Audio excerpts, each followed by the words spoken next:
Flirting with the Bad Boy, written by Verna DePaul, narrated by Ellen Lang. Prologue. Max's magic rule number 1. The only way to convince people to believe in magic is to first accept it doesn't exist. 22-year-old Max Dalton knocked on his girlfriend Nancy Morrison's apartment door. As he waited for her to answer, he rubbed the promise ring in his pocket. He'd missed Nancy the past 2 weeks. He'd dated plenty of girls before her, but Nancy was the first to truly understand him, to make him feel special, not like an extension of his loving but crazy showbiz family. She was sexy and smart and deep. She understood he was more than a performer or jock. Even though they'd only been dating 2 months, he'd told her things he'd never told anyone before, including how he sometimes hated performing. How he sometimes wished he'd gone off to live on his own so people wouldn't constantly be comparing him to his brother. Now he had something else to share with her. He loved her. He'd suspected it before, but being away had confirmed it. He rapped on her door again. As the minutes ticked by and Nancy didn't answer, unease morphed into worry.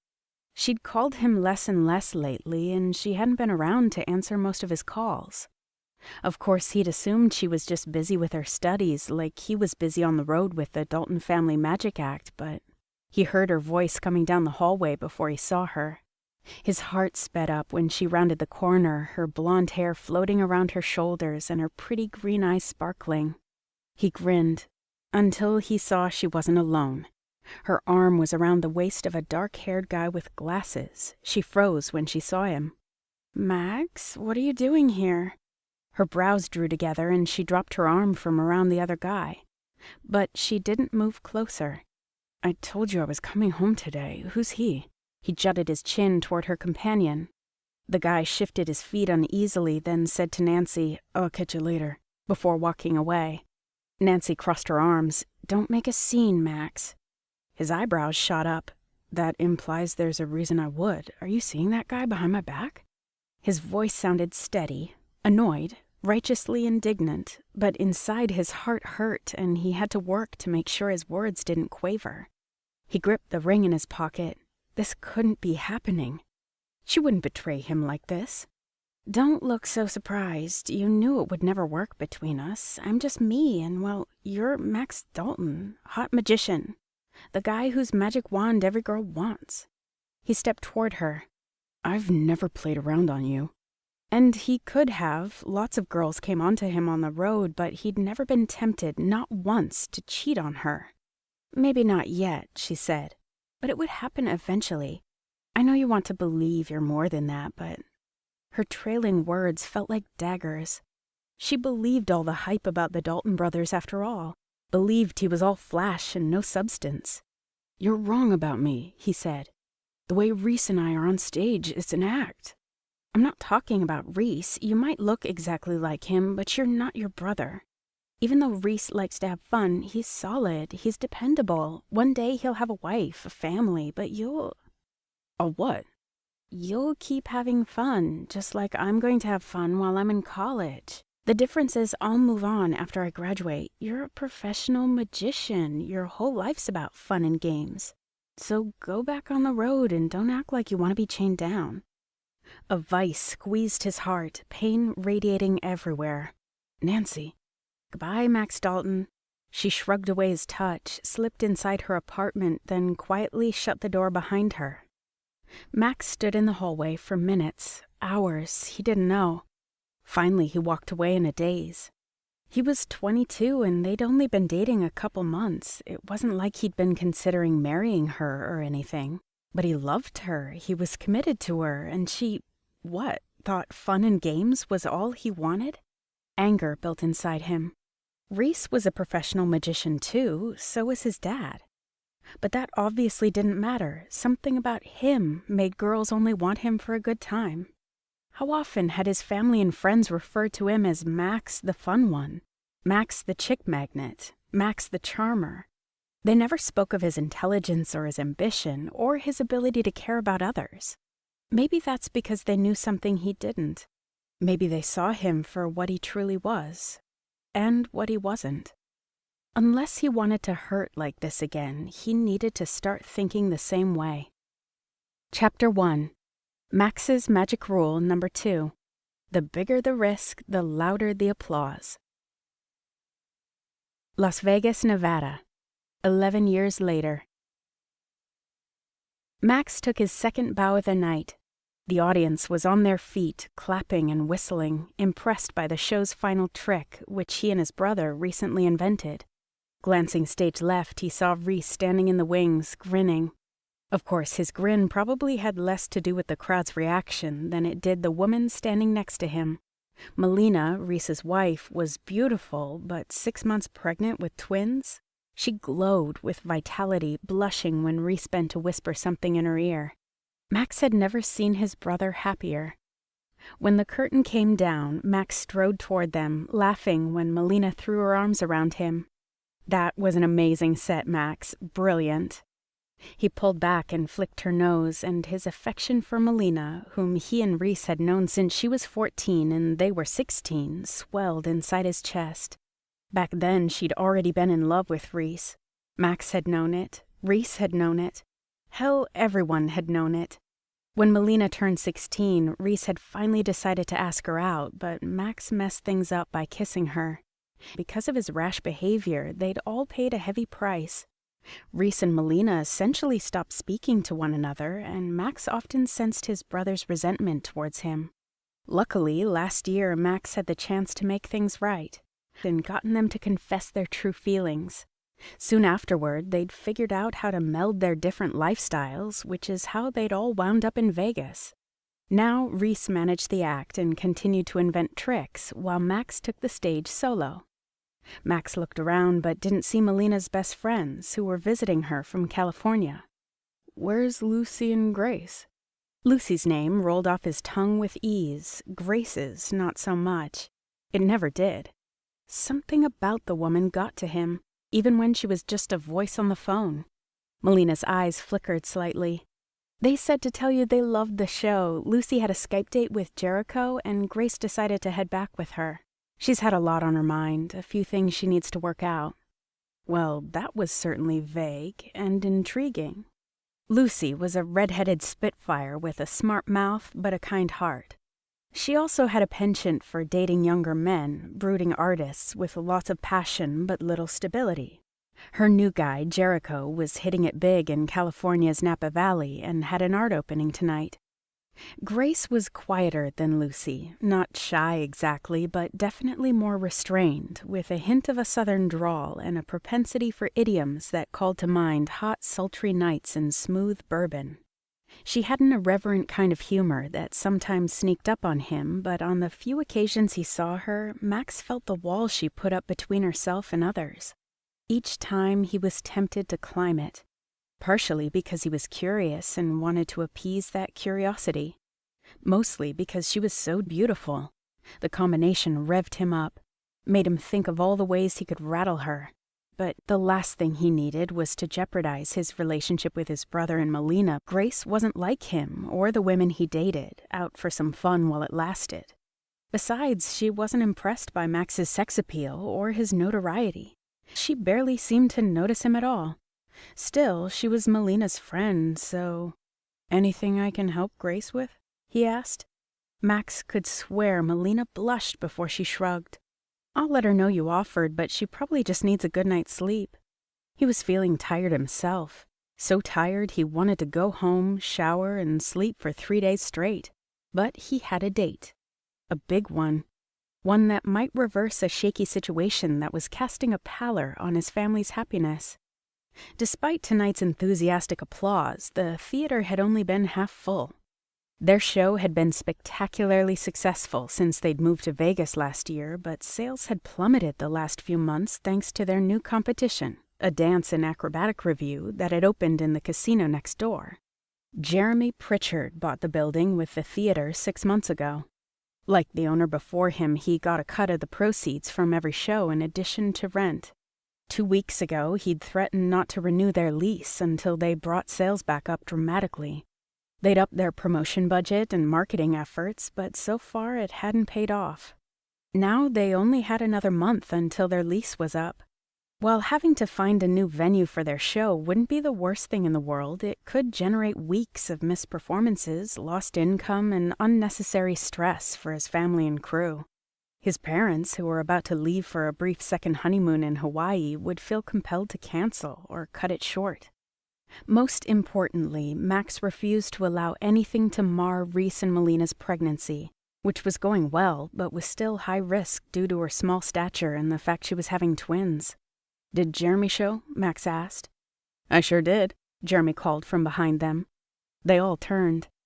Jeremy was of average height with a stocky build. He had graying light brown hair and a mustache. His ruddy complexion would bring to mind Santa if you didn't know the guy was a blowhard and a schemer.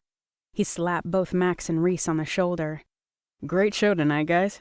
He nodded at Melina. "You're looking beautiful as ever." Melina smiled politely. "Thank you." He looked at Reese. "Great applause, Dalton, but still not a packed house. For your sakes, I hope that changes soon. Good night," he said before walking away. Melina glared at him. "I do not like that man." "With the exception of the casino owners, not many do," Max said.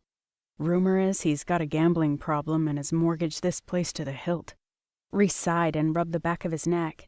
"It's too bad we didn't get a say on who bought the building." Max's already considerable anger at Jeremy flared as he turned to his brother. "I don't want either of you worrying about Jeremy or the lease." Reese opened his mouth to reply, but Max interrupted before he could. "I've got it under control. Concentrate on getting ready for the babies. Now, I'm off to Lodi's. You two heading home?" Lodi's was one of Vegas's hottest new bars. The owner, Rick Lodi, was a huge fan of the act and referred a lot of customers their way. Max often stopped by the bar for drinks after the show, which usually led to a late night with a sexy vacationer or showgirl. Tonight, however, he was going to be focused on Elizabeth Parker, his ex-girlfriend and current Hollywood it girl who, for her own reasons, had suggested exploiting both her celebrity status and Max's reputation as a playboy to bring buzz to Max and his show. Reese pulled Melina closer to his side. "Yep, Ladybug here's been yawning all night, so I want to tuck her in." She gazed up at him, her eyes filled with love and adoration. That, Max thought. That's why he'd kissed her all those years ago. Because he'd wanted a woman to gaze at him the way Melina had always gazed at his brother. It's what he'd wanted from Nancy Morrison. It's what part of him still wanted. But, as always, he squashed that part of himself down. He had a good life, with only the occasional blip like the one Jeremy was causing by threatening not to renew their lease. Hopefully that was something he could rectify. As for wanting what Reese had with Melina, why mess things up by dreaming of things he couldn't have? He simply wasn't the kind of man women wanted to settle down and have kids with, but hey, that had its perks too. If he sometimes forgot that, more women were always there to remind him. So off to Lodi's he went. Within minutes, Elise, a gorgeous brunette he'd dated a few times, clung to his side and made it clear she'd be down for more of what they'd shared. He chatted with her while he waited for Elizabeth and the paparazzi that would inevitably be following her. The more time that passed, however, the more he found himself thinking of a different woman altogether. Melina's friend, Grace. What problems were stressing her out? And why had Melina blushed when Max had offered to help? Grace sneaked another peek at Max's reflection in the mirror hanging behind the bar at Lodi's. She'd been watching him for more than an hour, feeling green around the gills whenever she thought of approaching him. According to rumors, Max Dalton, who just happened to be Grace Sinclair's best friend's brother-in-law, delivered the goods every single time. The question was, could she convince him to work his magic on her? She caught the bartender's eye. "Can I get another lemon drop, please?" A minute later, the bartender set the drink down on the counter. "Here you go, sweetie." She tucked her bleach blonde hair behind her ear to reveal a tattooed chain of roses covering her neck. "Get you anything else?" "This is good for now, thank you." Closing her eyes, she tossed back her drink, then slapped the glass down onto the bar with a loud thunk. She always counseled students at the university to aim high when it came to their career goals. Why shouldn't that rule apply to her? She was almost 30, and thanks to Logan Cooper, she was dealing with an ugly sexual misconduct charge at work. More importantly, while she was thrilled that Melina's dreams of love and family were coming true, she also couldn't deny she was jealous. She didn't like feeling jealous of anyone, particularly her friends, but she was determined to deal with her issues in as practical a manner as possible. This entailed acknowledging her jealousy, dissecting it, and making a plan. Of course she was jealous of Melina, who was now building a life with the man of her dreams, and that included the imminent arrival of their babies. But Melina hadn't gotten where she was without taking risks, and Grace had to admit she'd gotten far too comfortable with her life in California. She'd put everything into her job and hadn't dated in months, convinced if a man couldn't satisfy her and was just going to leave her eventually because of that, what was the point? Now her career had been hijacked, and she had extended periods of time with nothing to do but contemplate her failures. If she didn't want to spend the rest of her life alone, she needed to do something about it. Like Melina, she needed to take some risks. The first thing to address was her inability to have fireworks with a man. That particular problem had dominated her life and her actions for so long, however, that this was the final hurrah. She was willing to give it one more shot, but if it didn't happen this time, she was moving on to more important things. That's why she finally decided to recruit Max Dalton for the task. She'd secretly crushed on him from the moment she'd first talked to him on the phone more than a year ago. More importantly, while he might be a tomcat, Melina trusted him completely. As such, so did Grace. She trusted him to be discreet. She trusted him to be kind. And she trusted him to give her what she needed in the end. Turning slightly on her stool, she scoped him out. As usual, he wasn't alone. The brunette he was talking to was the antithesis of Grace, who was slender and blonde with pale skin. Grace dressed to flatter her body, but still exuded magnolia blossom more than vamp. The brunette was beyond overt, with hair down to her waist and a voluptuous body poured into a tight midnight blue dress.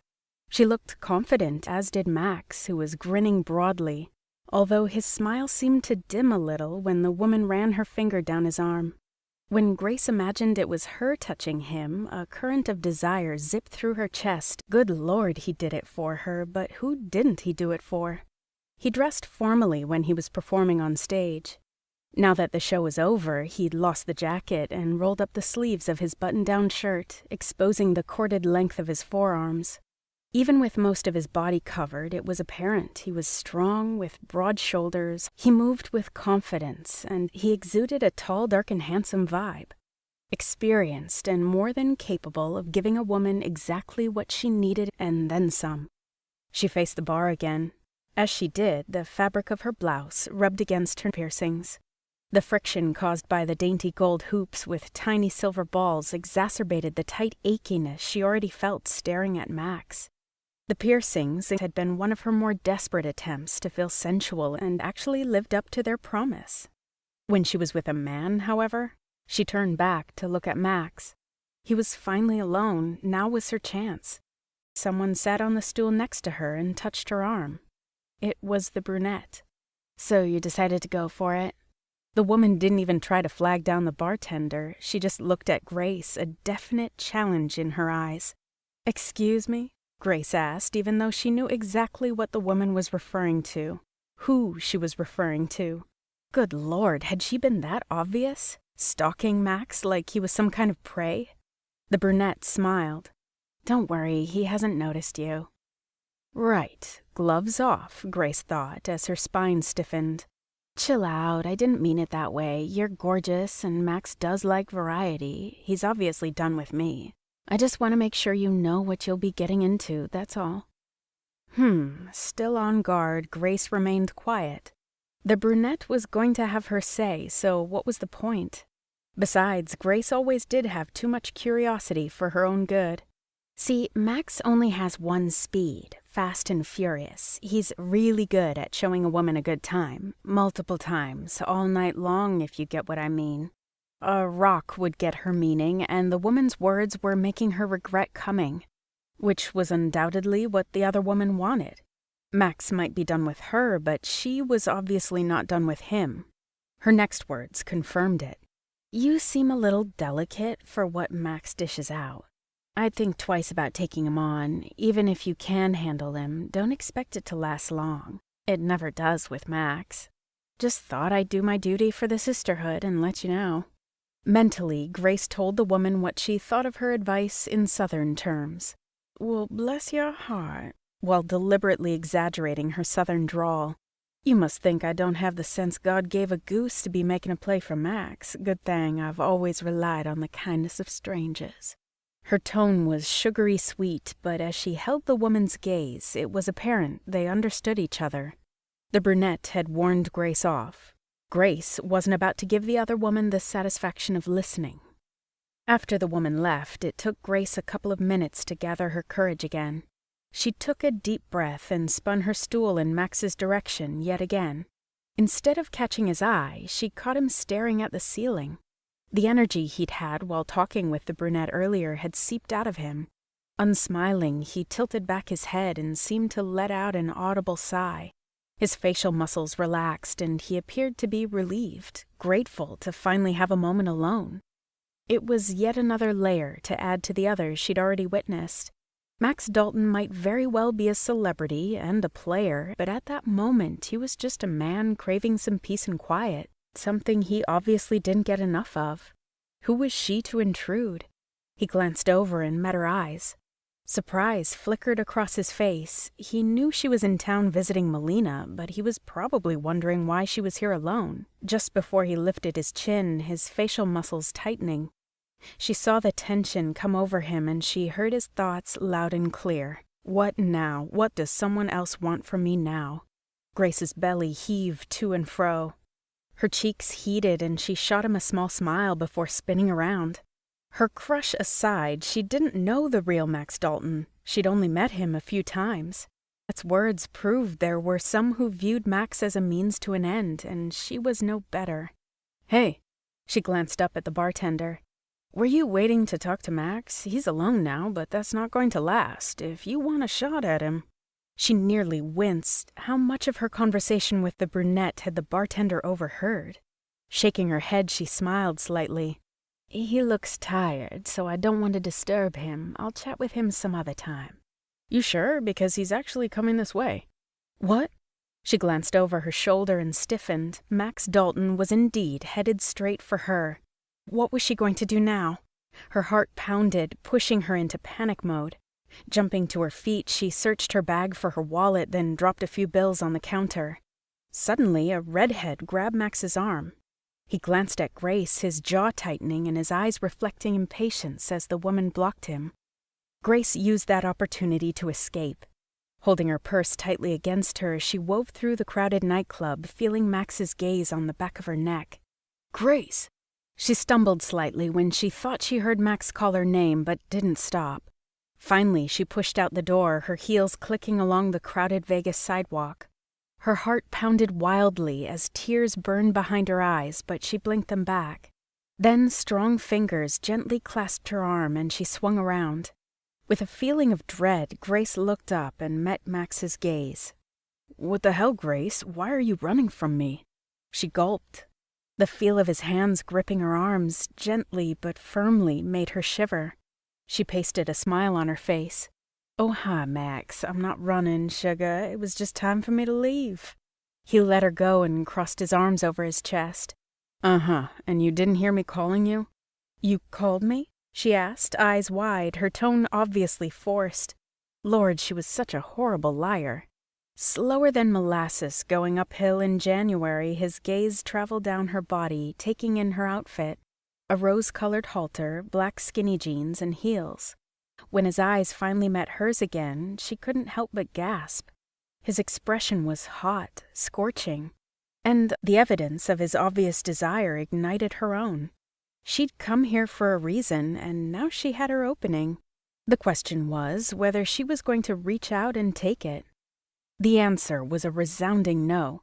She couldn't endure being in Max's arms only to have him witness her inability to do what so many other women seemed to do so easily.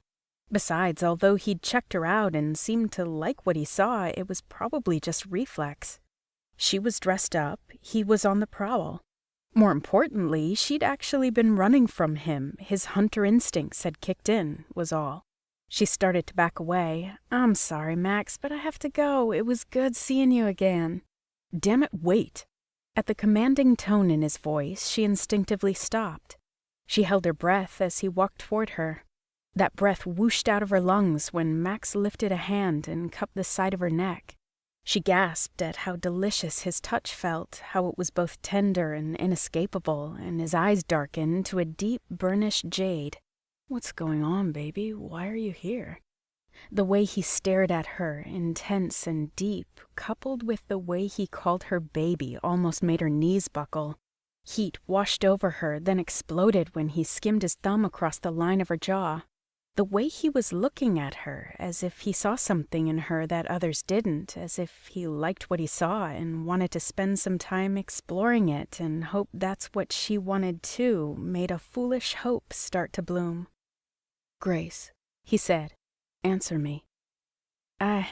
She licked her lips, noting how his gaze dropped to her mouth as she did so. "I came to ask you."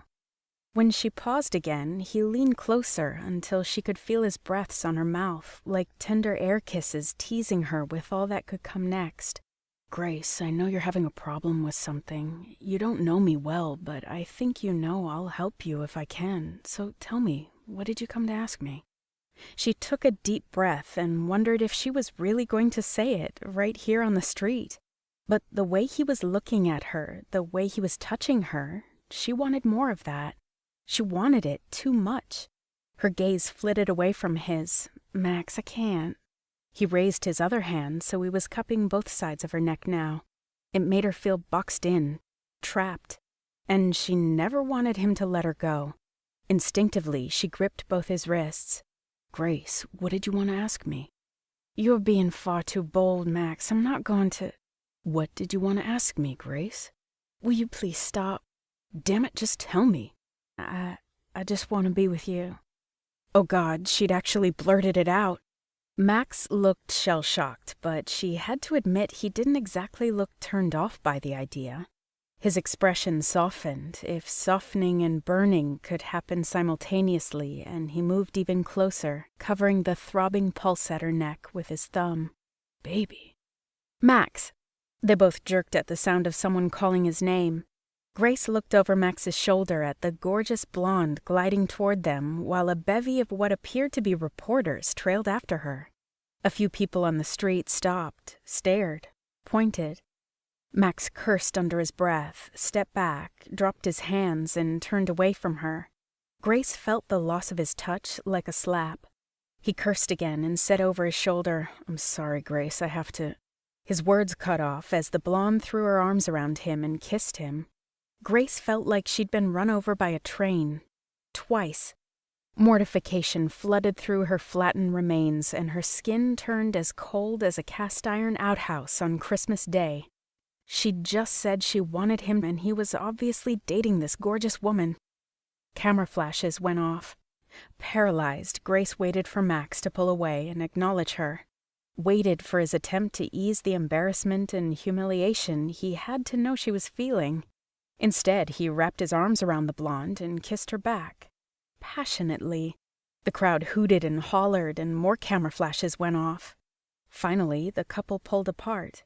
The blonde buried her face in his neck, now seeming embarrassed by the attention she garnered. Max darted Grace a quick glance, a slightly strained smile on his face. But then he turned back to the blonde, shielding her even as he maneuvered her through the reporters hurling questions at them and towards Club Lodi. Even after they disappeared into the crowd, Grace stood there for several minutes. People on the street bumped her as they passed. Abruptly, she began to laugh. It was either that or cry, and she'd already made a big enough fool of herself. Despite what she'd tried to convince herself, she'd obviously still harbored hope that there was more to Max Dalton than met the eye. All it had taken to get her there was him coming after her, calling her baby, and asking her what she'd wanted. She was such a fool.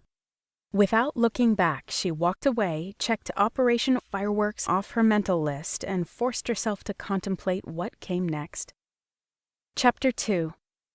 Max's Magic Rule Number 3.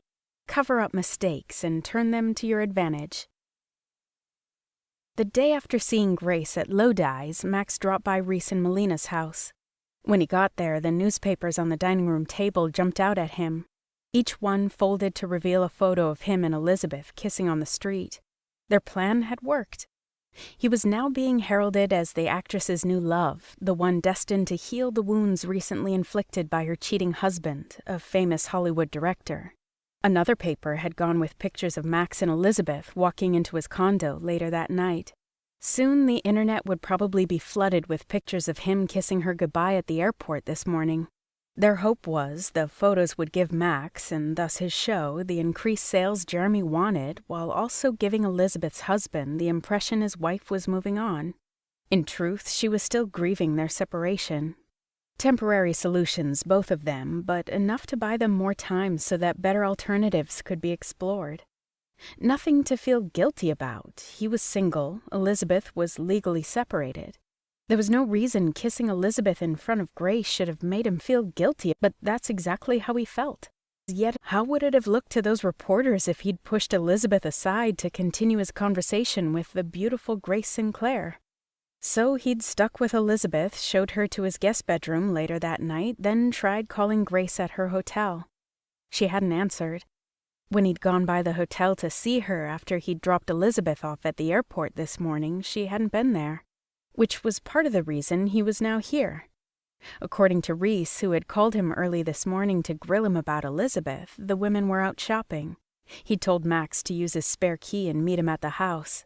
When the girls returned, he was going to explain why he'd walked away last night, apologize, and get Grace to talk to him. Then, after making sure he'd actually heard her correctly, he was going to give her what she wanted. What they both wanted. Grace had always looked good, but last night she looked hot. Not only because her hair had been big and her clothes had hugged her body just right, but because of the look in her eyes. Nervous, but aware of him as a man.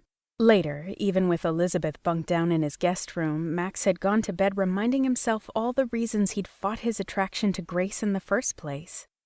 Then, after falling asleep, he'd promptly fantasized about her. From that moment on, staying away from Grace made no sense at all. They were both adults. He'd never tried to convince her he was anyone but who he was. If Grace was into him in spite of his reputation, and if she remained into him despite of what had happened the night before, then why shouldn't they explore what they felt for each other? "I'm raising the white flag, girls." Max choked on his beer when Grace's voice came out of nowhere. He whirled around, expecting to see her standing next to him, but the kitchen was empty. So was the family room. Max scanned the room, finally spotting the baby monitor sitting on the counter by the toaster. Melina must have been testing it and forgotten to turn it off, which meant Grace and probably Melina and Lucy were in the upstairs nursery. He stepped up to the monitor, reaching to turn it off when he heard Melina speak. "You can't, Grace. You swore you'd never give up." "I was wrong. I'm a sorry excuse for a woman. I've given it my best shot, but my get up and go is got up and went. I'm never gonna have fireworks with a man," Grace said. The air whooshed out of Max's lungs. It felt like he'd been sucker punched. Grace Sinclair, Melina's smart, gorgeous, and amazingly hot friend, had never had fireworks with a man? How was that possible? And even worse, she thought that made her less of a woman? Max dropped his hand. How could he be expected to do the right thing after what he just heard? He placed his beer bottle next to the monitor, then braced both hands on the counter, willing Grace to speak again. "You know, Melina," Grace said, "I like both fabric patterns. What do you think, Lucy?" "I think your frustration has reached unprecedented heights," Lucy said. "Time to come back down to sea level. You're not giving up, girl. We're going to find the guy that will send you to the moon." Yes, Max thought, mentally giving Lucy a high five. Though he had to admit, picturing Grace with some faceless jerk had pissed him the hell off. "Never going to happen. I have to accept it, but I'm not giving up on love," Grace said. "I'm just moving forward with my life." Melina hesitated, then sighed. "You have given plenty of men a fair shot, so why continue to force things? Until the right man comes along, maybe you should—" Before he knew what he was doing, he took several steps toward the kitchen doorway, stopping only when Grace spoke again. I don't need a man to raise a baby." "A baby?" Lucy gasped. "That's your new plan? Are you crazy?" Max winced. He could practically hear Grace's hurt in her silence. "Oh, Grace, I didn't mean it like that," Lucy said quickly. "I think you'd be a wonderful mother, but you do need a man to have a baby." "Unless you plan on going the turkey baster route?" Melina asked. "No," Grace said, her voice trembling slightly. "I want a loving and stable father for my baby. I just don't want a boyfriend or a husband." "So no sperm bank, but no personal connection between you and the father either. You just want a baby daddy?" Melina clarified. "Exactly. He lives in his house, I live in mine. Shared custody. I still have time to do the things I enjoy, dance, even date, and my baby gets the benefit of an involved, loving father." Well, that sounded stupid as hell, Max thought. If she was going to bother having a baby with a man, why not try for the whole package? A woman like her deserved that. Plus, did she really think she could trust her child and her own happiness to a total stranger? Whether they lived in separate houses or not, her baby's father would be in her life and would have an impact on almost everything she did. Just who was she planning on? A crazy idea made him suddenly lightheaded. She'd asked to be with him, so was it possible she'd been going to ask him to father her child, too? Granted, he didn't have the kind of reputation or lifestyle that would make most women want babies with him, but maybe, despite what had happened with Elizabeth last night, Grace had seen beyond all that. Maybe there was finally a woman who saw more to him than others did. "When did you decide this?" Melina asked. "To have a baby? I've been thinking about it for a while. But I made the final decision to forego Operation Fireworks for Operation Baby around 1 a.m. About an hour after she'd seen him with Elizabeth. "Grace," Melina said quietly, "I know you went to see Max last night. He talked to Reese this morning and told him. Were you thinking of asking him to be the father?" "What?" Grace's high-pitched laugh was incredulous. "Are you crazy? Of course not. He kissed Hollywood bombshell Elizabeth Parker, and they wound up with their picture splashed all over the papers." "Grace," Melina said, probably intending to tell Grace about Max and Elizabeth's arrangement. Max had explained things to Reese, and he had no doubt Reese had shared the details with his wife. But Grace kept talking. "I had a weak moment, but not that weak. Max is the last guy I'd want to have a baby with. No, I've done a bunch of research on co-parenting options, and..." The rest of Grace's words were drowned out by bitterness. The last guy she'd have a baby with. That hurt. But why was he surprised? The whole reason he and Elizabeth had gotten together last night was to reinforce his reputation as a playboy. And apparently that was the only reason Grace had come to him as well. With an abrupt move, he switched off the monitor. Pressing his palms in his eye sockets, he took a deep breath, then grabbed his beer again. Fine, Grace didn't want him to father a child. He should be relieved, so why did it leave a bad taste in his mouth? "Max," Reese yelled from the front door. "You here?" Max glanced at the now silent monitor before calling back. "In the kitchen." "Hey," Reese said as he appeared in the doorway. "Elizabeth on her way back home?" It took a minute for Reese's words to penetrate and for Max to switch gears and take his mind off Grace and everything he'd heard. Finally, he put down his beer, rubbed the back of his neck the way Reese often did, and shrugged. "Yeah. Has she heard from her douchebag of a husband?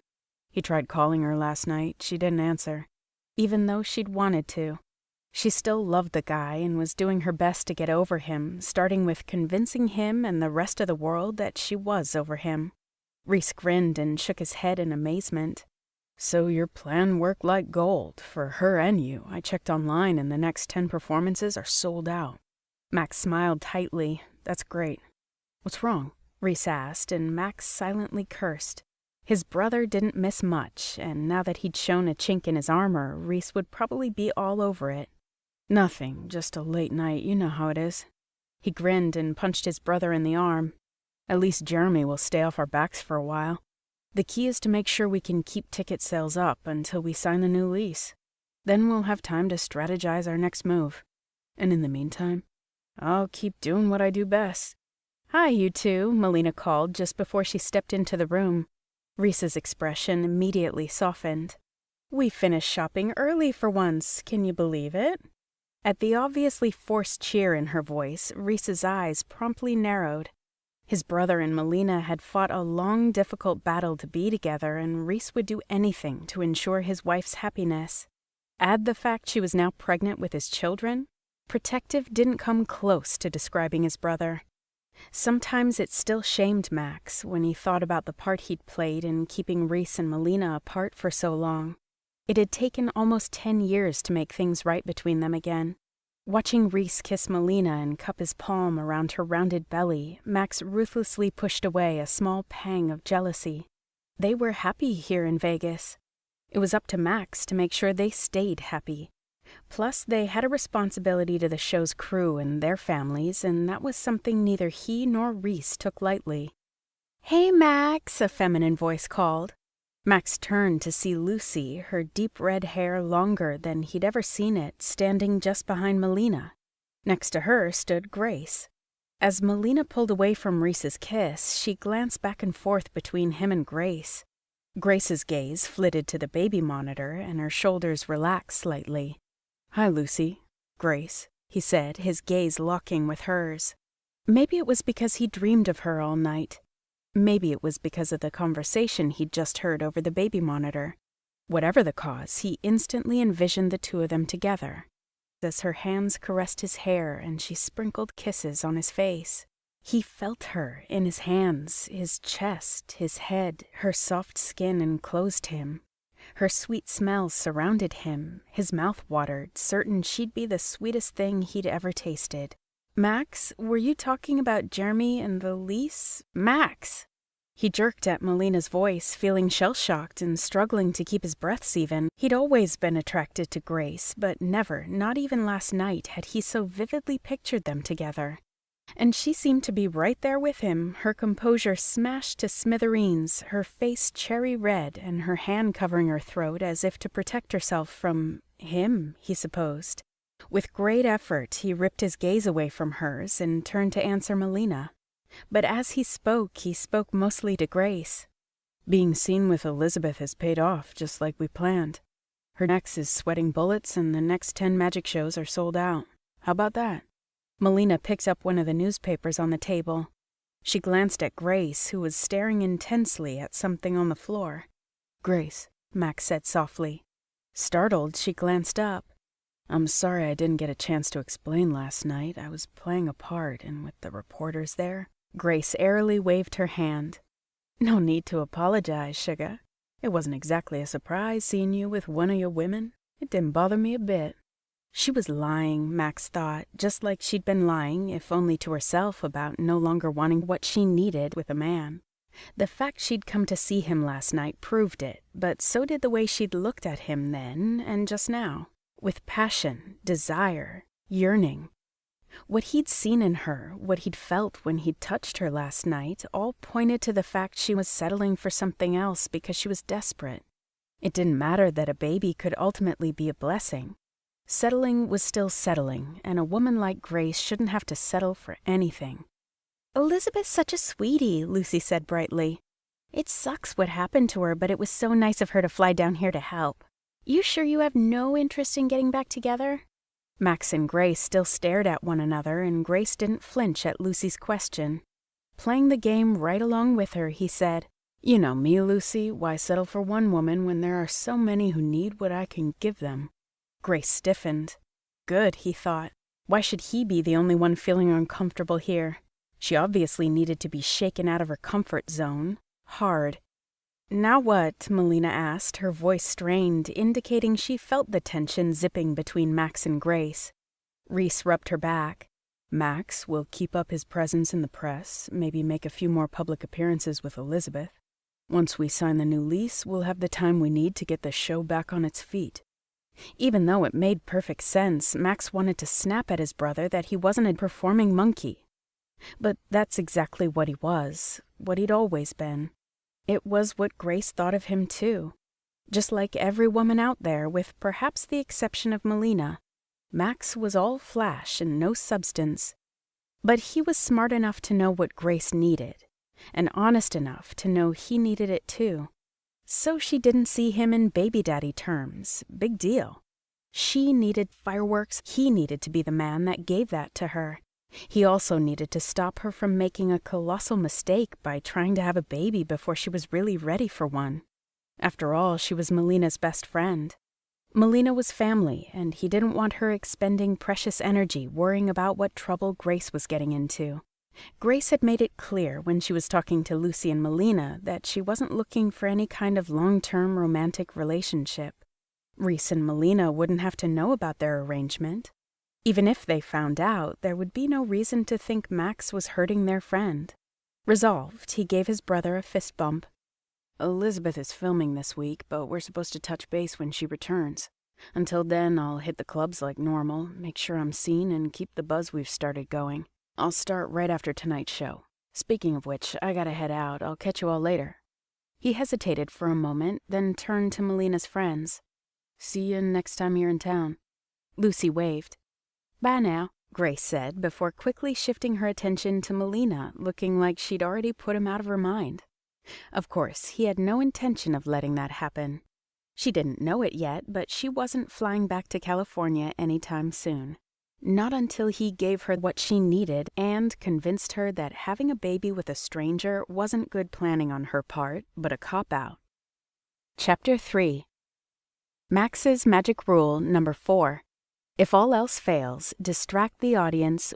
Max heard, Lucy said after Max left and Reese excused himself to work in his office. Grace was feeling a little weak at the knees. Had he heard their conversation, he'd hinted as much. But how much had he actually heard? Maybe he didn't, Melina said. Lucy pinned Melina with an incredulous stare, and she winced. Okay, you're right, Melina said. I left the baby monitor on in the kitchen. He heard everything. You think he bragged he was good at giving a woman what she needs? Clearly, Grace, he's into you. I've always suspected as much, but... Grace shook her head. Even if you're right, he's not into me. He's into the challenge I represent. It was the same reason, the only reason he'd come after her last night, male instinct. She'd been dressed up and fleeing. He'd been on the chase. As soon as Elizabeth Parker had shown up, she'd been easy enough to dismiss. She didn't care what scheme they'd planned beforehand. Being dismissed by Max hurt, and she wasn't setting herself up for it again, no matter how much heat she thought she'd seen in his eyes.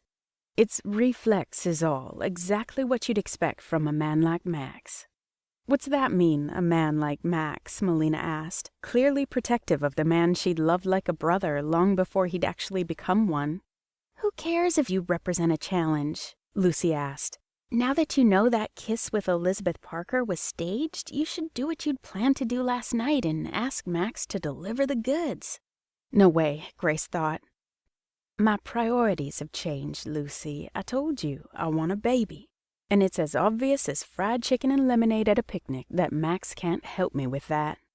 Fried chicken and lemonade, Melina giggled and then shook her head. Anyway, you implied that about Max before, but I think you're wrong. Yes, Max has a reputation with the ladies. His unwillingness to commit to one woman aside, he's wonderful.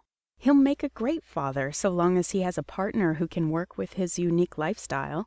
The sheer certainty in Melina's voice made Grace's belly do a weird little somersault. Melina knew Max better than any of them. And last night, when he'd stared into her eyes, she thought she had seen a glimpse of the man behind the playboy mask. The loyal brother and loving son. The man that would make a good father. But that kind of thinking was heartbreak waiting to happen. It was the kind of a good woman can uncover the bad boy's heart of gold thinking that got women all over the world in trouble. A man with a heart of gold wouldn't find it so easy to call in his ex-girlfriend and kiss her on the crowded street, thus capitalizing on said ex-girlfriend's celebrity status in order to gain the upper hand in a business situation. So Grace scoffed and looked to Lucy for a show of support.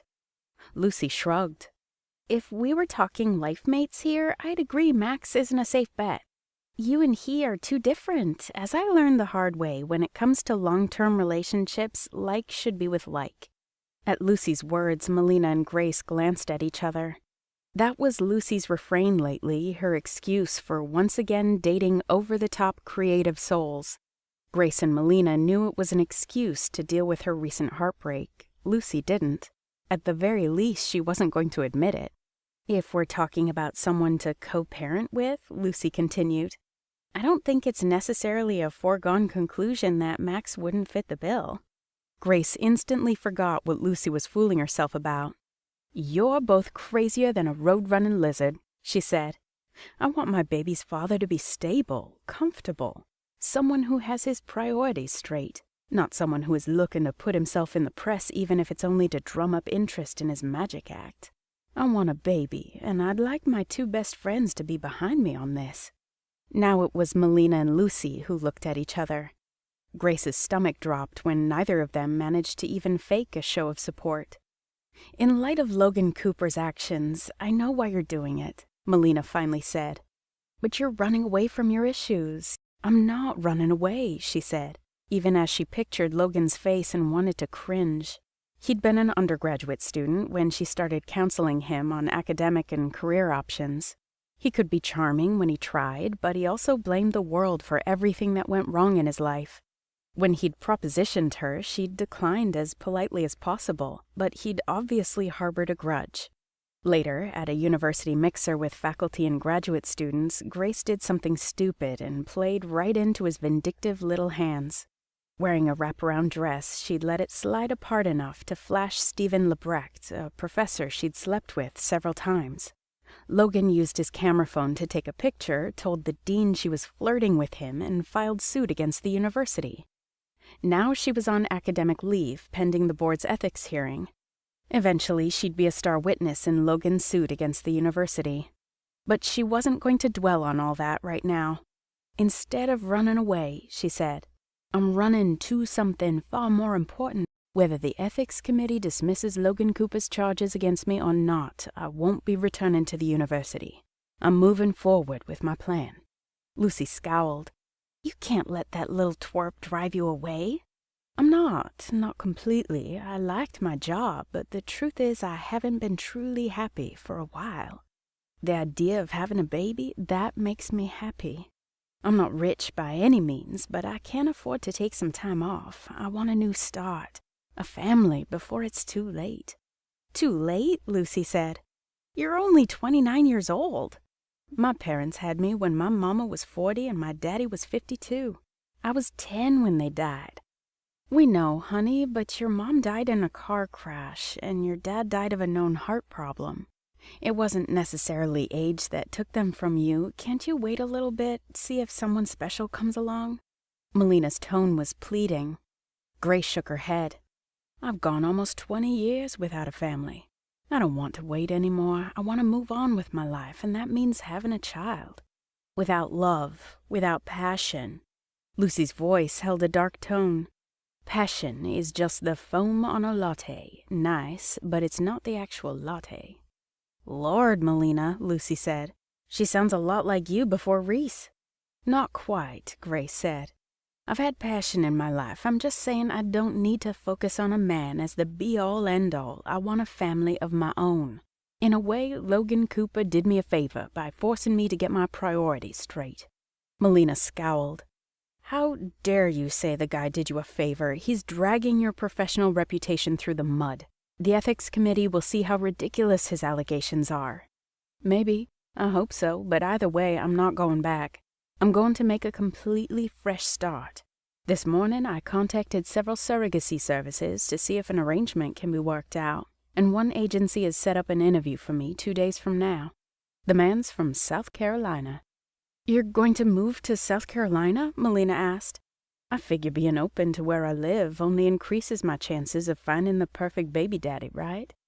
Melina and Lucy said nothing, which meant they still weren't on board with her plan. Grace forced a smile. Let's just table this for now. I'm going to a gym by the hotel in an hour, but tonight, are we still having dinner before Lucy and I leave tomorrow? You have our support, but we're still going shopping, Lucy said. For what? Melina asked. For a bustier and silk stockings, Lucy said. Lucy, you're not listening to me. I'm not interested anymore. I need to focus on what's important. You can find a baby daddy tomorrow. You have one night left in Vegas. Make that night count. If you do, Melina and I promise we won't mention fireworks again. We won't even mention the words Mr. Right." Melina hesitated, bit her lip, and then finally nodded. "That's right, one more night, what can it hurt?" Grace studied her friends and wondered if they truly believed what they were saying. But they only wanted the best for her, and the chances of her meeting someone who'd make her forget her baby plan was nil. Even Max couldn't convince her to get back on that roller coaster again. Fine, one more night. "I feel like an idiot," Grace said a few hours later. After leaving Melina, she'd taken a drop-in class at a nearby gym and returned to her hotel feeling pleasantly exhausted and achy. She'd wanted nothing more than to shower and lounge by the pool, but Lucy and Melina had dragged her to one lingerie store after another. Now she was at a hip new club, squirming on her stool at the tall bar table, trying to adjust the silk stockings that kept threatening to pop off the garter. Somehow, Kevin Costner had made a seductive show of taking garters off a woman in that 80s movie, Bull Durham, but as for her, well, she felt all trussed up like one of those Budweiser horses strapped to the big beer wagon. "Stop squirming." Lucy was dressed up too, working her red hair and compact, curvaceous body, and eradicating all hints of girlishness by covering the freckles on her face with makeup. Despite how Lucy was dressed, Grace knew her friend wasn't looking to score herself. While she and Jericho weren't necessarily exclusive, Lucy barely drummed up enough interest to keep that relationship going as it was. Whether she wanted to admit or not, her heart had been broken. By a nice guy, no less. Last year, Lucy, who'd always been drawn to bad boys and moody artists, had accepted Grace and Melina's challenge to give a nice guy a shot. A women's studies professor at the same California university where Grace and Melina had worked, Lucy had spent months denying her attraction to Professor Jamie Whitcomb. To everyone's surprise, she'd abruptly given in, and the two had dated several months before the breakup had crushed her. She denied it, of course, but Lucy was like that. She'd sooner eat worms than admit, even to her best friends, that a man had the power to hurt her. Lucy pushed Grace's dirty martini closer to her. "Drink up, Grace. We're at one of the best clubs in Vegas, and men are looking at you. Men who probably want a night of Vegas fun before going back to their boring lives. Just pick one." Lucy acted as if picking up a guy was something Grace did all the time. Grace was only here to placate Melina and Lucy. She wasn't going to pick up a guy. She was going to stay focused on her plan. Grace scanned the room. The place was so crowded she wouldn't be able to cuss a cat without getting fur in her mouth. Where did all these people come from? Women were eyeing men, men were eyeing women, as if the nightclub was a true meat market. Sheesh. She should hang a sign around her neck, single and willing, but that would hardly make her stand out in the crowd. It was like a pack of wolves in here. One man's pants were so tight she could see his religion. Was this what Max, and before he got married, Reese, lived with on a constant basis, being perpetually hunted? "It fries my rear end to have to be here," she murmured, then downed the rest of her martini. "Give me colic and dirty diapers any day. None of these men are here looking for a woman they actually want to get pregnant, that's for sure. But you're not here to set your grand plan in motion. You're here because you deserve to experience everything with a man before you tie yourself down with a baby and shared parenthood." Grace didn't disagree, but she wasn't keen on Lucy's plan either. Pick up a guy, go through the motions of awkward flirtation and the getting-to-know-yous, only to be disappointed in the end. Been there, done that. It was just too bad Melina wasn't here. Having a pregnant woman along as her wingman would have been the perfect excuse to cut the evening manhunt short. But although Melina had come along to the lingerie store and helped select the outfit Grace was wearing, her back had started aching and she'd gone back home to rest. Grace envied Melina big time right about now, and not just because she was 6 months pregnant. "Lucy, I think we should just go back to the hotel." "But the pickings are ripe," Lucy said, then pointed toward a group of men. "Look at that one, the guy in the gray suit. He's hot, and he just looked at you. Show him some leg." "What?" "You're sitting with your toes and knees all pressed together like some prim and proper matron. Cross one leg over the other, your skirt will slide back a bit, and he'll be here in less than a minute, offering to buy you a drink." No one knows you in Vegas. You're free to do what you want. There will be no consequences. No one's here to set you up. Now cross your leg." "Lord, Lucy, if I do, can we get out of here?" "If you do and he comes to talk to you, and I know he or some other guy is going to come and talk to you, and you give him a fair shot and decide you're not into him, and you do that maybe a dozen times and get the same results, then we can go." A dozen times? Eating worms was sounding really good. "Lucy, you promised one more night before you start your plan, Grace. One night to find a man who will at least try to give you what you need." She glanced across the room at the man in the gray suit. He was staring at her, not at her face, but firmly at her leg, where the silk stocking left off and her bare skin began. The man in the gray suit finally caught her gaze. He smiled, not a bad smile per se, but his teeth weren't as strong and white as Max's, and his lips were thin and stretched too far back, showing his gums. He had nice shoulders and seemed tall enough. Hot, just like Lucy had said. He turned back to his friends, and Grace quickly did the same. "I think Gray Suit is coming over here," she whispered, desperation starting to form. She wanted to leave, but she also didn't want to let cowardice drive her the way it had last night at Lodi's. She didn't want to regret her life to the point she spent the next few decades complaining about it. She never wanted that. She could do this. No, she couldn't do this. Yes, she could do this. But she didn't want to do this, not with him. Oh, for heaven's sake. "Excuse me," a deep male voice said from behind. Her insides went to jelly, and not in a fantastic way, but more like a crap on a cracker, what have I just done way. She forced her muscles to work and turned to face Gray Suit. "Sorry to interrupt," he said, smiling down at her. "But I couldn't help but notice you the moment I came in. I've been standing there waiting with my friends for a while, trying to get my nerve up to come over and introduce myself. I'm Blake Jordan." Chapter 4. Max's Magic Rule Number 5. Convince females in the audience you only have eyes for them. Max was pissed for 2 reasons. First, he was close enough to hear the scumbag currently trying to pick up Grace. The guy had hit on at least 3 different women before her and had only focused on Grace when she'd shown her garter. Second, Grace was showing said garter while wearing a mind-boggling short skirt. That meant even though Grace had been ready to ask for his help last night, she was now more than ready to give herself to another man. But even as Max's anger continued to build, he saw the strain underneath her game face. No, coming to him last night hadn't been easy for her. And the only reason she was here now was because Lucy had encouraged her. Melina had said as much when she told Max where to find them. Neither Grace nor Lucy had seen him when he'd arrived. And now he stood behind them as they faced the jerk-off. What was his name? Blake? Probably a fake name to go with the fake persona. Under the neon lights of the nightclub, the tan line on the man's ring finger told him everything he needed to know. Max pulled some bills out of his pocket, handed the money to a passing cocktail waitress, then scooped 2 martinis off her tray. She gave him a crooked look, but then shrugged and walked off. He came around from behind the girls' table and held the drinks out, one for Lucy and one for Grace.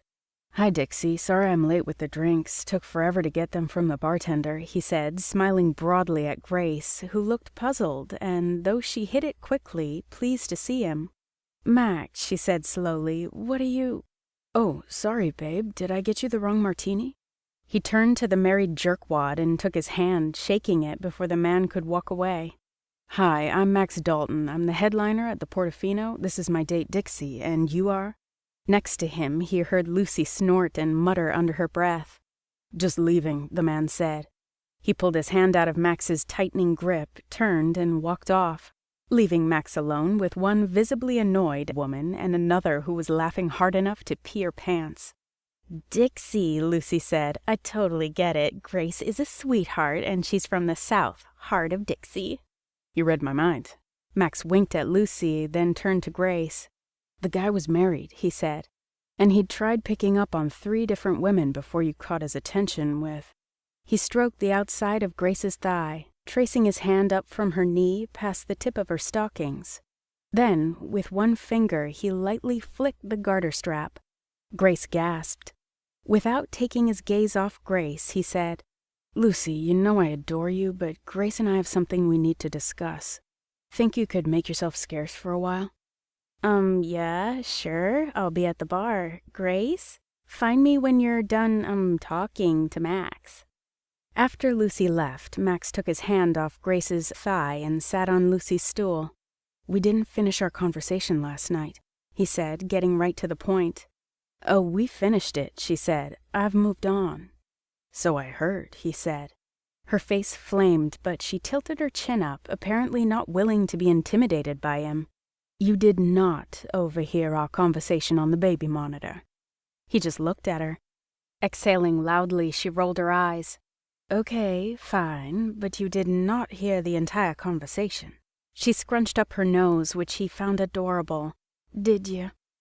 "Answer this question first. Why are you willing to settle for having a child with a man you don't love?" Her brow furrowed. "That's what you sent Lucy away to discuss?"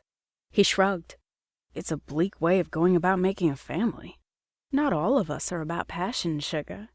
Do you realize you only call me sugar when you're trying to pull the wool over my eyes? Newsflash, it's not working. You overflow with passion."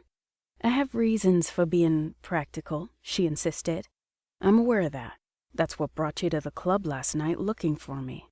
It wasn't just that you wanted me." She'd been pink before, but now she blushed so red she practically glowed. "Okay, so you obviously heard everything I said over that baby monitor. But me coming to you last night, call it a case of temporary insanity. I wasn't thinking clearly. I'm not worried. I'm not stupid either. I'm not going to let you brush off what you said as unimportant." She refused to answer, but for the first time dropped her gaze from his to stare at her hands in her lap. He leaned in close to her, mentally willing her to stay put. She stayed still. When he got his mouth to her ear, he whispered, "Last night you told me what you wanted. Tonight I'm telling you I'll do it." She didn't pull away. Instead, she turned her head until her mouth was even with his ear and whispered back, "You're a true gentleman, Max, but I told you what I wanted. I don't want it anymore." He leaned back then, settled in a seat, and grinned at her. "Liar." Her eyes darkened. "It won't work," she said. "You made your choice when you walked away from me last night. I made mine. You know about my little issue. I wish you didn't, but you do. So you have to know how sick and tired I am of dealing with it. Elizabeth interrupting us last night was a sign. I'm finally receiving the message and moving on to more important things." "Bullshit. You're embarrassed because of what you told me and pissed because I walked away. But I already explained why I did, and it had nothing to do with not being interested in giving you what you want. You know that's not the case. You know how attracted I am to you, right?" "Max, tell me you get how attracted I am to you, Grace." "You seem to be attracted to me, yes." "I have been for a long time, and you've wanted me too. You needed fireworks, and you've come to the right man. As for moving on to more important things, with said things being a baby and a stranger to be your baby's father." "Will you please lower your voice?" she hissed, looking around. Luckily, no one seemed to be paying them any attention. "We can talk about that idiocy later." "It's not idiocy, and it's none of your business." "You made it my business last night. You made you my business." "Like I said, I trusted you last night. I don't anymore. You walked away from me, Max. You left me there, feeling like a complete fool." He covered her hand with his. "I know I did, and I'm sorry. I promise, Grace, that won't happen again." She shook her head, obviously not letting what he was saying sink in. "You're my best friend's brother-in-law. It would complicate things." That's exactly what he'd thought. Why he'd never come on to her. Now that he knew Grace needed him, things had changed. "It won't complicate things between the four of us because Reese and Melina don't have to know. Between you and me, I like complicated." "I don't." "That's right," he said, placing a hand on her knee and skimming the top of her stocking with a finger. "You like things practical. It's why you came to me last night. Because common sense told you if any man could give you what you need, it was me. Here's a word of advice, Grace. Trust your instincts." "You arrogant." He hadn't been planning on it, but he couldn't resist. Cupping the back of her head, he pressed his mouth against hers.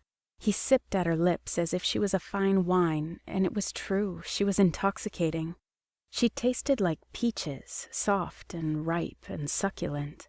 He immediately wanted more. So did she. Angling his head, he took the kiss deeper, but only briefly. Even so, by the time he pulled away, they were both breathing hard, staring at each other in a way that screamed encore. He leaned his forehead against hers, stroked back her silky blonde hair, and whispered, "Think about it, and don't get on that plane tomorrow. Fly with me instead." Then he left. She knew where he lived, and it was important she trust him enough to come to him. Either she'd show up at his place later, or Lucy would get her safely back to the hotel. But even as he left, Max was pretty certain he'd see her soon. Grace was fighting it, but she knew what she wanted. She wanted him. Struck by indecision, Grace watched Max walk away. Her mind told her to let him go.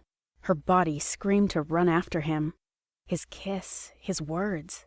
Neither had been completely over the top, but they'd been just bold enough to get her attention and prove what she'd always believed.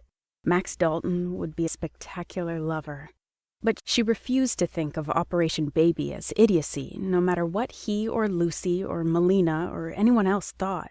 She knew what she wanted, but she also couldn't deny she still wanted what Max was offering too. "You're kidding, right?" Lucy's voice caused Grace to jerk.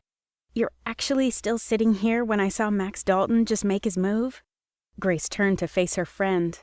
"I'm scared, Lucy," she whispered before she even knew what she was going to say. But it was true, so she didn't bother trying to take it back. "Why?"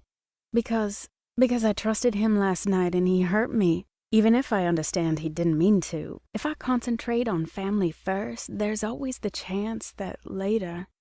When her words faded into a prolonged silence, Lucy reached out and hugged her.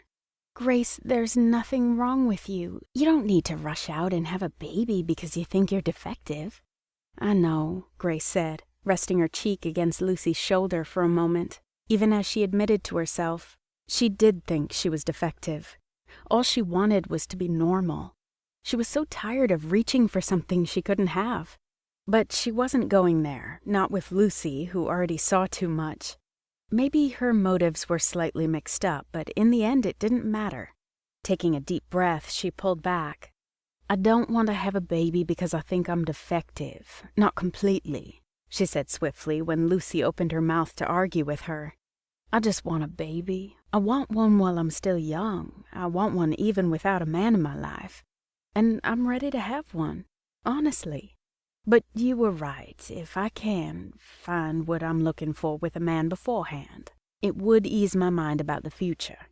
And you're also right about Max. He did make his move." Lucy looked like she wanted to respond to several of Grace's comments, but contented herself with simply saying, "So, what are you waiting for then?" Grace looked in the direction Max had gone. Her heart thudded like a runaway train in her chest. "Do you think I can still catch him?" "I'm betting he's walking really slowly, just in case. Now go for it, girl. And remember, no matter what happens, you are fabulous, Grace. You are fierce. You are an amazing woman. And Max isn't doing you a favor here. He's reaching out for what he's wanted for a long time. You've just given him a great excuse to do so." Grace stood but looked at Lucy with confusion. "Why would he need an excuse to proposition me? Anyway, you're wrong. This is a favor Max is doing for me. At most, he's bored, and this is a challenge he can't resist." "You keep telling yourself that," Lucy said. "But we'll see where we are in a few weeks. This is one night, then I'm moving on with my plan." Lucy nudged her in the side, silently encouraging her to go after Max. "We'll see," she repeated. "Just don't think you're getting away with not giving me details afterward." With another gentle nudge from Lucy, Grace began walking toward the exit. Part of her felt like she was a robot on autopilot. The other part of her felt incredibly human, her tummy dancing to the hum of people in the bar and her teeth unable to keep her lips still. Nervous, excited, and, yes, hopeful. This was Max Dalton they were talking about, the Max Dalton. But more importantly, it was the man who'd promised he'd do whatever it took to make her fly. Even if in the end he failed, she knew everything leading up to that moment would be the best she ever had. Max was just unlocking his car when he sensed someone behind him. He turned and saw Grace. She looked about ready to bolt, and he automatically raised his palms as if she was a small animal he didn't want to scare off. "Grace," he said with a smile. She took several jerky steps closer, then said, "I want a baby. I know you know that. And I'm not asking you to have anything to do with that. Of course I'm not, but you have to understand that's what I want most, and that's not going to change." "Okay," he said, not knowing where she was going with this. "You might think I'm making a mistake, but it really is none of your business. Aside from what you're offering me, I'm not your business. So I don't want to hear any more about my baby plan being idiotic, okay?" What could he say to that? He still had every intention of convincing her to rethink her plan, if only because he owed that to Melina. He remained silent. She rubbed her arms together, appearing frustrated that he wasn't responding the way she obviously wanted. "Have you ever been with a woman who's had trouble with—" She waved her hand. "You know." He dragged his hands over his face, trying not to smile. Somehow he didn't think she'd appreciate it. "Sure," he said. "It's not that uncommon for women, Dixie. But those women trusted me. They embraced the idea that, he waved his hand, was possible and let me run the show, and we always worked it out." Her face transformed. "How do you know? They could have faked like a possum." "Did you fake it?" he asked. She immediately sobered, giving him his answer even as she took several steps back. He sighed. Not exactly what he was going for.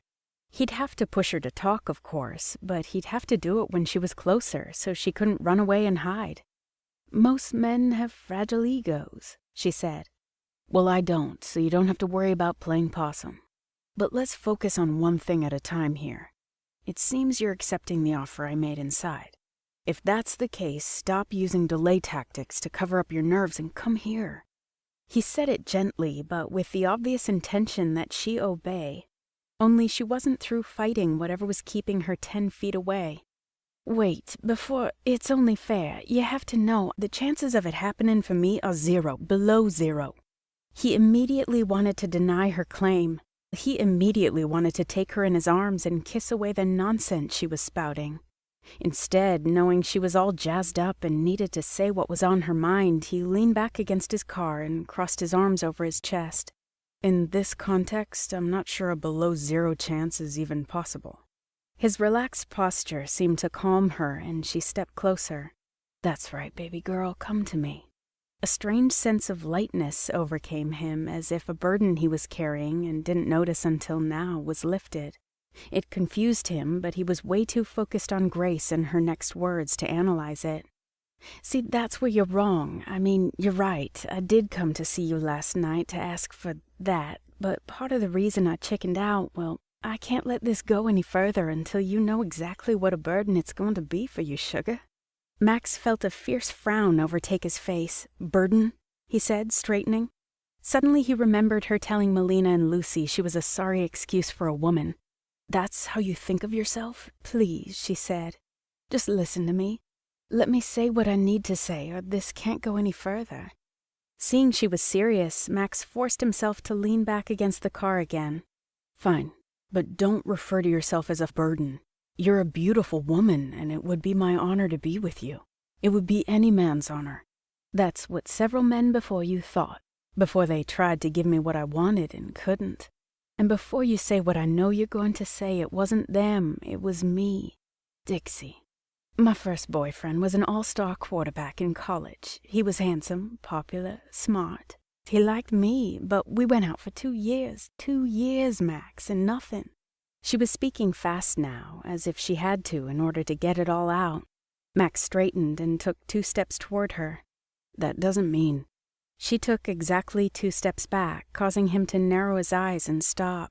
He'd stayed away from her for more than a year, but already he was tired of her backing away from him. "After that, I tried a couple of times with guys I just met, and those times, it wasn't even good, not any part of it. I could barely relax, and I learned it wasn't worth it, trying with someone who didn't care about me and whom I didn't give a hoot about either. I just ended up feeling worse about myself. That's not what's happening here. I care about you, and I've... She interrupted him again, and it started to piss him off, even as part of him was finding her more and more adorable. I didn't have a serious boyfriend again until a few years later. I met a guy when I was out celebrating my 24th birthday. He was a college professor, but far from a nerd. Again, handsome. Again, he cared about me, and I cared about him. He had straight white teeth, great hair. He was funny. He was kind. He came from good people. I tried to fake it, but eventually he caught on. And after 3 years together, 3 years of him trying and trying and trying, and me failing and failing and failing. Her breath hitched, and Max had had enough. He moved quickly toward her, not letting the fact she backed away deter him this time. "Grace," he whispered as he gathered her in his arms. She was shaking, he realized. With the amount of pressure she was putting on herself, of course it had been impossible to let go. And that's what this was about, he was sure of it. She hadn't been able to let herself go with those men. He was going to find out why and help her pass those barriers. "It happened again and again, just like that," she said. "Good men I was attracted to." She abruptly stopped talking, and he found himself no longer able to hide his amusement. Laughing, he hugged her tighter. "White teeth, good hair, hot bods, I got it. Message received, Grace." She shook her head and started to pull away, but he held her tighter. "You were with quality men. They were with a quality woman. You don't have to worry that I don't know what I'm getting into. You've warned me this isn't going to be easy. What I need now is for you to get that out of your head." He pulled back and held her gaze. "This isn't just about me doing you a favor. I've wanted you for a long time." When she started to look away, he cupped her chin and refused to let her. "I think you're beautiful. I need this, Dixie, just as much as you need it. Something's been missing from my life. I don't know what it is, but what I do know is the idea of being with you, and yes, the idea of proving to you that there's not one thing wrong with you, has me jazzed up and excited. Very excited," he whispered. "You with me?" "Max." "Are you with me, Grace?"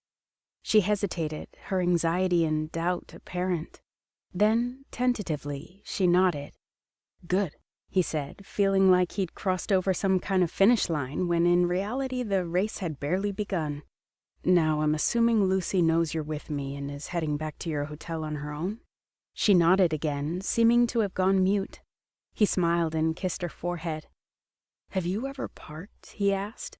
"Parked?" she asked with a crinkle between her brows. She looked over at his car, a sleek black Audi. "Yeah, as in made out in a car, until the windows got all steamy." She swallowed hard, and Max couldn't help himself. He reached out and lightly caressed her throat with the pads of his fingers. She shivered. He clenched his teeth to contain his own moan. "In college," she whispered, her eyes getting drowsy with memory. "Then let's get in the car, Grace, because I want to hear more about what you were like in college, including what you liked then, what you like now, and what you think you might like but have been too embarrassed to admit." Chapter 5. Max's Magic Rule number 6. Always leave them wanting more. Good Lord, Grace thought. I'm in a parked car with Max Dalton, and he told me he needs me. So why am I sitting here pressed against the passenger door? And why isn't he reaching over the center console and touching me? Max, who'd just pulled his car into a lookout point with a stunning view of the Las Vegas Strip, turned toward her. Locals call this place Love with a View. I've never actually been up here, but I've been meaning to check it out. She gazed at the twinkling lights and far-off desert scape. It's pretty, she said. She tried to relax and started with unfolding her hands from her lap. Her palms were sweaty, but she resisted wiping them on her skirt. She wasn't sure how he planned on starting to steam up the windows, but when he asked, "So what were you like in college?" she blinked in surprise. "You really want to talk about that? It's a good place to start." "Start what?" "Start talking, Grace," he said gently. "I thought you wanted to make out and steam up some windows." "We'll work our way up to that. You said you had your first experience with your college boyfriend. What was his name?" Grace just stared at Max, not sure why they were working their way up to anything, and really not sure why working their way up meant telling Max her ex-boyfriend's name. She shifted uncomfortably in her seat. He's really not relevant. So humor me. His name was Neil. Since you waited until college, did you wait for religious reasons? No. Then why? She shrugged. I didn't want to give myself to just anyone. He nodded, his eyes darkening, and she was wondering what he was thinking.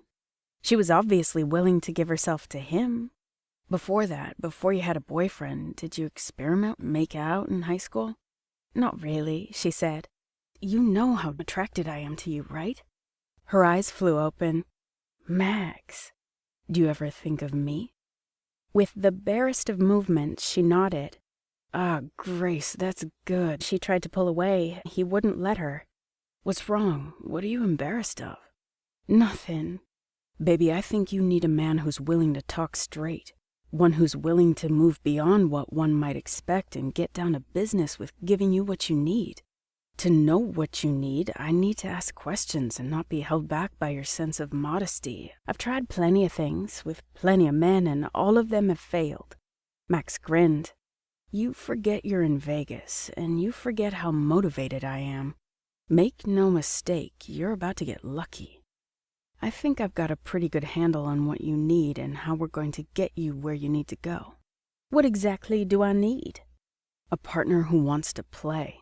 One who's willing to push you while at the same time holding off. One who's going to prove he's not settling but enjoying every second of that exquisite torture right along with you. Sounds frustrating for both of us, and I've had enough frustration as it is. Any frustration you suffer during the process will be worth it. Don't worry about that. Don't worry about totally placing myself in your hands, she snorted. You don't ask a lot, do you? I'm asking for what I think you need. And Grace, that includes canceling your flight tomorrow. She laughed nervously. I can't stay in Vegas that long. Why not? Melina said you were taking time off from work. When she remained silent, he said, Grace, you've got a plan for yourself, one that doesn't involve California or career. You want me to give you something before you start your plan, but you have to give me a fair shot. That's the point. If we're going to do this, we're doing it all the way. And that means total trust by you, and total openness to whatever may come. I will push you to stretch your boundaries and inhibitions, but I will never do anything you don't like or cause you pain. If I do, all you have to do is say no and I'll stop. She was tempted to give in. He could see it in her eyes, in the way she bit her lip and looked at him as if he was a big slice of chocolate cake and she was starving. But she held back, out of fear, out of honesty. He was getting that words meant something to Grace. She didn't use them lightly. And she really didn't want to say she'd give him total control when she wasn't sure she actually could. What about your plans? She asked, obviously trying to buy herself some time. Back at the house, you said you need to draw more attention to your show by drumming up press. How will you have time for that and me? I'll make time. I wouldn't feel comfortable. That is, I wouldn't want... You wouldn't want me to go from touching you to touching another woman. More like the other way around. That's not a problem. You said it yourself. What I'm going to be doing is about drumming up press. You kissed Elizabeth, she reminded him. And I won't be seeing her for another week. You're the only woman I'm interested in right now, Dixie. What if that changes? It won't. But what if it does? I'll deal with it, and that will mean talking to you before I betray your trust. I don't want press, she said. I'm dealing with stuff you don't know about, Max, stuff that means I need total privacy. If you can't give me that... He immediately wanted to grill her about what stuff she was talking about. One thing at a time. I promise I'll keep you out of my business. We're the only people who will know we're seeing each other. With my performance schedule and having to work the bars, we won't have tons of time together, but the time I do have, I'll devote to you. She thought about it, then seemed to come to a conclusion. Okay, under those conditions, I'll try to be open to whatever you suggest. He wished he could let it go at that, but he couldn't. She was waffling, and he needed to be very clear about what he was asking for and what she'd be agreeing to. Trying to be open isn't going to be enough. You place yourself in my hands completely, with the exception of anything that you don't like, after you've given me a fair shot at persuading you. Let me have all of you, or tell me what you're afraid of, because it shouldn't be this hard. She flushed, looked away, then forced herself to meet his gaze again. Easy for you to say. I've never had the issues you do, he said quietly, to which she had no response. So are we going to do this or not? You know I won't hurt you. You know what I want to give you. I can't unless you trust me in a way you haven't trusted any of your partners. He was saying it straight out so she couldn't misunderstand. She looked scared but tried to rally. I did trust them. I trust you. Words are easy, Dixie, no matter how it looked. If you think you trusted them with all of you, you're wrong, and it'll be my job to prove it to you. He saw the conflicting emotions in her eyes and felt her pain. She shook her head, and he knew he was losing her. I don't know, maybe this is a bad idea. What if I give up control to you? He said abruptly. She looked startled, then intrigued. What? He hesitated, cursed himself. What was he doing? Before you place yourself in my hands, how about I place myself in yours? What does that mean? You say you're adventurous. Show me. Silence stretched between them as she thought about it. He practically saw the gears turning in her head. I need to think about it. Can I take the night? To make sure I can clear my schedule, I mean. Disappointment crashed through him, but he nodded. Sure, Grace. He drove her to her hotel and walked her to the lobby doors. To his amusement, she held out her hand. No matter what, thank you, Max. I mean it. His mouth tipped up and he shook his head. I think we can end this night with something better than a handshake, don't you? Sure, she said. She waited for him to move toward her. When he didn't, she leaned closer and kissed him. She was complex, and so was the way she kissed. She started slow and easy, a whisper of soft caresses that drew him in. He pulled away. Her breath hitched and puffed against his mouth. She wanted more, and so did he. It took everything he had, but he took several steps back. She'd said she'd needed time, and he was going to give her that. Take tonight, Grace. If you decide you can accept my terms, let me know. Otherwise, catch that plane tomorrow and know that I wish you well. Chapter 6. Max's Magic Rule Number 7. Never let a beautiful woman upstage you. Melina told me you were concerned about Grace. You finally track her down and make your move? Max blinked. Considering he was right in the middle of bench pressing 250 pounds, he didn't answer his brother, who was spotting him right away. It had been less than 24 hours since he saw Grace, but for all he knew, she was heading to the airport to catch her flight right now. To make sure he didn't do something stupid like try to stop her at the airport and fall to his knees begging for another chance at betting her, he'd called his brother to meet him at the gym.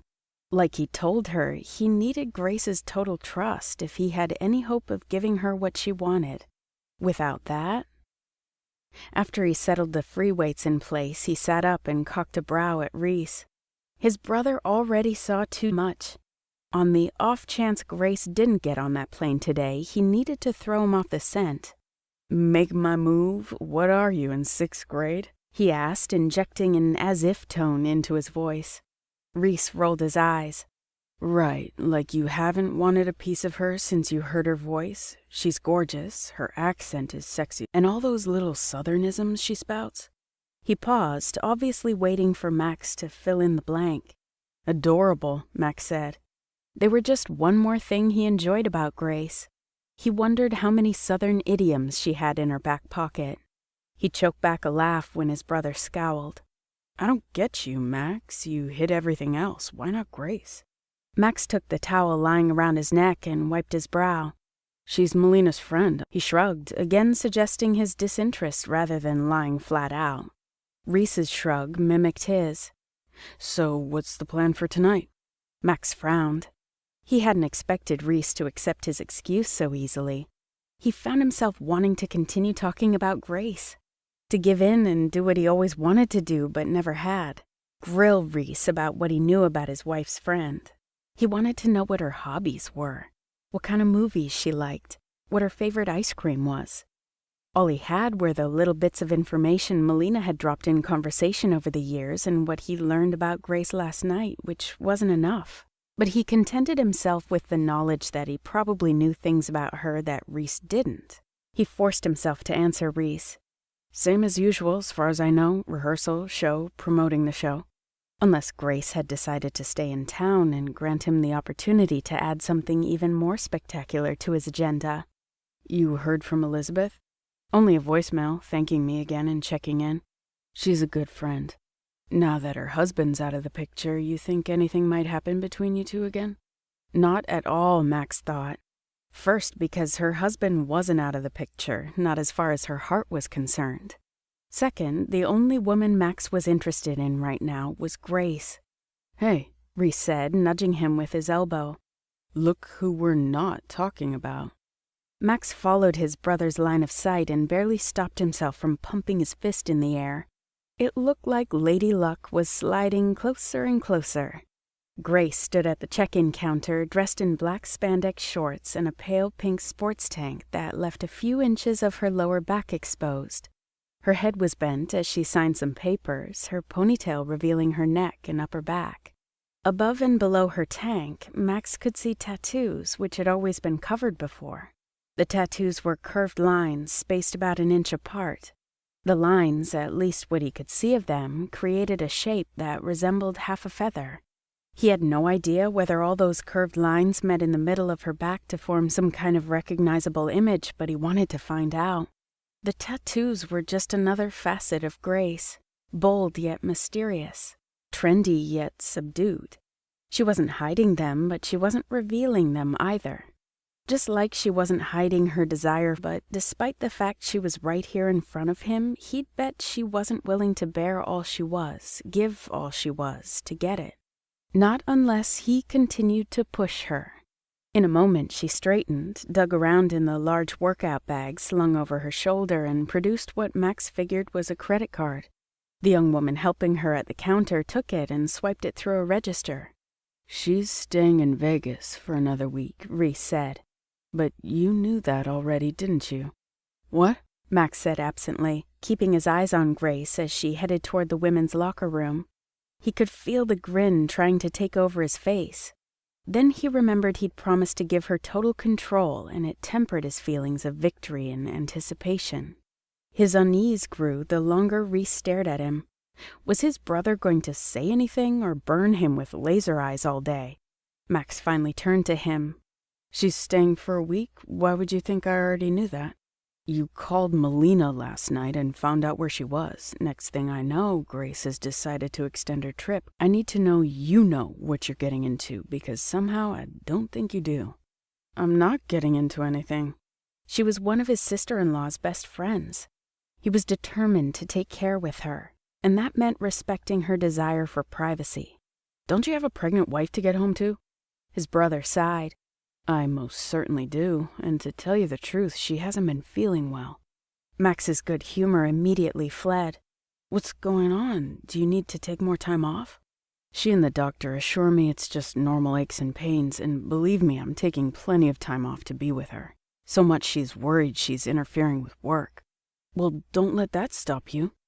Of course not. But you know the baby blankets Mom's been working on? She finished them early and wants me to pick them up before they leave for Hawaii. I'd planned on driving there today, only... No problem. I'll swing by and pick them up for you. Reese's expression turned to one of relief. That would be great. I'll head home and watch a movie with Melina. Thanks, Max. No problem. The hand Reese clapped on Max's shoulder said it all. After Reese left, Max headed toward the check-in counter. The young woman who'd helped Grace a few minutes earlier smiled at him and leaned against the countertop. May I help you, Mr. Dalton? He flashed her a megawatt smile. Even counter girls expected him to flirt with them. All women did.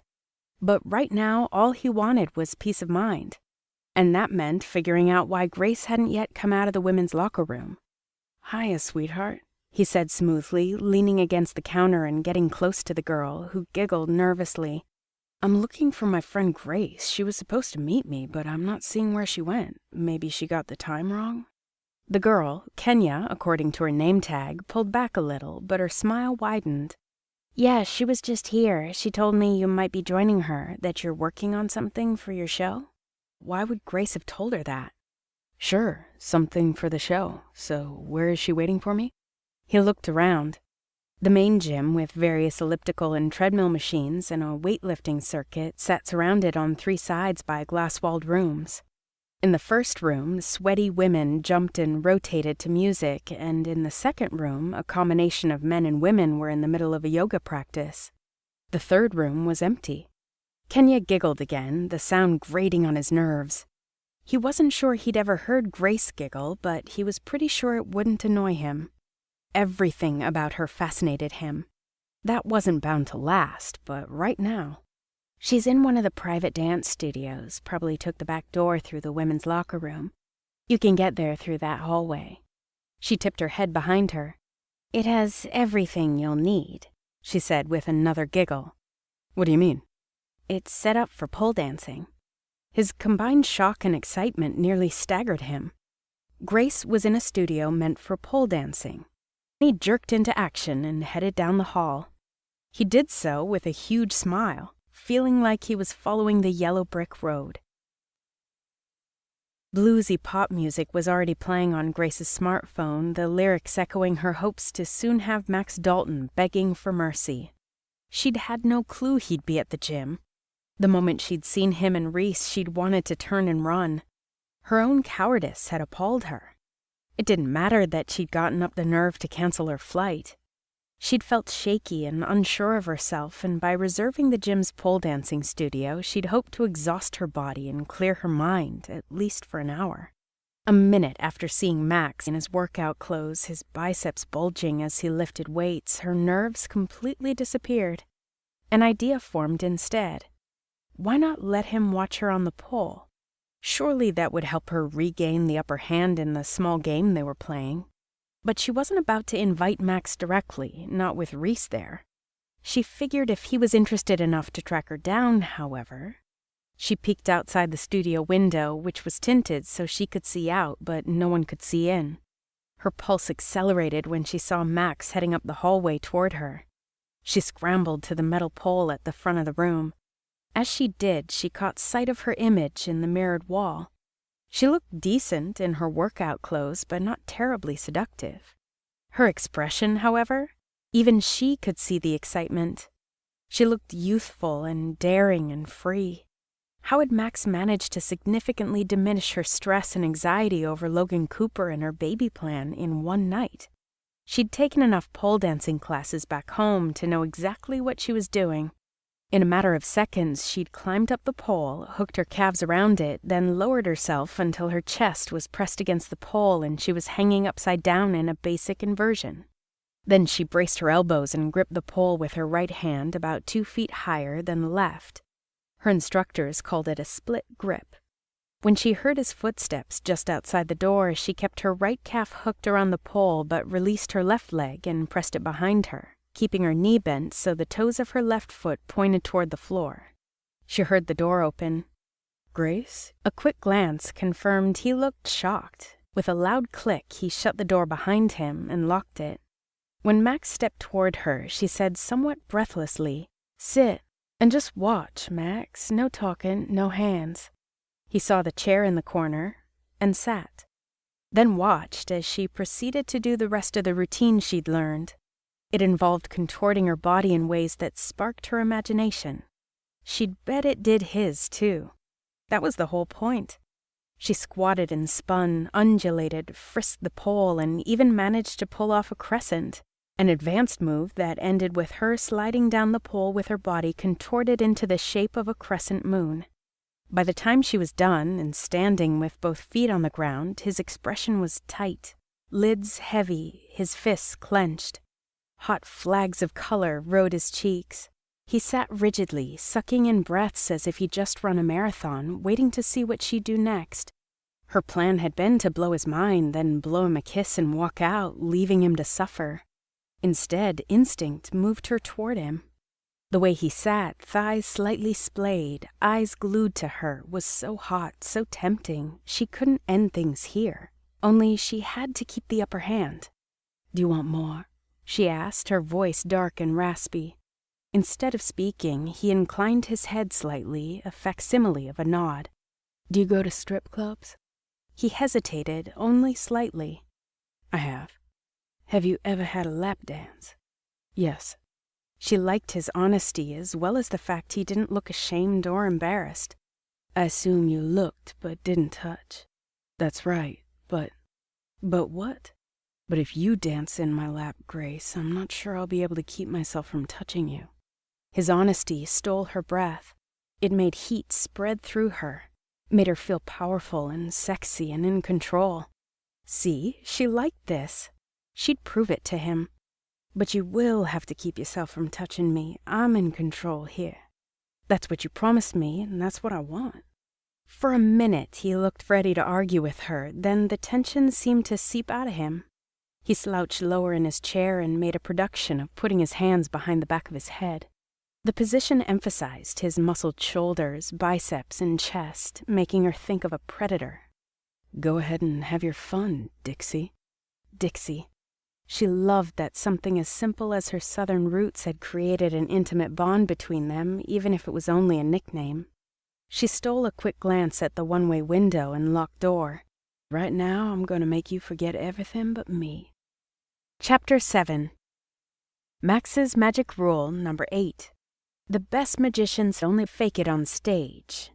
Later, Max gave her one last light closed-mouth kiss and murmured he was going to shower, change, and meet her up front. Grace did a quick rinse-off and clothes change, silently lamenting she hadn't brought makeup or anything fancier than a t-shirt and jeans. Why would she? She'd been planning on working out, not going a few rounds with Max, but now that she'd agreed with no room for doubt to let him take whatever he wanted. No, now that she'd agreed to let him take whatever she secretly wanted to give him, and the answer to that was everything, she was seriously nervous and longing for some feminine battle armor. If she had some mascara and lipstick, hot rollers, and LBD, and some seriously rocking heels, she'd be feeling a bit more prepared for whatever was going to come next. When she made it to the lobby, Max was nowhere in sight, so she contented herself with sitting and thumbing through a few magazines. The selection was truly sad. A bodybuilding magazine held no interest, and neither did a magazine on triathlons. She was thinking Cosmo and one of those How to Be Fearless in Bed articles would do her good. Instead, she found a magazine on parenting, dog-eared and well-worn and looking like it rolled off the printing press when flip phones were still in fashion. It stunned her for a second, made her realize for all her talk with Melina and Lucy about moving on to what was important, a family, she'd been easily and thoroughly sidetracked. Hopefully her time with Max would be fruitful so she could pursue her goal for a baby with a truly refreshed and clear state of mind, but she needed to keep focus on the true prize. While she was staying in Vegas to spend time with Max, he'd be plenty busy doing other things. She needed to do the same, starting with touching base with the surrogacy agency about the interviews scheduled for tomorrow. She'd do that as soon as she and Max finished whatever they were going to do next today. It couldn't take more than a few hours. The thought of doing anything more with Max and doing it for a few hours made her tremble with delighted anticipation. Taking a deep breath, she determinedly opened the parenting magazine. Inside were glossy photos of drooling babies, giggling babies, and babies sloppily eating, food in their hair and grins on their faces.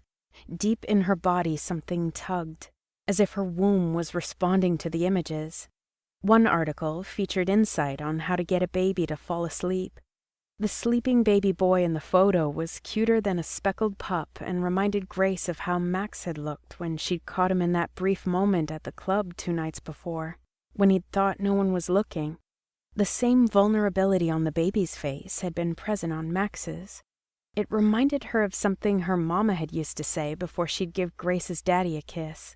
Something about a man being a little boy just grown bigger. Max hadn't always been the confident man he was today. At some point, he'd been a child. Defenseless, innocent, craving love. As an adult, he certainly wasn't defenseless or innocent, but could she really say he didn't crave love? It was obvious his family was important to him. Melina was important to him. And Melina, who'd known him since she was 14 years old, believed Max would be a wonderful father. Who was the real Max Dalton then? If what she'd seen the other night was him letting down walls, then how high did those walls go? How much of himself was he hiding from the world? How hard was it for him to keep those parts hidden? She kept parts of herself hidden too, and she often struggled with the need to be seen for her genuine self. Unfortunately, she wasn't always sure who that was. All Grace truly knew was she was lonely. Her parents had both been only children whose own parents died before Grace was born. No parents, no grandparents, no aunts, uncles, cousins, second cousins, nothing. From an early age, she made life decisions. She provided for herself. She pushed forward every day because she had no choice. In the meantime, except for Melina and Lucy, there'd been pitifully few people she trusted. And even then, she never shared everything about herself with her friends. That wasn't Max's problem. He was surrounded by people who adored him. Family, fans, and strangers alike. He seemed to truly love his life. The stage, the women, the fame. Whatever she'd seen in that moment in the club when he'd looked vulnerable, it didn't mean he felt alone. It didn't mean he was yearning for love. Not the way she was. And it certainly didn't mean she'd ever be the woman that could give it to him. She looked once more at the picture of the sleeping baby, and that yearning she'd been thinking of tore through her. She wanted a baby, needed a baby. She wasn't going to wait until she was older to find the perfect man and hope she survived long enough to see her child grow into adulthood. The others might think she was being foolish, but regardless of what she gave up to Max, she was a woman in control, and she had a plan. Max first, but not forever. Her baby, her family, that would be something different. She cast a quick glance at the doorway to the men's locker room. Still no Max. Tapping a toe impatiently, she thumbed through the rest of the magazine, then reached for the one on triathlons. She was reading about various ways to prepare for a race when... "Ready?" The steady and deeply male voice came from behind her. She whipped around, dropped the magazine, and perused Max. Tight jeans that cupped him just right, a white button-down Oxford shirt with sleeves rolled to the elbows, and deck shoes. Yummy. He slid an arm across the chair back, his body now angled slightly closer, and his all-male scent wrapped around her. "Ready," she said. On the 10-minute ride back to her hotel, they chatted about mundane things, like whether the 49ers had a chance of winning the Super Bowl this year, how round Melina had grown, and the magic show. Although the stunt he'd pulled with Elizabeth increased sales, neither Reese nor Max was confident that would continue. He was right in the middle of telling her about a new trick Reese was working on when he paused and cursed. "What is it?" she asked. He pulled up in front of her hotel, put the car into park, but kept it running and his seatbelt on. "I'm sorry, Grace, but I just remembered Reese asked me to do him a favor. Today. As in, right now. Between you showing up at the gym and dancing for me and me looking forward to what was going to happen next, I forgot what I promised Reese, but it's important." He closed his eyes and groaned dramatically. "Why couldn't I have been born an only child?" Despite the disappointment swelling inside her, she laughed. It was so obvious he was joking and would do anything for his brother. "It's no problem. I'm here for the week, remember? We'll have plenty of time for—" She waved her hand. "All that." Max laughed. "Anyway," he said, "can I come by later tonight after the show?" He pulled her left hand from her right, lifted her palm to his mouth, and kissed it. "Then you'll have my full attention." She nodded and breathed a quiet sigh of relief. "We'll continue what we started at the gym. I can't promise we'll finish it, but I can promise the continuation will be amazing." A thrill ran through her at the thought. She tried to imagine him focusing even more attention on her. She wanted to know more about him. What was it Max Dalton considered an important favor? "What is it you have to do?" she asked, hoping he didn't think she was being nosy. "Drive to Cedar City, Utah, then get back in time for my show. The whole trip will take about 5 or 6 hours." He traced the lines of her hand with his thumb, and although she enjoyed the soft caresses, her hand still tingled from where he'd kissed it. "What's in Cedar City?" she asked, almost wincing at how husky her voice sounded. He released her hand, touched the edge of her mouth with the pad of his thumb, smiled briefly, then let his hand drop before answering her. "My parents, they're leaving for a trip, a second honeymoon. We already had a family dinner to send them off, but Mom, well, she's been working on something and she just finished sooner than expected. It's important to her that Reese and Melina have it before she goes." The answer startled her, and surprise must have shown on her face. Max frowned. "What did you think I was going to say?" I have no idea," she said, stammering. "I just didn't think it would be that." Grace had only met his parents once, at Melina and Reese's wedding, but it had been plain to see how much they loved each other and their sons. So much it had surprised her they no longer helped with the magic act and hadn't followed their sons to Vegas. Melina said she was surprised as well, but thought it had something to do with them wanting to give their sons space, which they'd missed their whole lives thanks to all the touring the family had done. "Do you ever wish they lived closer?" she asked. "They're close enough that we get to see them often. They've never taken a lot of time for just the two of them, and they probably wouldn't be going on this trip except that Reese and I surprised them with it before we knew Melina was pregnant. Mom's wanted to cancel several times, but we talked her around. Once the babies are here, nothing's going to tear them away from their grandkids. I know I won't be traveling anywhere far, that's for sure."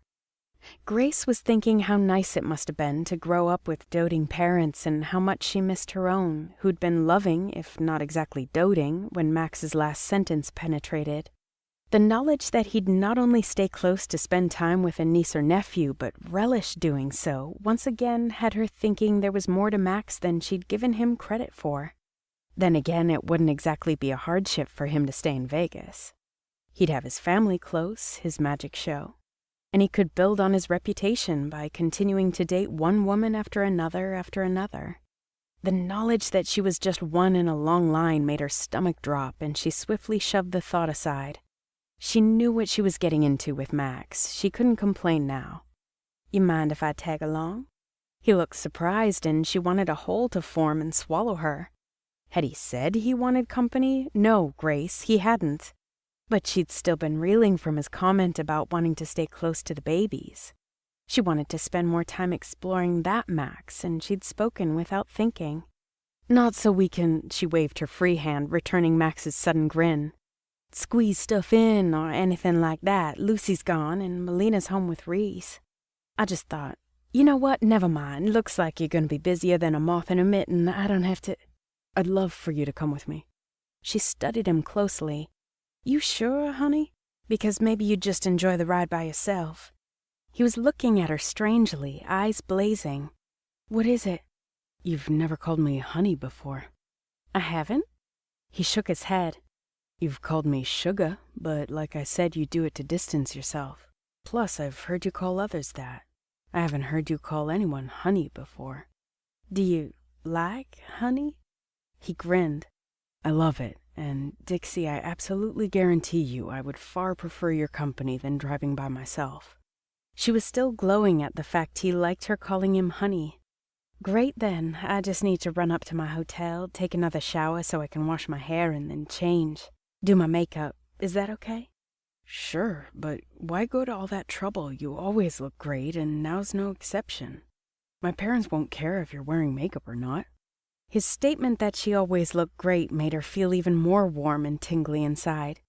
"Thanks, but I care. The only time I met your parents was at Reese and Melina's wedding. I don't want them seeing me with no makeup, ratty hair, and in casual clothes. I just wouldn't feel right." "You mean you don't want them seeing you without your armor on, but you're letting me see you that way?" It wasn't like she'd had a choice. They'd run into each other at the gym. But he seemed to like the idea of seeing her in a way others didn't. That made her warm and tingly again, but this time the feeling scared her. She glanced away, pulled her hand from his, and plucked at an imaginary piece of lint on her jeans. "We'll just tell them I'm visiting Melina so they won't jump to the wrong conclusion." "What conclusion is that?" Her gaze snapped back to his. He no longer sounded or looked pleased. "Well, I mean, it's probably better if your parents don't assume I'm one of your women. It might make things awkward when I see them in the future." "Because I don't have female friends? Because my parents will assume any woman I bring along for a visit with them is a woman I'm sleeping with?" It surprised her how hurt he seemed by her careless words. A playboy shouldn't care what she thought about him. The fact he did pulled at her heart. "No, I mean, obviously you have female friends. Though there was only one she knew of, Melina, and she was more like family. She always had been. I just thought, I don't know. I just figured you wouldn't want them barking up the wrong tree." Max stared at her for a minute longer, then smiled slightly before shrugging. "They're going to get the wrong impression no matter what we tell them, Grace. But we can play it your way if you want." Puzzled by his cryptic response, she waited for a moment. When he didn't expand, she asked, "What do you mean they're going to get the wrong impression anyway?" "I've never brought a girl to meet them, ever. You'll be the first, and you know what they say, Dixie, no one ever forgets their first." Max sneaked a long look at Grace before she stepped out of the elevator and into the hall, headed toward her hotel room. Once again, he wanted to tell her not to bother getting dolled up. She looked great without makeup. Younger. Sweeter. Guard down, even if that wasn't actually true. She looked beautiful and relaxed, not worrying about finding someone to father a child, not trying to control every step of her life because she was so afraid just living it in the here and now wasn't worthwhile. When he'd remembered his promise to Reese, he'd been in agony, but now that she was coming along, he'd have a chance to talk to her for several uninterrupted hours. Well, he was hoping he'd learn more about Grace, but also make some headway into getting her to rethink her baby plan. For a complex woman, she wanted simple things. Things most people wanted. But who went out and found another person for the sole and specific purpose of creating and raising a baby? Who looked for someone they didn't love and never would just because they wanted a child to have a father, but didn't want the emotional complications that came with having a baby the traditional way? Someone with enough issues around control and letting go to fill an Olympic swimming pool. Someone like Grace. She opened the door to her hotel room and motioned him inside. It wasn't messy, but it wasn't exactly neat either. It was how his hotel rooms often looked, which for some reason made him smile. There was only one bed in the room, but it was a king. "Did you share a room with Lucy?" "No, I stayed all by my lonesome," she said, putting her gym bag on the bed. "Why?" "No reason, but why not share a room while you were here? I like my privacy, and Lucy is dating Jericho. They tend to get carried away with their Skype calls." He snorted. "What do you think of this Jericho guy?" he asked. "He's brooding, passionate, artsy, seems perfect for her." He heard the hesitation in her voice. "But?" Grace dug around in her chest of drawers, then pulled out some clothes. "I'm going to shower first." He looked at his watch. It would be cutting it close, but they had about half an hour before they had to leave. Without her invitation, he stretched out on her bed, palms behind his head with legs crossed. "Leave the door open and talk to me," he said, mostly to see how she'd react. For a moment, she hesitated, and he mentally willed her to do as he asked. She'd made it clear that letting others make decisions for her was not something she generally allowed, and he figured baby steps were needed to lead up to what he wanted from her. And for her. She gave a tight nod of her head, then stepped toward the bathroom. "Take off your clothes first." She froze and turned to look over her shoulder at him, mouth open and eyes rounded with horror. "Show me your tattoo, Dixie." Slowly, she pulled her top off, then tugged her bra off, letting it fall to the ground. He sat up to get a better look. Running the length of her spine was the black outline of a stylized bird. Was it a swan? He wasn't sure, but the curved lines he'd seen at the gym above her tank top made up one of its wings, stretched up toward her neck. The ones he'd seen below her tank made up the other wing. The overall design had a simplistic elegance and sensuality, giving the suggestion of flight even as the bird stood upright.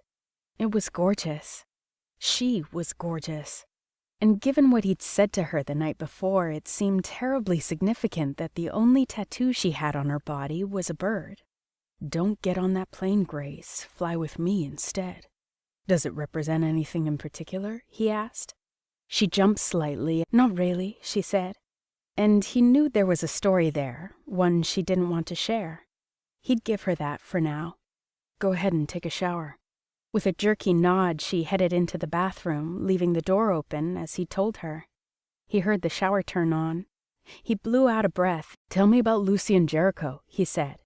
It didn't seem like she was going to respond, then she called back over the sound of the running water. "After Lucy and her last boyfriend, Jamie, broke up, she came up with this theory." "What theory?" "That people with different backgrounds, like a jock and a brain, or a preschool teacher and a skydiver, can totally fool around with one another, but when it comes to long-term commitments, like should stay with like." That didn't sound like the free-spirited Lucy. Maybe he'd misheard her. "Like and like? Meaning what?" "Both people should be preschool teachers, or skydivers, the same. In personality, if not profession." "Sounds boring," he said. "Maybe. I thought Jamie and Lucy were so right for each other. They were completely different from one another, both professors, but her wild and him more restrained. Even so, they lit up like Christmas trees whenever they were together." "So you think her theory's all wrong?" Only the sound of the shower came from the bathroom for several moments. Then Grace spoke again, her voice low. How right could they have been, given he broke up with her? "Are you saying the reason their relationship didn't last was because they weren't like one another?" "Actually." She hesitated, then the sound of the shower stopped. "Lucy never told us why Jamie dumped her," Grace said. "Just that he did, and that's when she came up with the whole like sticks with like theory." She appeared in the doorway wearing a fuchsia top and flirty black skirt, a towel on her head, turban style. "Makeup, hair, I'll be faster than a herd of turtles, then we can head to your parents' house, okay?" Chapter 8. Max's Magic Rule Number 9. Do what it takes to make the audience clap even louder. Nerves danced in Grace's belly as she stared out the car window, watching the landscape fly past. Max had kept his foot on the gas ever since they'd left Vegas. The farther they drove, the more nervous Grace became. In a way, she felt like she'd be meeting Max's parents for the first time. Especially because Max said he'd never brought a woman to meet them before. What was up with that? Had he simply not wanted to introduce his parents to a woman he knew wouldn't be in his life for long? Did that mean he'd never been in any kind of committed relationship? She knew he was different with his mom and dad, sweet, more loving. It simply emphasized in her mind all those layers Max had. "So," Max said, interrupting her thoughts, "we've made progress with one of your goals. Have you made any progress with the baby plan?" Surprised by the blunt way he brought it up, Grace searched his expression for any hint of mockery. All she saw was genuine curiosity. Relaxing back into her seat and welcoming the distraction, she said, "A little." "Will you tell me about it?" "If you're really interested, sure." She turned back to the window. The desert shrubbery had switched from drab khaki green to something more verdant as they climbed into the foothills. Lovely. The elevation and vegetation reminded Grace a bit of where she'd grown up in Georgia. Different, but the same color green. For a moment, an image of her mama and daddy wrapped in each other's arms, mama's head snuggled in daddy's shoulder, came to mind. Hot tears forced their way to the surface, and she furiously blinked them away. What was she doing here with Max? She was enjoying her time with him, yes, but it was also serving to remind her what she didn't have. What she'd had as a young child had been precious. Her parents' marriage had been amazingly strong and beautiful. She hadn't been too young to forget how very much in love they were. She could create her own memories with a son or daughter. She didn't need love and romance for that. She just needed healthy sperm and a man willing to be a father. That man wasn't Max. Max caught a glimpse of Grace out of the corner of his eye. She seemed withdrawn, lost in her own world. "Grace?" What is it you want to know?" "I'm not even sure. This isn't a conversation I've had before. How do you find a baby daddy?" "I've connected with a surrogacy agency to set me up with someone who has similar values and desires. It's essentially a dating service, only instead of connecting with the intent of providing a baby and then walking away, you're interviewing with the intent to create a fake family." "It's not fake," she said with a frown. "The baby would have a real mother, a real father. They don't have to be married to be a family. Look at all the divorced families that still provide their children with stability and love. Sounds like you're implying anything other than a married man and woman isn't a family." Max shook his head. "No way, that's unfair, Grace. A family is a family no matter what the structure is." "That's my point. So long as the baby has parents who love it, what does it matter if the parents are married?" "And what about agreeing on how to raise the child?" "There are forms to fill out to ensure compatibility. Then contracts are created that specifically state major issues, such as to immunize or not to immunize, what religion the child will be raised with, private versus public schools, college saving plans, and so on." He jerked the wheel, avoiding a pothole. They'd turned off the main road a few minutes ago, and here the asphalt wasn't as well tended. "Sounds like it will look great on paper. But what if the person you choose has the same compatible values as you do and follows the letter of the contract but treats you distantly?" She shook her head. "I'm still confused." That was understandable, given her whole baby plan inherently involved distance between her and the baby's daddy. What if the guy isn't respectful of you? What if he comes to pick up the kid and ignores you, or makes some negative comment about the mud puddle in the middle of the yard? "What mud puddle?" she asked, her brow wrinkled up in confusion. "When we were off tour, my mom would sometimes let Reese and I dig a big hole in the front yard. We'd fill it with water from the garden hose and play for hours. We'd end up coated in mud, our toys too, and there'd be a mudslick from the yard to the front door. Our dad would come home and see this gigantic mess. When my mom would come out to greet him, he'd wrap her in a big hug and ask if we were having mud pies for dinner." "I'm still not getting it," she said slowly. He blew out a breath. "What happens if you make a mud hole and the kid's dad comes to pick him up, then bitches you out for getting the kid muddy or for mucking up your own front yard? What if he admonishes the kid for destroying a perfectly good yard, clothes, and toys?" Grace sat in silence, staring out the window again. "My point," he said quietly, "is you won't know how this guy's going to react when you build a mud puddle, and you certainly won't have any say in how he treats you, and what kind of behavior he models for your child. Is that what you want for your kid? Is that how you see family? People get married all the time without knowing everything about each other. There's nothing to say I couldn't be head over heels in love with someone who would bitch me out for getting the kids muddy someday. Having kids with someone is always a risk. I'm willing to take that risk, even if you're not." "Who says I'm not? You think I wouldn't want to be a father someday?" She whipped around to face him, and she looked shocked, which pissed him off. What was it about him that made women so easily dismiss not only his potential to be a father, but his desire to want to be one in the first place? "You just seem okay with your life the way it is, Max. You can't know what it's like to feel an emptiness that can't be filled." His chest squeezed tight. She was wrong. He felt that emptiness every day. It seemed ever since he'd started this whole thing with Grace, he felt it more than ever. Except when he was with her. Wasn't that what she wanted a baby for? To make her feel whole, complete? No matter how true, that was a huge responsibility to put on a kid. She had to see that. "So you think having a baby will make you happy, but what if it can't? What if it's missing a man's passion and love that makes you feel empty, Grace?" "There will be time for that, after," she said. "But for having a baby, my time's limited. Every woman knows that. Usually they're not 29-year-old women." "You know women, but you don't know anything about being a woman, so please, let's drop the subject." They drove in silence for a few minutes before Max placed a hand on Grace's leg and squeezed. Thankfully, Grace placed her hand on his and squeezed back. He didn't let go, and neither did she. Chapter 9. Max's Magic Rule Number 10. Always have another trick up your sleeve. Max pulled into a neighborhood where the houses had big lawns and vast amounts of grass and trees between them. Being from overpriced housing in space-deprived California, it wasn't the type of place she'd expect retirees to live. As they got out of the car, a fawn-colored cocker spaniel with feathered hair on its chest and legs ran up to greet them with a ball in its mouth. It dropped the ball at Max's feet and sat, its hinny wriggling and tail wagging like crazy. Max laughed, crouched down, and petted the dog.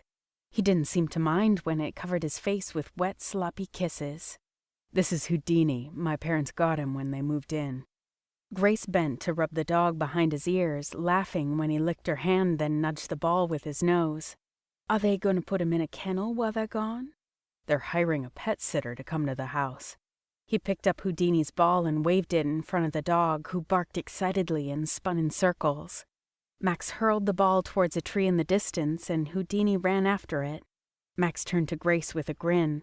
"I'd love to take him, but between all the performances—" He shrugged. Despite the dismissive gesture, she wasn't fooled. Not being able to watch Houdini, not being able to have a dog period, was not something Max was okay with. When Houdini brought the ball back, Max threw it again. He looked so carefree that she automatically wondered what else he didn't allow himself because of his commitments to the show. What other regrets did he try to hide behind a smile and shrug? "Max," a woman called. His parents walked down the long driveway toward them. Jack was fit, tall, and handsome despite the fact he was losing his dark hair. What he had left of it seemed to stick up in random tufts. Rachel was beautiful, with an hourglass figure and smooth skin that made her look closer to 40 than 60. She had the same hair and eyes as her sons.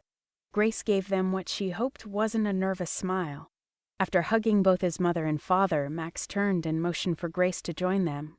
"Mom, Dad, you remember Grace? She was in town visiting Melina and graciously offered to keep me company on the drive over." Grace didn't miss the look Rachel quickly shot Jack before they both hugged her. "Of course I remember Melina's beautiful friend from the wedding," Jack said. "So wonderful to see you again," Rachel said. "And so nice of you to come along with Max. We know it's a long trip." She turned to Max. "I'm sorry for the trouble, sweetie. I know it was last minute, and I appreciate you taking the long drive. I just really wanted Melina to have the baby blankets before we left, and with all the preparation we're doing for the trip." "Let alone all the arrangements we had to make for Houdini here," Jack said. "I'm telling you, Rachel, we never should have gotten him." In contrast to his words, however, Jack was petting Houdini and about to take over throwing the dog the ball. Rachel patted her husband's shoulder. "You're just afraid you're going to miss your #1 fan while we're gone. I'll have to make sure I keep you appropriately occupied so you won't." She winked at Max. Instead of cringing at his mother's teasing, Max grinned. "Just leave the handcuffs at home this time, will you? We don't want another disaster on our hands." Grace's eyes widened and her cheeks heated. She knew Max and his parents were close. She'd been close with her parents too, but she couldn't imagine exchanging innuendos with them, no matter how old she was. Rachel slapped Max's arm. "Max, stop. You're embarrassing Grace." Max wrapped an arm around Grace's back and pulled her close to his side. "Grace isn't as easily shocked as you might think. Besides, I told you, if you flirt with Dad in front of me, I'm going to have to upstage you. It's in my nature." Without taking her eyes off Max's arm, which was still around Grace, Rachel said, "I'm your mother, Maxwell. I know your nature by now. And I also know you have good taste. Both my boys do." Her gaze lifted and she winked at Grace. "That we do." Max squeezed Grace's shoulder before dropping his arm. As a group, they walked up the cobbled walkway toward the cottage-style ranch. The light blue shutters and wraparound porch lent themselves to the setting, so charming, so different from the bright lights and hectic energy of Vegas. Max looked totally at home. For a moment, it threw Grace, made her wonder again, who was Max Dalton? "How's Melina feeling?" Rachel asked, her expression shifting from delight to worry. Grace frowned. "Is Melina not feeling well?" Was there something the others weren't telling her? Sure, Melina seemed tired after that massive shopping trip, but... "She's feeling a little run down," Max said. "That's why Reese wanted to spend the day with her today. He said he has some big meetings coming up, so he wants to give her some extra TLC. Rachel stopped just outside the front door and turned toward Jack. "It's not too late for us to cancel our trip if Melina's not feeling well." Max rested his hands on his mother's shoulders and gently turned her so she was facing him. "Mom, Melina's fine. You've been looking forward to this trip for a year. That was before Melina got pregnant. And there's no reason you can't go. The babies aren't due for another 2 months. You'll be back in 2 weeks. Enjoy yourself now, because as I told Grace earlier, you're not going to want to travel after the babies are born." Rachel bit her lip. When she looked at her husband again, Jack stepped up and hugged her. "We're a plane ride away if they need us, Rachel," he said. She nodded, sighed. "Okay, it's just hard not to worry about my boys and about Melina." She patted Max's cheek. "I'll worry about your wife too when the time comes." "I know." He kissed her cheek. "Now, where are those blankets you've been working so hard on?" His mom hooked her arm through his. "Let's go inside." They walked into the house, modest in size and decoration, rustic and with walls covered by photos of Max and Reese, from young boys to adults. It was clear to Grace which twin was Max in the pictures, the one usually mugging it up for the cameras. Rachel beckoned them into the kitchen and poured a cup of coffee, which she held out to Jack. Grace took a moment to examine the numerous clippings stuck to the refrigerator with magnets. Each featured Max or Reese or both. Many featured Max with young women gazing adoringly at him or melted over his arm or shoulders. "Rachel!" a young girl's voice cried out just as a whirling ball of energy exploded through the back door. "Grace, Max," Rachel said, smiling as she swung the girl who looked to be about 4 years old up into her arms. "This is Chloe. She belongs to Donna, our housekeeper, and for the next 2 weeks, Houdini's caretaker." A young woman with the same strawberry blonde hair and freckles as her daughter came into the kitchen after Chloe, clutching a baby boy on her hip, a wide smile on her face. The baby didn't have much hair, but what he did have was dark. "Sorry, she's a little out of control. Chloe, what are you supposed to do when you come to Rachel and Jack's house?" "Knock on the door and wait for permission to come in," the little girl said, patting Rachel's cheeks and gazing at her with adoration. "And I did, yesterday." Max laughed out loud, catching Chloe's attention. The girl, still in Rachel's arms, focused her gaze on him but pulled in tighter to Rachel and dropped the big grin. "Chloe," Rachel said, "remember how I told you I have 2 boys? This is Max." The little girl looked at Max, then at Grace, then back at Max again, twisting her body to meld closer to Rachel's, obviously uncomfortable. "He's not a kid, he's a grown-up." "Sorry," Donna said, apologizing again. "She doesn't do well with strangers." "It's okay," Max said. "Chloe, you're right, I'm definitely not a kid anymore. Both Rachel and Jack's kids grew up. But just because we're grown-ups doesn't mean we're not fun. In fact..." He took a step toward his mother, then reached a hand out as if he was going to stroke Chloe's hair. Grace held her breath. Even though she'd been an older child when her parents died, strangers approaching her always freaked her out. Max should know better than to come up to a kid so directly, especially one whose own mother said she was afraid of strangers. But then he smoothed his hand over his mother's head, tweaked her ear, and held up a large silver dollar in his hand to show Chloe. "Check it out, Chloe. Did you know Rachel had a dollar in her ear?" Chloe stared at the silver dollar with intensity, then swept her gaze back up to Max's face, a mixture of disbelief and concentration. "She didn't have money in her ear. You made that happen." Max chuckled. "Yep. Know how?" Chloe shook her head. "Magic." At that, the girl frowned, pinching her brows together. "There's no such thing as magic." "You sure about that? Here," Max said. "Stick your fingers in your ears, see if there's any money in there." Promptly, Chloe stuffed her fingers in her ears, then pulled them out again, a satisfied look on her face. "No money." "Bet you're wrong." The girl grinned. "No money," she shouted excitedly. Max stretched his hands out, palms up, and let Chloe see he wasn't holding anything. Then he swept his hands over her ears and produced a silver dollar in each hand. "So what do you call this?" he asked. A bright grin swept over Chloe's face. She grabbed the silver dollar, squirmed out of Rachel's arms, and ran over to her mom. "Max made magic. He found money in my ears. Can I keep it?" Donna started to shake her head, but Rachel said, "Of course you can. Max meant it as a gift, and a gift from Max is the best thing a girl can ever receive because he doesn't give gifts to just anyone, just to those who are special. And you are special," Rachel said, tweaking Chloe's nose. Rachel glanced up at Grace and smiled as if she was talking to her as well as Chloe. Donna laughed and said, "Okay, so what do you say when someone gives you a gift?" "Thank you," Chloe said sweetly before wrapping her arms around Max's knees, squeezing him tight. Grace felt warmth spread through her chest. She was moved by Max's actions, but also by Chloe's unreserved affection, as well as the message Max's mom had given the little girl, and Grace. Rachel opened a drawer, took out a folded piece of paper, and handed it to Donna. "Here are the emergency numbers for you, Donna, including our hotel and the vet. Thank you again for watching Houdini." "Any time, Rachel," Donna said, shifting the baby to the other hip. She turned to her daughter. "Chloe, it's time to say goodbye to Rachel." "And Max," Chloe said promptly, then hugged Max again, who chuckled and ruffled her hair. "I hope to see you again, Chloe," he said. After Donna managed to drag her daughter out of the house, Rachel poured more coffee. "Help your father put away the outdoor furniture, would you, Max?" Grace caught the silent look that passed between Max's parents, which clearly communicated Rachel wanted to be alone with Grace. Tension slid up her spine and she felt herself blushing again, wondering if Max's mother suspected all the gifts Max had given her so far. "No problem," Max said, but turned to face Grace and winked. "You want to come with me? I can show you the yard. My mom's a great gardener." Bless Max's heart. He was giving her an out in case she didn't want to be alone with his mother. She took a quick peek at Rachel, who was fighting to hold back her laughter. Grace felt like laughing too.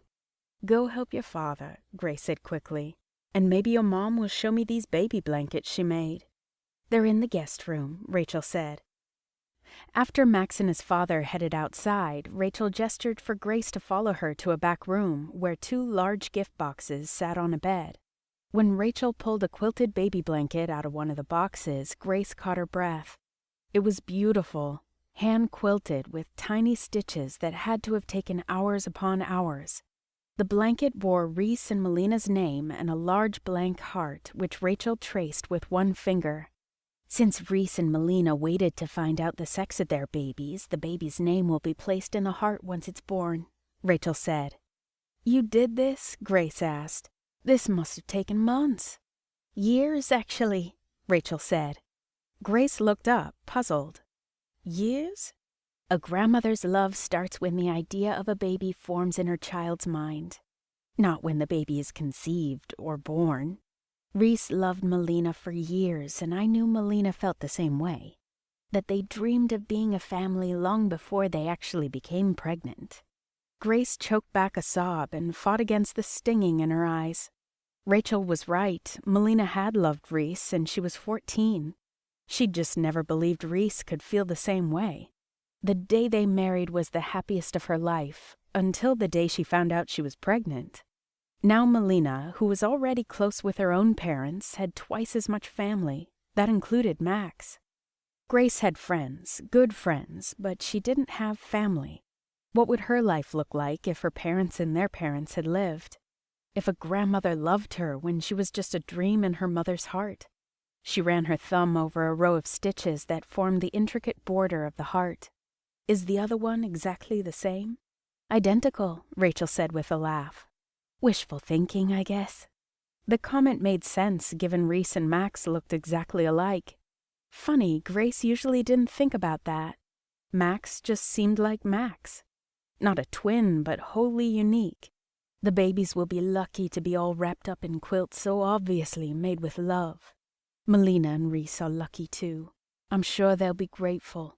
Are they expecting the blankets, or is this a surprise? Reese and Melina know about the blankets, but Max doesn't know about his. Not yet. Grace's eyes widened. Her first thought was, won't that be as useless as an ashtray on a motorcycle? "You made a blanket for Max?" For the first time, Rachel frowned. "I made blankets for both my boys." "I'm sorry," Grace said quickly. "I didn't mean to imply. I mean, of course you'd make one for Max. Why wouldn't you?" Rachel's expression smoothed and she smiled slightly. "I'm sure Max would recite several reasons, and I understand your reaction, Grace, really. Despite the fact he's dated his fair share of women and sowed more than his fair share of oats, most people expect Reese to be a great dad, and I'm sure he will be. It's Max who'll surprise everyone when he finally gets to be a parent. He'll be a fantastic uncle, but he'll be an even better father, even if he doesn't quite believe it himself. Grace couldn't imagine Max being insecure about anything, let alone whether he'd be a good father. Then again, she'd implied the same thing several times. She'd used Max's playboy reputation and celebrity status to judge him, even as she'd selfishly sought to use them for her own pleasure. Grace handed the quilt back to Rachel, who was looking at her out of the corners of her eyes. Why? Because she wanted Grace to help convince Max he'd be a good father? Or because she wanted her to convince Max to be the father of her child? She obviously had the wrong idea about them, just as Max had predicted. "You know we're just friends," Grace said quickly. "Oh, I know, dear. And sometimes that's often the best way to start. Whatever it is you have with Max, don't underestimate it. I certainly won't." Before a completely flummoxed Grace could respond, Rachel squeezed her arm. "Now let's go see what the guys are up to."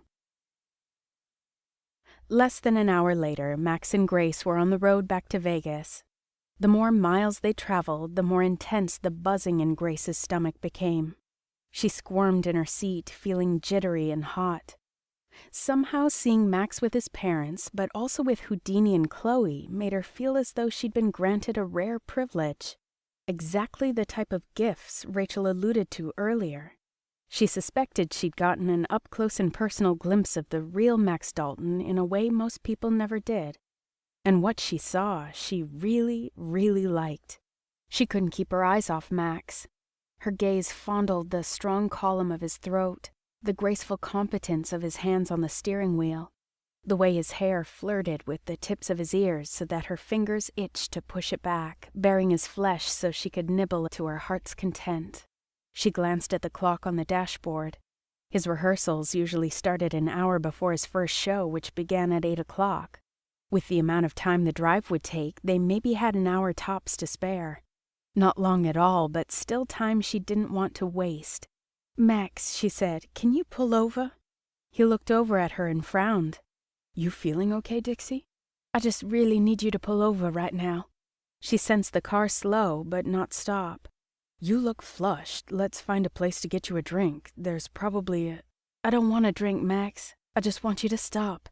"Grace, do you want me to beg? Because if that's what you want, I will. I'll do anything you want if you'll just kiss me.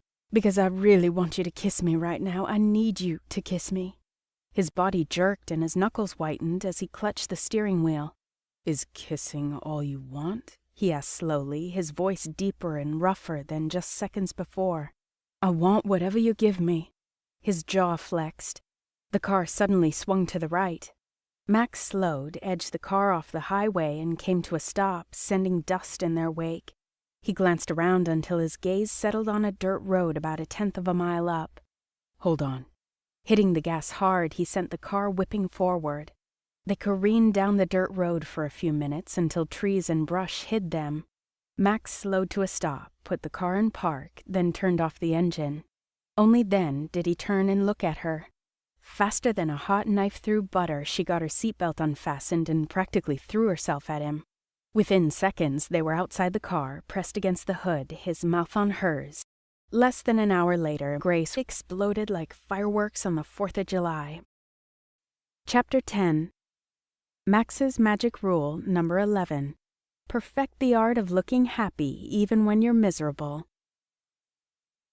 By the time Max pulled up in front of Grace's hotel, he had less than 15 minutes to get to the theater and prep before the show. It was probably for the best anyway. Grace was silently staring out the passenger window, just as she had been doing for the last half of their drive. Granted, she'd done it while he'd been holding her hand, mainly because every time she tried to pull away, he refused to let her. But despite allowing that physical closeness, she was freaked out and scrambling to reinforce all the walls he'd managed to partially break down. Partially, he thought, because he hadn't even begun to break down Grace's walls or see all of her. So now what? Other than what he'd already told her, he had no clue. Other than intending to spend more time with her, Max wasn't sure what role he was going to be playing in Grace's life. But he knew one thing. If he had anything to say about it, he was going to have a bigger role in her life than her best friend's brother-in-law. When this week was over, he didn't want to go back to being strangers who saw each other a couple of times a year, then made polite small talk. He wanted a relationship with her, even if that relationship was friendship. It worked with Melina before she married Reese. It could work with Grace, too. She'd have been his friend a long time ago if he hadn't been so determined to stay away from her.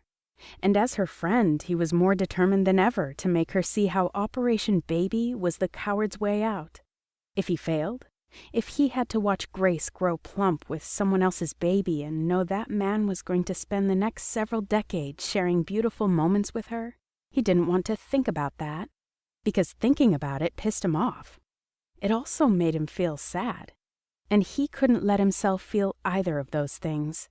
About a half hour ago, when he'd mentioned stopping by her hotel after his performance, she'd told him she was tired and needed a good night's sleep in order to be ready for her Skype appointment with a baby daddy candidate.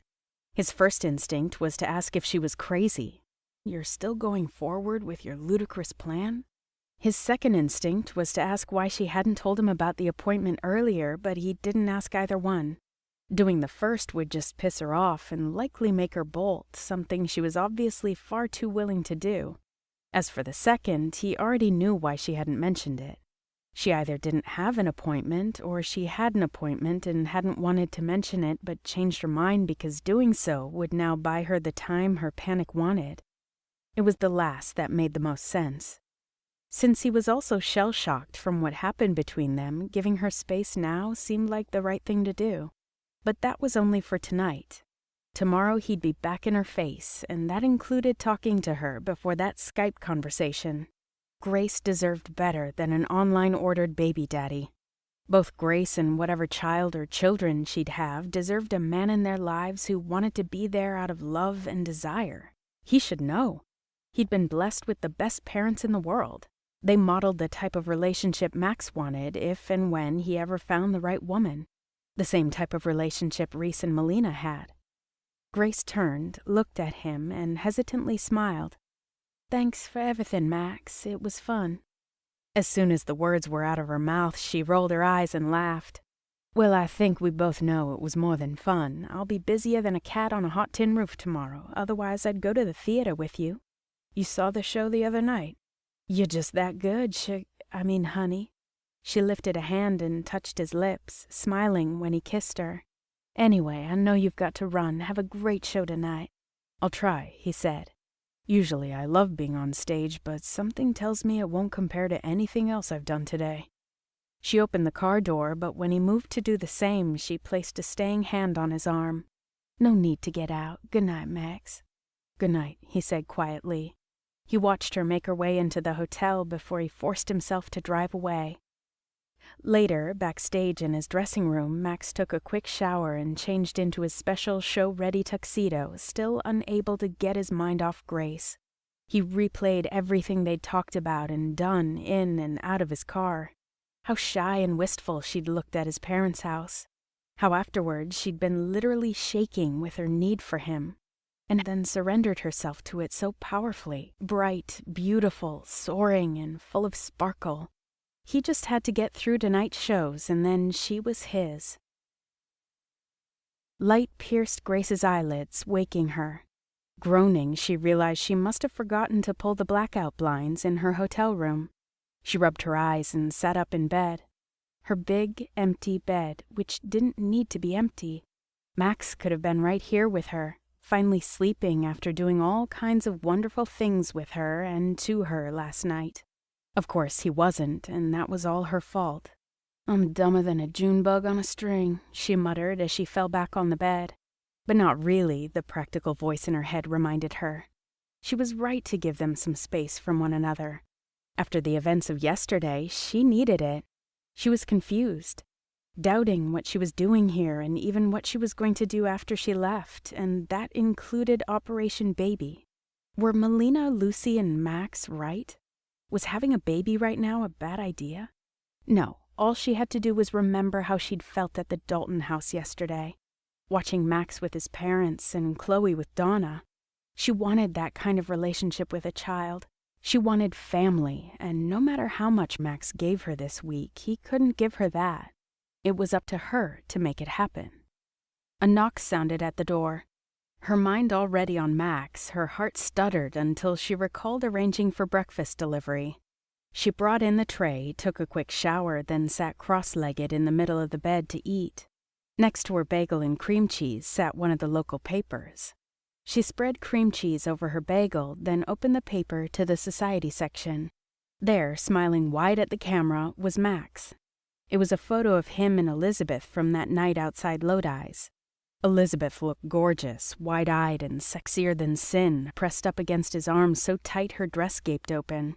And there was Grace, caught in a photobomb behind them, her devastation and confusion readily apparent. Grace swallowed a large lump of bagel that stuck in her throat. She looked like her heart had been broken. If that wasn't a wake-up call to keep her emotional distance with Mac, she didn't know what was. A ping sounded on her phone. She grabbed it off the nightstand and read the text from the surrogacy agency. Her baby's potential father needed to reschedule their Skype interview to a half hour from now. She glanced around. It wouldn't take long to tidy her hotel room, but her hair was disastrous and she needed a little makeup.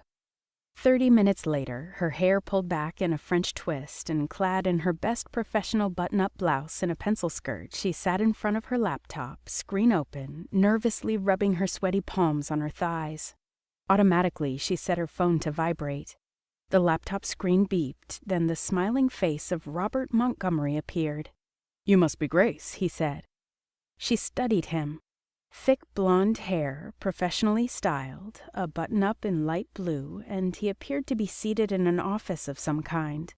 On the walls behind him were various framed certificates or diplomas. A businessman, then. Probably someone who'd be at every Little League game or dance recital. Who'd play ball with his son after getting home from work, or be the carpool dad. Not someone constantly playing the game. Always in the public eye and loving every minute of it. Only it no longer seemed Max loved every minute of his life. He'd seemed happier throwing a ball with Houdini and spending time with her than she'd ever seen him on stage. Yet, she would not think of Max. This moment was about Robert and Operation Baby Daddy. "Hello, Robert. It's so nice to meet your acquaintance." They spoke for a few minutes, exchanging pleasantries, careers, where they lived, favorite movies. "Would you agree consistency is important?" he asked. Grace said, "If you mean in a shared parenting arrangement, yes, I think a child should have equal time with both parents." Robert frowned.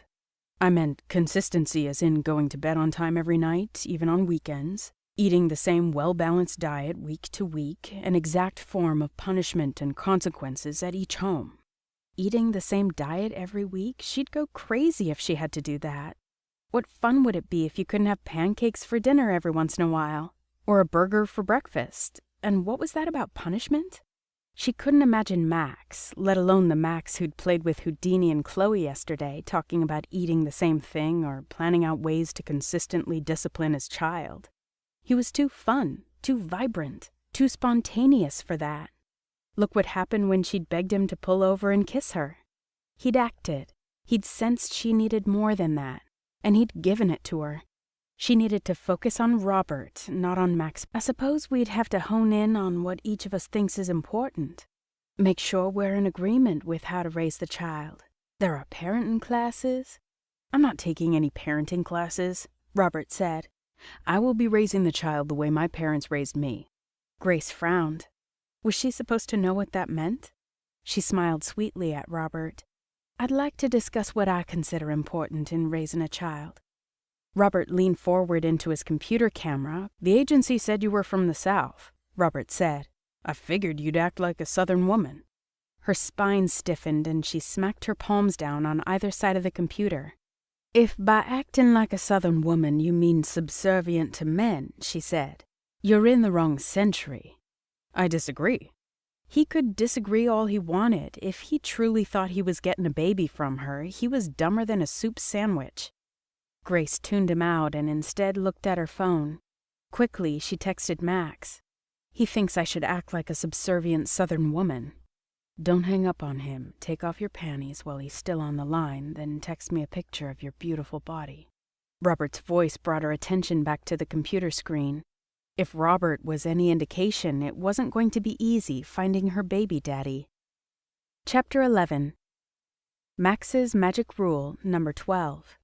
Enjoy the applause while it lasts, because it always ends.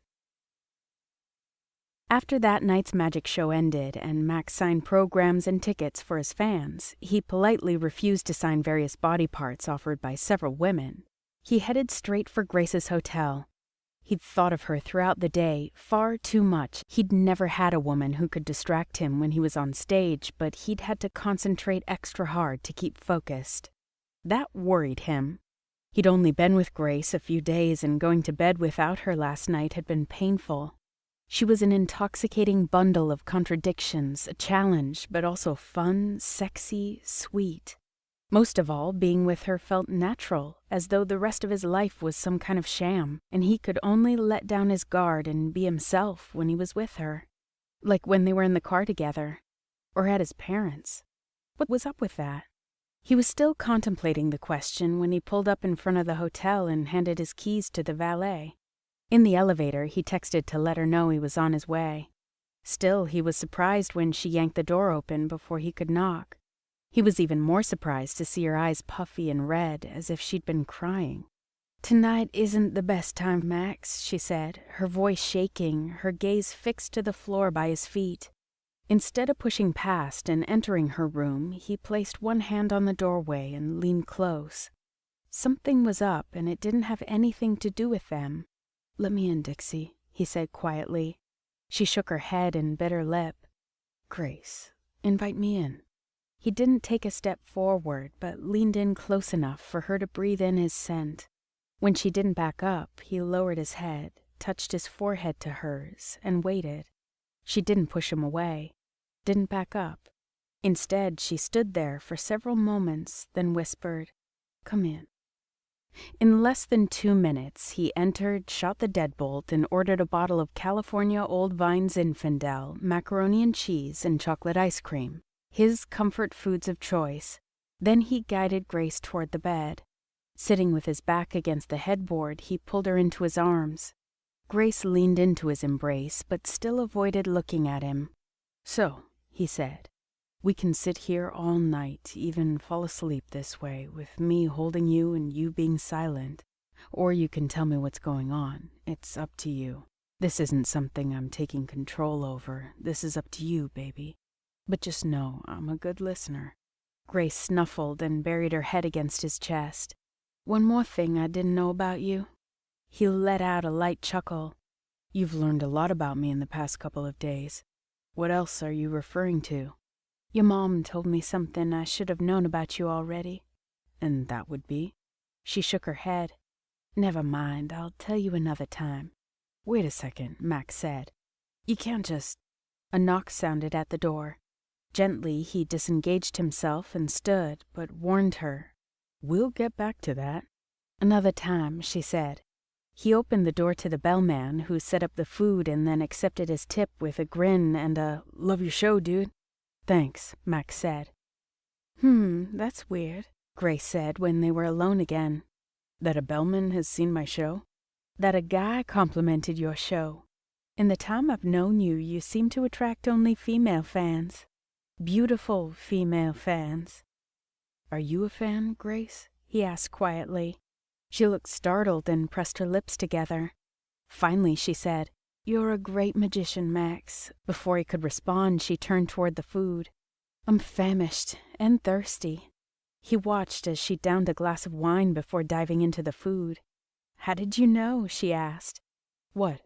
She waved a fork at the tray. "What comfort foods I like?" He shrugged. "I just ordered what I'd want if I was upset over something." "You get upset?" The question pissed him off, especially given her telling statement that he was a great magician but nothing else. She obviously thought he was shallow, hard-hearted, and emotionally closed off. But then he looked at her and saw only teasing on her face. She'd said his mother had revealed something about him that she should have known already.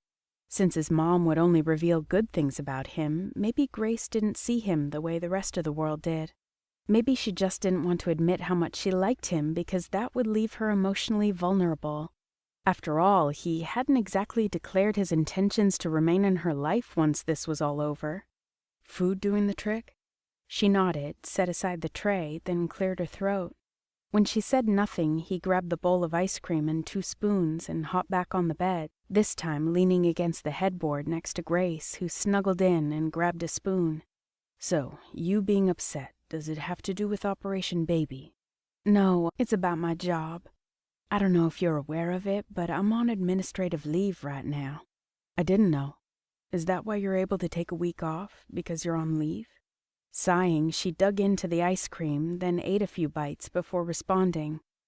"There's a sexual misconduct suit against me. A graduate student named Logan Cooper filed it after a faculty party." "Was he flunking out and needed to blackmail you?" Her eyes widened. "You're not going to ask if the charges are legitimate?" He stared at her. "Seriously?" "Well, you don't really know that much about me." "I know enough, Grace. Enough to know you would never act inappropriately with one of your students. You can cover your body with tats and piercings and vajazzle, but you're a class act all the way." Her face reflected startled pleasure before she frowned. "Vajazzle?" "You know, embellishments for—" He waved his hand, making her giggle. "What? I'm being serious. It's a thing." "You'd be the guy to know." Her smile dimmed. "You're right. I'd never do anything inappropriate with a student, not intentionally anyway. But what happened was my fault." "How?" "I did something, and Logan took it the wrong way. Quicker than a knife fight in a phone booth could start, he went to the dean and I was put on leave. I had someone, a witness, who said he was going to come forward and explain that Logan misunderstood what happened. But I checked my emails tonight while you were doing your magic show and, well, this witness is backing out." "And you're afraid if the witness doesn't come forward, you might get fired?" "Not really." "I'm confused." "I don't want my professional reputation stained. Believe me, I don't, but I'm leaving the job to focus on my plan anyway. This witness, well, I guess I'm more upset about why he won't come forward than the fact that he won't." He took the spoon she was waving about out of her hand and put the ice cream on the nightstand, then laced his fingers through hers. Stroking her knuckles with the pad of his thumb, he said, "What was it that Logan Cooper took the wrong way?" Grace let out a deep sigh. "We were at a party, faculty and graduate students. I was his counselor during his undergrad program and continued to advise him when he got into grad school. I knew he had a bit of a crush on me, but it seemed cute, naive almost. At least that's how it seemed at first, but I should have known better. He complained about his teachers a lot. In fact, he complained a lot, period. I swear if he had a ham under both arms, he'd cry 'cause he had no bread. Anyway, he'd come on to me before, but he did so again at this party." "You turned him down?" "Of course. I mean, he was hot in a young college student way, but as I already said, a bit irritating. And as a member of the university staff, I was in a position of trust. I'd never cross lines with a student, but I blurred those lines at the party." "Blurred?" She pulled her hand away and shifted off to the side so they were no longer touching. "There was someone else there, one of the professors, Stephen Lebrecht. He'd been hinting he was interested in getting together again. That he wanted to help me," she waved her hand. "You know." "Keep going." "I was wearing a wraparound dress, and when I sat, my dress slid partway open. I didn't mean for it to happen, but as soon as it did, I wasn't thinking about Logan at all, but I caught Stephen's eye, and he saw me, and, well, I let my dress gap open a little too long. Logan must have seen what was happening. He took a picture with his phone and turned it in as evidence that I was flirting with him." "And Stephen was going to be your witness to say you'd been flirting with him?" Grace winced. "I know, still tacky, but the way I was positioned, I didn't think anyone else could." "Did you want Logan to take a photo of you?" She shook her head. "No, of course not. But in Logan's photo, people were milling behind me and I had a martini in my hand. It all looked pretty damning." "That's life, Grace. Sometimes you just have to live in the moment. Sometimes doing that will come back to bite you." It doesn't mean you did anything immoral or that someone is justified in throwing a mistake in your face, lying about it, and trying to get you fired because you wouldn't go out with him. That makes sense, I suppose. So what, the college believed him? He even said the idea of going into a back room and fooling around came from me. That I suggested it and then flashed him to provoke him. I don't think the board would have believed him if it hadn't been for that photograph, or if Stephen had come forward. So why isn't he coming forward? He has a new girlfriend, and he's afraid that's what will happen. That's his right, but it makes you feel even more ashamed of what you did. Like there's more reason to hide it. Yes, she whispered. Get that out of your head. You're intelligent, beautiful, healthy, and have great energy. I understand why this Stephen guy has some concerns about coming clean, but that's because the world can be harsh. It has nothing to do with who you are and whether you should be ashamed. She let out a rough laugh. Why can't I be normal? There was her truth. She didn't think she was normal. He pulled her in tight and let her silently sob until the soft cotton of his button-down shirt lay damp against his chest. Don't let someone like Logan Cooper have that kind of power over you. You've got to be proud of who you are and own it. She nodded, then pulled back slightly to look at him. Do you believe that about yourself or just about others? What? Do you love being a performer so much that it's worth giving up having a dog like Houdini? He frowned and released her. I enjoy being a performer, and I have responsibilities to the crew and my family. I have an intense lifestyle that doesn't make having a dog practical. That's not what I asked. Do you love your job enough that it's worth the sacrifices you're making? What other sacrifices are you talking about? You tell me. I would, but there aren't any. This is the life I want. I only have to worry about myself. I get to do what I want. With who I want, for how long I want. Then when I'm ready to move on, I do. Can't get much better than that. She closed her eyes as if his words landed a physical blow. That doesn't sound like someone who wants to be a parent someday. When the time is right for me to be a parent, I'll know. It's not now, and I'm not going to rush things just to prove I can be a good parent or have a wonderful family someday. So you think that's what I'm doing? She stood, distancing herself further. At that moment, that's what he wanted too. You already know it is, Grace. Thank you for being so sweet, but I think you should leave. He clenched his teeth in frustration. I didn't mean to make you feel worse. I butted into your business when I have no right to. We're not even friends. He froze. We're not friends? Well? He got to his feet. I guess I was thinking differently. He strode toward the door, but turned to her before opening it. I consider you my friend, Grace, and I was hoping that would continue past this week. I wasn't lying when I said you were amazing. Everything about you is special. He opened the door, pausing when she called his name. I think you're special too. I didn't mean to imply you aren't. His mouth twisted bitterly. No matter how special you think I am, you don't even consider us friends. I misspoke. She hadn't. She'd spoken the truth. Her truth. That's understandable. You're tired, and frankly, so am I. So tired I think I could sleep for years. Stay, Max. Let's talk first, and then... She looked so upset he couldn't help himself. He strode back to her and tipped her chin up with the touch of a finger. Gently, he gave her a soft kiss. It's okay, Dixie. Just get some sleep. Did Max Dalton just tell the woman he's vowed to give? I'll see you tomorrow. He left. But when he did, he leaned back against the closed door. It was several minutes before he felt capable of moving, and several minutes after that before he knew what he needed to do.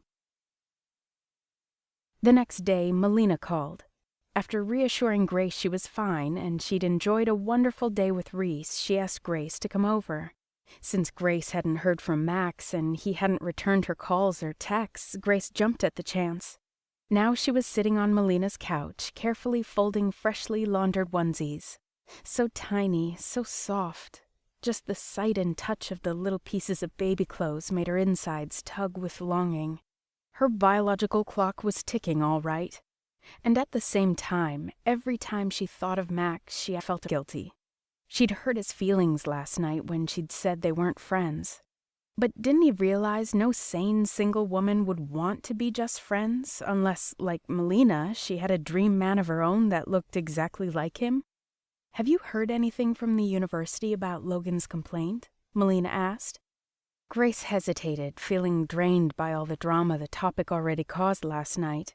"The ethics committee hasn't made a ruling yet. And you're sure, even once you have the baby, you don't want to go back to work?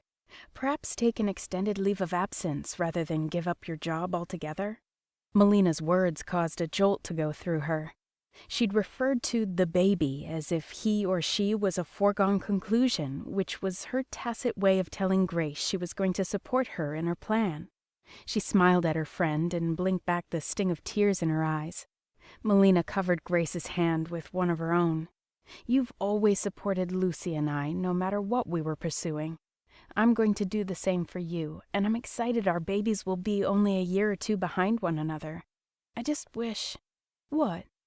"I just wish I knew you were going to be happy in your love life, too. But you're right, it'll come. And who knows, the right man might be right under your nose already." Which was Melina's subtle way of prodding her for information about Max. Not that she knew what Grace and Max had been doing. Max had promised to keep their arrangement a secret, and she trusted him to do that. But Melina wasn't stupid. She knew Max tracked Grace down at the bar 2 nights ago, and that immediately afterward Grace had extended her trip. Melina wasn't going to pressure Grace for information, but she was clearly jonesing for her friend and brother-in-law to get together, as in fall in love. For a moment, Grace opened herself to the fantasy of being in a committed relationship with Max, of having a child with him, a child who would love her from day one. The latter, at least, was possible. A child she wouldn't have to fear would get bored with her and leave, or make every day a dream come true only to die. She mentally winced. She knew what her thoughts meant, that she was a coward. But they also made her practical. If her parents hadn't waited so long to have her, they would have watched her in dance recitals in grade school, celebrated with her at her high school and college graduations, been there to hold her and let her cry with her first heartbreak. But time had cost not just them, but her, all those opportunities, all those years she could have loved and been loved in return. She didn't want to make the same mistake her mama and daddy did, holding back on having a child until age compromised everything. Now was the time to build her own family, no matter what form it took. She looked at Melina's round belly, then stroked the pile of baby clothes next to her. Robert What's-His-Name had been a dud, but the agency promised other candidates. Hopefully not all the men interested would be as sanctimonious. A sudden gasp from Melina made Grace whip her head around. Her friend stood in the middle of the living room, one hand clutched tight to her belly, the other gripping the back of a chair. Her eyes were closed, and she wore an intense grimace. Grace's heart stuttered against her ribs. She stood and rushed to Melina. "Oh God, are you in labor?" "I can't be," Melina said, eyes still closed. "I'm not due for another 2 months. It's probably just false labor." "Here, let me help you to the couch." Grace slid her hand under Melina's elbow and guided her to where she'd just been sitting. Almost 10 minutes after that, Melina gasped again, and this time her face went white. Her gasp was followed by a guttural growl. When she'd calmed, Grace called the hospital and explained what was happening. The nurse told her to come in if the contractions continued. "I'm sure I'm fine. My water hasn't broken," Melina said. Another contraction took her, then another. She let out a loud groan and screwed her eyes shut. "I'm taking you to the hospital now." Grace found her purse and pulled out her phone. "Braxton Hicks, I'm sure that's what this is, but maybe it's time to call Reese." Melina was pale, her expression scared. Finally, she'd wanted to call Reese 20 minutes ago, but Melina had refused. With shaking hands, she flipped to Reese's cell number and hit dial. After 4 rings, the call went to voicemail. She left a brief message that she was taking his wife to the hospital because of what could be preterm labor. 30 minutes later, Grace paced next to Melina, who lay in a hospital bed covered in monitoring equipment. They still hadn't heard from Reese. The equipment showed the babies were fine, but the doctor hadn't said whether this was false labor or premature contractions. "Are you sure you don't know where your husband is?" Grace asked, forcing tension from her voice. No sense in freaking out an already freaked out Melina. She sat next to her friend, stroking her arm in what she hoped was a reassuring manner. "He had an appointment, that's all I know." Melina gasped in pain again. Grace swept her gaze to the monitors, another contraction. Maybe Max would know where his brother was. She pulled her phone out and found his number. Max didn't answer either, but she left a detailed message letting him know Melina was in the hospital and that she couldn't get a hold of his brother. Moments later, Melina's doctor arrived and explained she was going to administer meds to stop Melina's contractions. She also said not to worry, that Melina and the babies were doing fine and weren't in danger. It was almost an hour before her cell rang. She cast a quick glance at the caller ID, Max. When she answered the call, he didn't wait for her to speak. "Reese there?" "We haven't been able to reach him." "I have no clue where he is. How's Melina?" His voice was tight and rough, throaty as though full of emotion. "She's fine. The doctor put her on medication to stop the contractions." "The babies?" Grace blew out a puff of air. "The babies are fine too. Heart rates are normal and everything looked good on the ultrasound. They're sleeping through the whole thing. Where are you?" "I was in a meeting with our landlord. Jeremy spent half the time asking questions about Elizabeth and our photos in the paper. He was leaning toward letting us renew our lease." "Well, go back then." "I'll be there as soon as I can." His vehemence caught her off guard. "That's not necessary." "You focus on Melina and I'll keep trying to get a hold of my brother on my way over." She glanced at the clock on the wall. Still early afternoon. He said he'd almost convinced Jeremy to renew the lease, and she knew how important that was to everyone involved in the show. "Max, we're fine on our own. You don't have to come. Don't jeopardize your career for something we don't even know is serious or not." "Dixie, I'm certainly not going to be MIA when Melina's in the hospital and pregnant with my future nieces or nephews. I'll see you in 15 minutes. Max clicked out of the call, leaving Grace to stare blankly at the phone. Max rushing over to the hospital wasn't what she'd anticipated.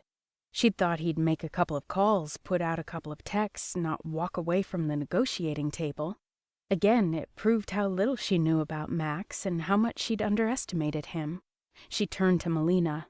"Max doesn't know where Reese is, but he's going to find him. He'll be here soon." Chapter 12. Max's Magic Rule number 13. If you get stage fright, lock on to one person in the audience. Max punched the button in the hospital elevator, his thoughts split between worry for Melina and anger at Grace. Since Grace assured him Melina was going to be fine, anger was winning out. He'd do anything for his family. Why didn't Grace see that? How could she doubt for even a second that he'd drop everything the minute he heard Melina was in the hospital? The fact she could think that made him even more determined to end things with her. He'd given her what she'd wanted, so why risk exposing himself to yet more evidence of her low opinion of him? Quickly, he found Melina's room. When he saw her, his heart slowed. She was pale and had a limp arm wrapped around her belly, but she and Grace were smiling. She smiled even harder when she saw him, holding out her arms. Grace smiled too, but her smile faded when Max didn't reciprocate. She stood, giving up her spot next to Melina on the bed. Max hugged Melina, pulled back, then kissed her forehead. "Thank God you're okay." Gently, he laid his palm on the bulge of Melina's stomach through her hospital gown and bedsheet. "Hey, babies." Melina covered his hand with hers. "Max, you didn't need to come. The doctor has already given me something to stop the contractions." "You're my sister now," Max said with a frown, acutely aware of how rough his voice had grown. "Even if you weren't, you're my friend. You know I'd be here." Grace sucked in a breath. When he glanced up, her expression was stiff. "Hurt." Max sighed and shook his head slightly in apology. In case she didn't get the message, he said, "Hi, Grace. Thanks for watching over Melina." "No need to thank me," she said. "She's my best friend." Melina flashed Grace another smile before turning back to Max. "Grace said you were in the middle of a meeting with Jeremy. I'd hate for you to lose the theater because of me." "That's not going to happen. Reese." "He called a few minutes ago and is on his way," Melina said. "Where was Melina?" His brother's voice sounded behind him. Max spun around to see Reese rushing through the doorway, his face pale and haggard, eyes frantic. "Ladybug," he whispered, his gaze fixed on the face of his wife. "I'm okay, sweetie, and the babies are okay too." Now it was Max who stood, making room for Reese to sit on the bed. Just as Max had done, Reese placed his hand on Melina's protruding stomach and gently caressed it. After leaning forward and giving her a soft kiss on the lips, he cast a glance around the room, taking in the beeping monitors and the IV in Melina's arm. "You said on the phone the doctor gave you meds to stop the contractions. You haven't had any more pain?" "Absolutely none." Max felt the air go in and out of his lungs more easily, and he noticed Reese's shoulders relax. Still, the fact he hadn't been able to reach his brother during a medical emergency pissed him off. "Where were you, Reese? Why weren't you with Melina?" His brother frowned. "I was out looking for another theater for the show. You picked now to go hunting for a new venue? Yesterday you said Melina wasn't feeling well." "Max," Melina said, "your wife was probably in preterm labor. You think I would have left if I thought there was a chance in hell of her?" "Reese, Max didn't mean to imply that," Grace said quietly. She moved next to Max. "He knows how much you love Melina." Although she didn't take Max's hand, she stood close enough that he could feel her pressing against his side. She was taking his back, he realized. "He was just frantic when he couldn't reach you. We all were." Reese took a deep breath and turned to his wife. "Baby, I thought I was just a phone call away. I wasn't that far, just about 2 miles in the Pixie Dust Hotel. The manager called earlier this morning to tell me their headliner was going on tour in Europe and we could have the venue if conditions were met. I was there looking at the stage and backstage area." He swore quietly, then dipped his head to kiss Melina's lips, then her belly. "I didn't realize there was no cell service in the theater. I should have checked to make sure. I am so sorry." Melina laughed, the sound light and sweet. She stroked her husband's cheek. "You're here now, that's all that matters. Besides, Grace was with me. She knew exactly what to do. I was in excellent hands." Max didn't hesitate. He reached down and took Grace's hand. He hoped the gesture conveyed everything he wanted it to, including that he was sorry, that he admired her for being such a sweet and loyal friend to Melina, that he thought she was an incredible woman and would be an amazing mother. He just wanted her to wait until the time and the man was right. She looked at him with uncertainty, then smiled and leaned in closer. Relief made him feel slightly dizzy. When he looked up, both Reese and Melina were staring at their joined hands. Remembering his promise to keep their arrangement a secret, Max let go and took several steps away from her. "The Pixie Dust Theater is gorgeous," Melina said. "What happened?" "Unfortunately, even after all this, the venue won't work. Not enough room under the stage for some of our tricks. For now, Jeremy's still got us on the hook." He looked at Max. "I really wanted the new venue to work," he said quietly. "You shouldn't have to play the media on a constant basis just to keep the lease agreement in place. That sucks for you." Surprise shut down any response Max could have made. He'd always thought Reese and his parents believed playing the charming playboy was easy for him. Reese going out on his own and trying to find a new venue spoke volumes. "How'd the meeting with Jeremy go today?" Reese asked. Max shook his head. "Let's talk about that later." The last thing he wanted was to add more to his brother's worries. Max wanted all of Reese's focus where it belonged, on Melina and their babies, not on him or the show. Grace said something to Melina, and he looked at her again. All day he'd planned what he'd say to her, how he'd tell her they were over. The thought of doing so had seemed difficult before. It seemed almost impossible now. A rush of emotion swirled through him as he gazed at her. Awareness, attraction, respect, longing. That was a complication he didn't like. He'd started to care far too much of what Grace thought of him, and he wasn't big on being disappointed.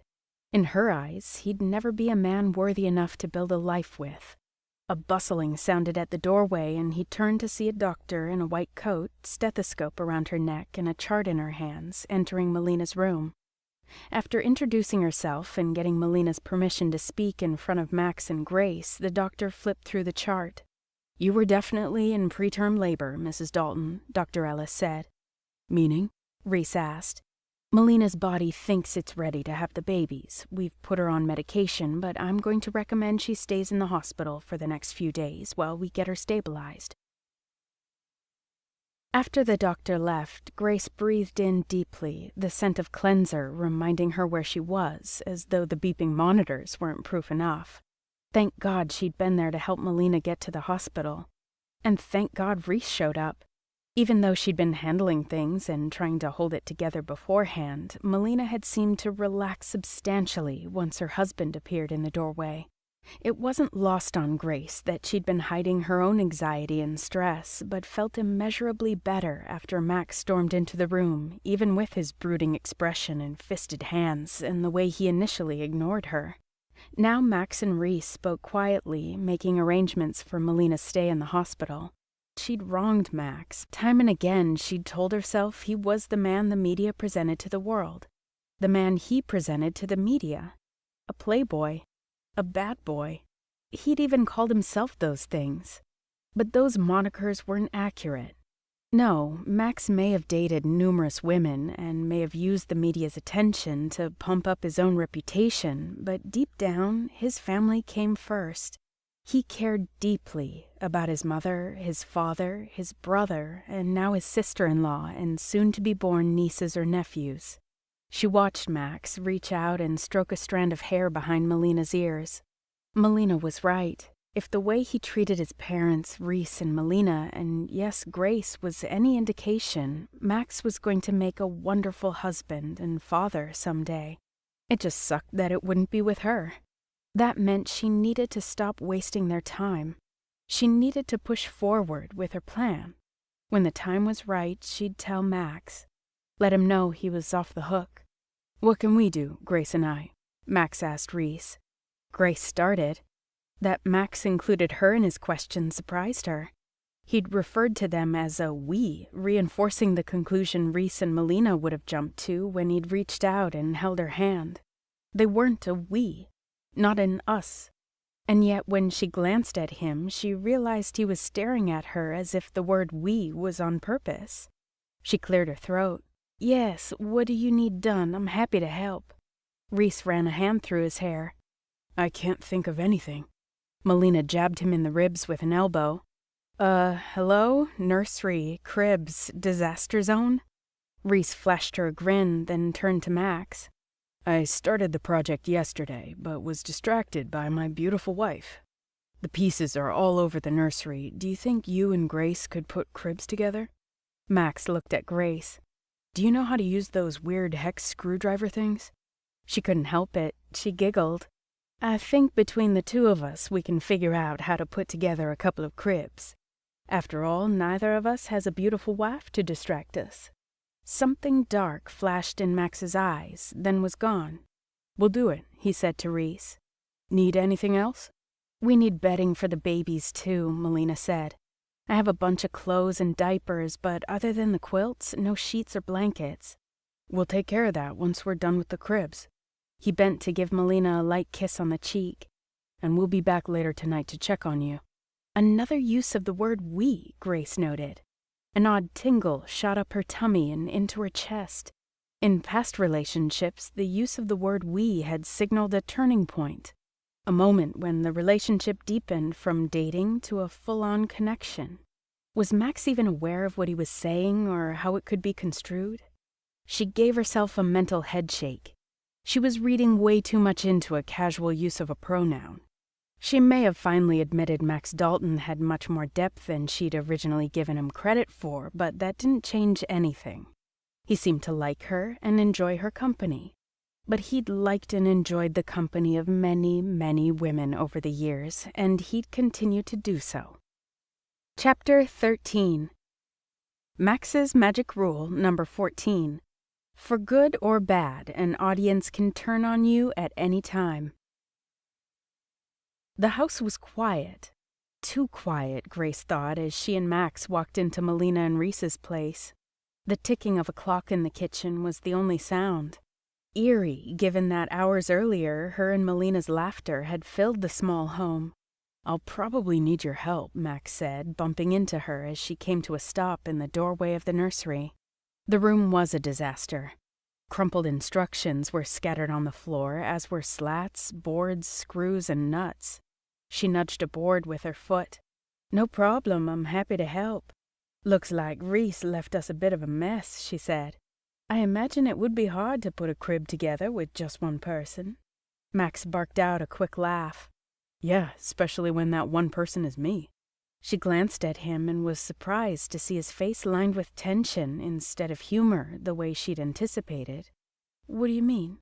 Max shrugged. "Reese is the one that designs the props we need for the show. When it comes to inanimate objects, I'm great with my hands once something's built, but—" He shrugged. "Good thing I'm just the looks of the two of us, or we'd be stuck with cards and scarves rather than the intricate stuff Reese creates." "Max," she said quietly, "you're not just a good-looking guy. You're every bit as talented as Reese. I'm ashamed if I ever implied otherwise." He stiffened and his eyes widened before his expression went blank. "Thanks. Now, how do we get started?" He focused on the crib parts, picking up a piece at random. He's insecure and afraid, she realized. Just as insecure and afraid as I am. How is that possible? "Max." She stopped when he shook his head. "Grace," he said, "I think, despite what you said the other day, you know we're friends. So, given we're friends, let's just focus on the cribs, yeah?" She wanted to shout no.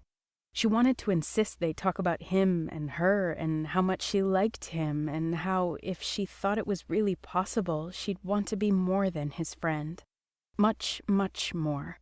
Instead, she picked up the crib assembly instructions. "Here, take this and see what you can puzzle out. I'll gather up the hardware." "Hardware?" "Nuts, bolts, those hex screwdriver things you mentioned." "Gotcha. I get the wood and you get to screw." She laughed. 5 minutes later, Grace watched as Max studied the lengths of wood and the plethora of metal bits she'd carefully placed in front of him, explaining where they all went and how to use the hex driver. He held up 2 identical screws. "Didn't I already do this step?" "Problem, sugar?" Grace drawled, secretly pleased by how out of sorts Max seemed and how willing he was to let her see that. She suspected that wouldn't be the case with just anyone. He pretended to look indignant. "Of course not." Without being asked, Grace came over and started to help him assemble the crib. He'd admitted how bad he was at building things. Apparently, that hadn't been much of an exaggeration. After a few minutes of them working silently, Max cleared his throat. "So, still determined to go through with Operation Baby?"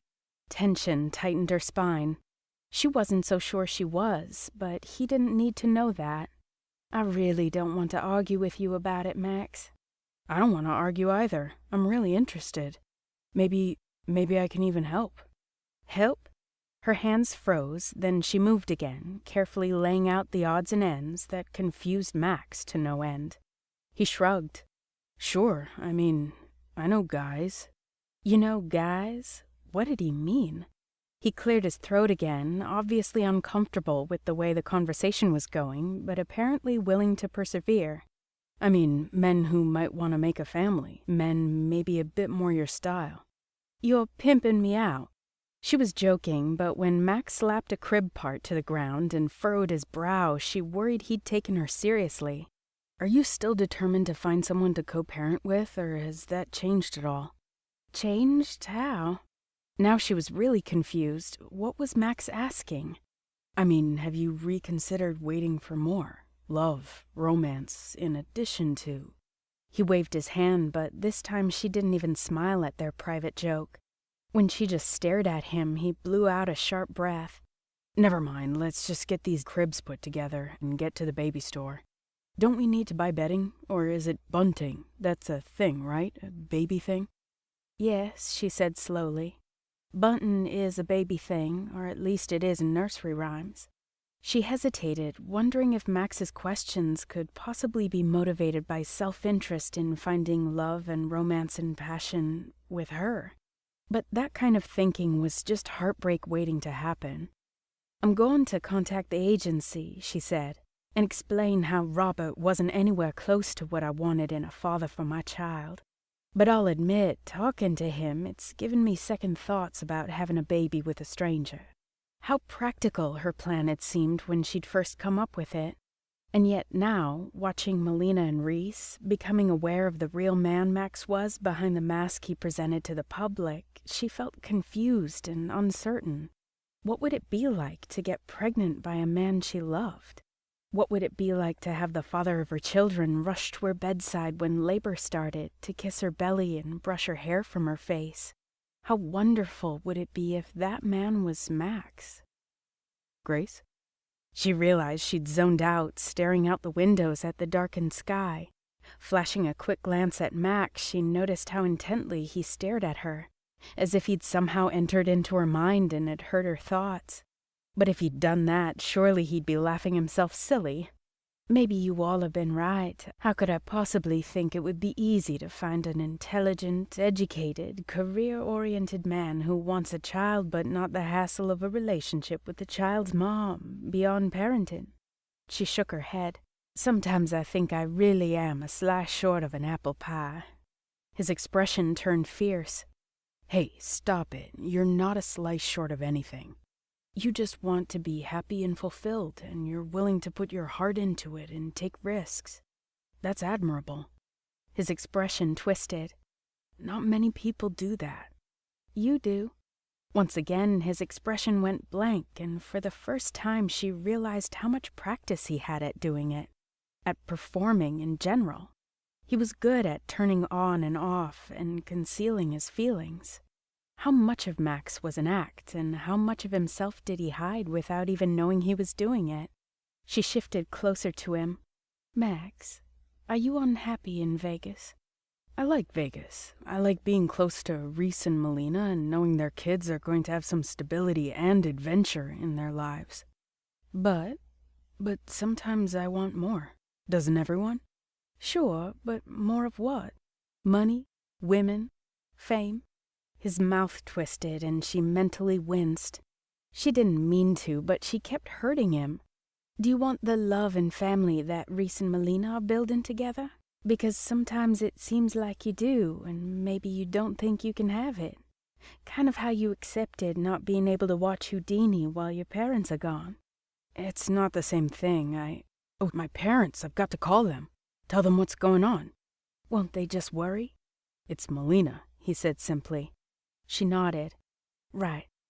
He got to his feet, pulled out his phone, then hesitated. Grace? Yes? I enjoyed talking to you. I want to keep doing it.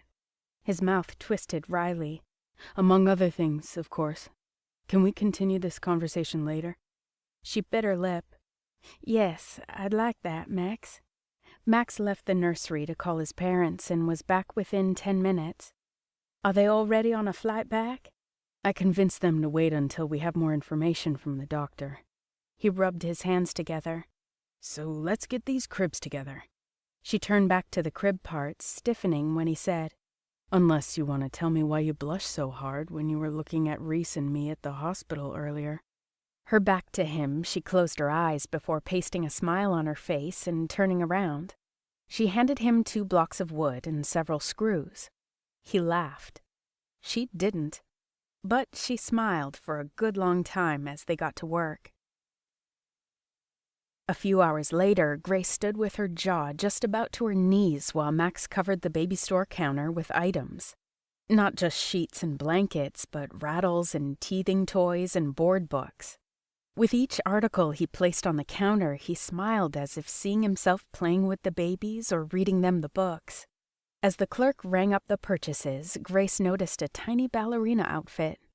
A pink tulle ballet skirt banded a white long-sleeved onesie. For some reason, it made her think of the dance and acrobatic show that had moved in next door to Max's theater, the same one that contributed to their reduced ticket sales. She knew Max and Reese's biggest concern was getting Jeremy to renew their lease. Then they intended to brainstorm ways to boost sales. Their late-night show already included adult humor and some topless action by Max's beautiful assistants, but she couldn't help thinking of the phrase, fighting fire with fire. Have you ever thought about adding an acrobatic act or dances to your show? She asked. Pulling out his wallet from his back pocket, Max hesitated.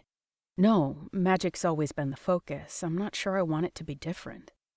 Just because something's always been one way doesn't mean a bit of change won't do it good or result in something even better. Maybe it's time to start looking at expanding the show to attract people with varied interests, bring in people who aren't already sold on the allure of magic. Maybe it's time to start thinking about yourself differently, she thought, remembering how he'd indicated wanting more in his life. He handed the clerk his credit card. Go on. Tell me the truth. Were you happiest performing with Reese, or are you happier now? Reese is still plenty involved with the act. That's not what I asked. I don't want him to ever feel guilty about doing what he needs to do to make himself and Melina happy. Max, that's the last thing I want. This is just you and me talking. The clerk slipped the receipt closer to Max, and he signed. Then, yes, I was happier performing with Reese. It makes sense. More time with him, less pressure on me. But I'm handling it. Of course you are. But what about modifying the act a little, making it about a troupe instead of carrying everything on your shoulders? She rested a hand on his arm. The success of the act has been your responsibility for a while now. I see it, Melina sees it, and even Reese sees it. That's why he's trying to find another theater, isn't it? Seems to be, Max said. It's not all up to you to fix things. You deserve to be happy too, you know. The clerk placed the bagged items in front of them. Max swept the packages off the countertop, not letting Grace carry any. If I can fix anything, I will, especially with the babies on the way. But I'll think about what you said, Grace. I'm not sure I have the time to start investigating dance troupes, though. If ifs and buts were candy and nuts, we'd all have a Merry Christmas. You've got to make the time for this, Max. I know a woman who runs a dance studio right here in Vegas. She's my lawyer's sister. I can put you in touch if you want. He grinned. Candy and nuts, huh? Out front, Max popped the trunk to his car and placed the packages inside. Before shutting it, he leaned against the back end of the car, folded his arms over his chest, and looked at her. Does this mean we really are friends? I don't want to be your friend, she instantly thought. I want to be more. But she'd settle for that. You've helped me. It's the least I can do to help you. I'm not sure I've even given you anything that will work, but it's an idea. He reached out, cupping her chin in his hand. She caught her breath and held it, heard the pounding in her ears as her heart rate intensified. Max pulled her closer to him until their hips touched. Her hands found his arms. And then he kissed her. Deep. Long. Hard. There, on the side of the street in front of the baby boutique, Max Dalton kissed Grace Sinclair with tenderness, not a tomcat, not a bad boy, but a man capable of putting his family before his career. A man who loved his parents, who wanted a dog, and who made her feel whole. A man capable of making all of Grace's dreams come true, whether he wanted to or not. Chapter 14. Max's Magic Rule number 15. The best performances happen when you're not trying so hard. After dropping off the baby supplies, Max and Grace stopped by the hospital to check on Melina, who was resting peacefully with Reese by her side. For over an hour, Grace talked with her friends, noticing how Max, who sat beside her, couldn't seem to keep his hands off her. Whether it was to stroke her hair or rub her back or hold her hand, he didn't seem to care what message he might be communicating either to her, Melina, or Reese. And what he was communicating was that he cared for Grace and enjoyed her company. It began to dawn on Grace that not only was she wrong about what kind of man Max was, but maybe she'd been wrong about whether he'd want to build something even more special than friendship with her. Suddenly, there was no longer a doubt in her mind it was what she wanted. As they walked to the hospital parking lot after saying their goodbyes, Grace stopped beside Max's car, took a deep breath, and said, "In case you're interested, I want more from you." Max tilted his head to the side and frowned. "You mean you're considering me for the position of your baby's father?" "No," she said quickly, wincing when he frowned and his eyes blazed. "Not that you wouldn't make a wonderful father, but I need to think about some things, put my baby plan on hold." His shoulders seemed to relax slightly. "Why?" "I think you and Melina and Lucy might have been right," she whispered. "I mean, I still want a family. A baby, sooner than later. Is there a but coming? But I think I was rushing into having a baby because I was lonely. All my life I've just wanted to be normal. My parents died when I was 10, and I guess I saw the same thing happening down the line with a family. I was so afraid I wouldn't find the right man that I wanted to skip over any pressure to do so. And now? She glanced away but forced herself to say, now I'm thinking I've found the right man after all. He folded his arms across his chest, not encouraging. Why the sudden change of heart? It's actually not that sudden, she said. I've always liked you, but your reputation scared me. It still does. But if you feel the same way, I don't know, maybe we can run us up a flagpole and see what salutes. He failed to crack a smile. Say it straight. What? I've made a mistake. He's just standing there when he has to know how hard this is. But maybe that's what he needs, to know someone cares enough, wants him enough to get through a little discomfort to get him. Tell me exactly what you're saying so there can't be any confusion. I'm saying I want to get to know you better. I want to spend time with you, a lot more time. I'm saying if you gave me a chance, it would be easy to fall in love with you. She resisted glancing away at her discomfort. I know it sounds silly, we've only been hanging out a few days, but... She lost the battle, and her gaze darted to the sidewalk at her feet. Eyes on me, Grace. When she raised her head, he was finally smiling. It's not silly. Then what is it? He strode toward her. It's fantastic. Gripping her arms, he pulled her into his body so the breath whooshed out of her. He hugged her tight, then pulled back and kissed her deeply. Do I look scared to you? He asked after he raised his head. You look happy. And she felt happy, stunned by the knowledge Max actually wanted more from her. Even if it didn't last long, she was taking the ride. You say that now, but wait until you get back to my place. What will I be saying then? For starters, how about please, more, and please?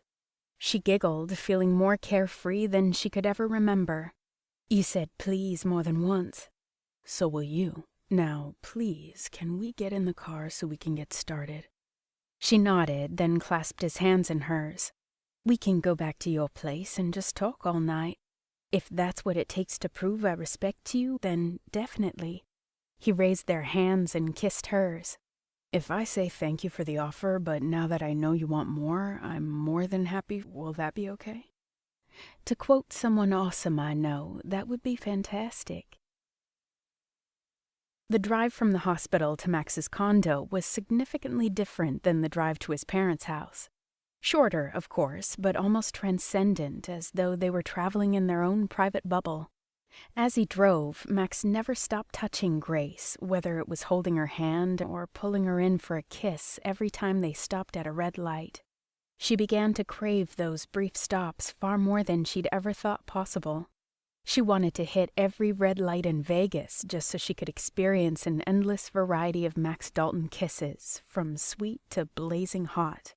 The silence in the car added to the intimate atmosphere. Grace felt drugged on the look, the smell, and taste of him. She was confident she'd never feel this way about another man again, and she hoped she wouldn't have the chance to find out.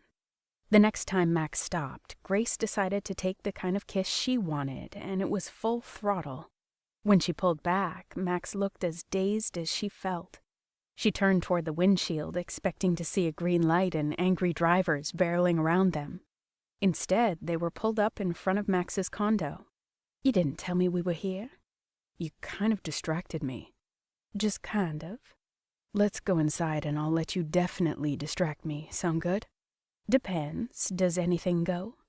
Baby, when it comes to you, I want everything. And I'm more than prepared to return the favor. Chapter 15. Max's Magic Rule number 16. No matter how successful you become, don't forget your friends. The next morning, Grace woke to the smell of coffee and bacon, two of her favorite things, but she didn't smile until Max leaned down and kissed her shoulder. She said without opening her eyes. She stretched, enjoying all the small tingles and aches that lingered from the night before. I was right. About what? There's nothing you can't give a woman. When he didn't respond, she cracked her eyes, then opened them all the way. He set the cup of coffee down on the nightstand, right next to a plate that held an omelet and bacon. It's going to be very easy to fall in love with you too, Grace. In fact, I think I'm more than halfway there. Max. The phone rang from the other room and he frowned.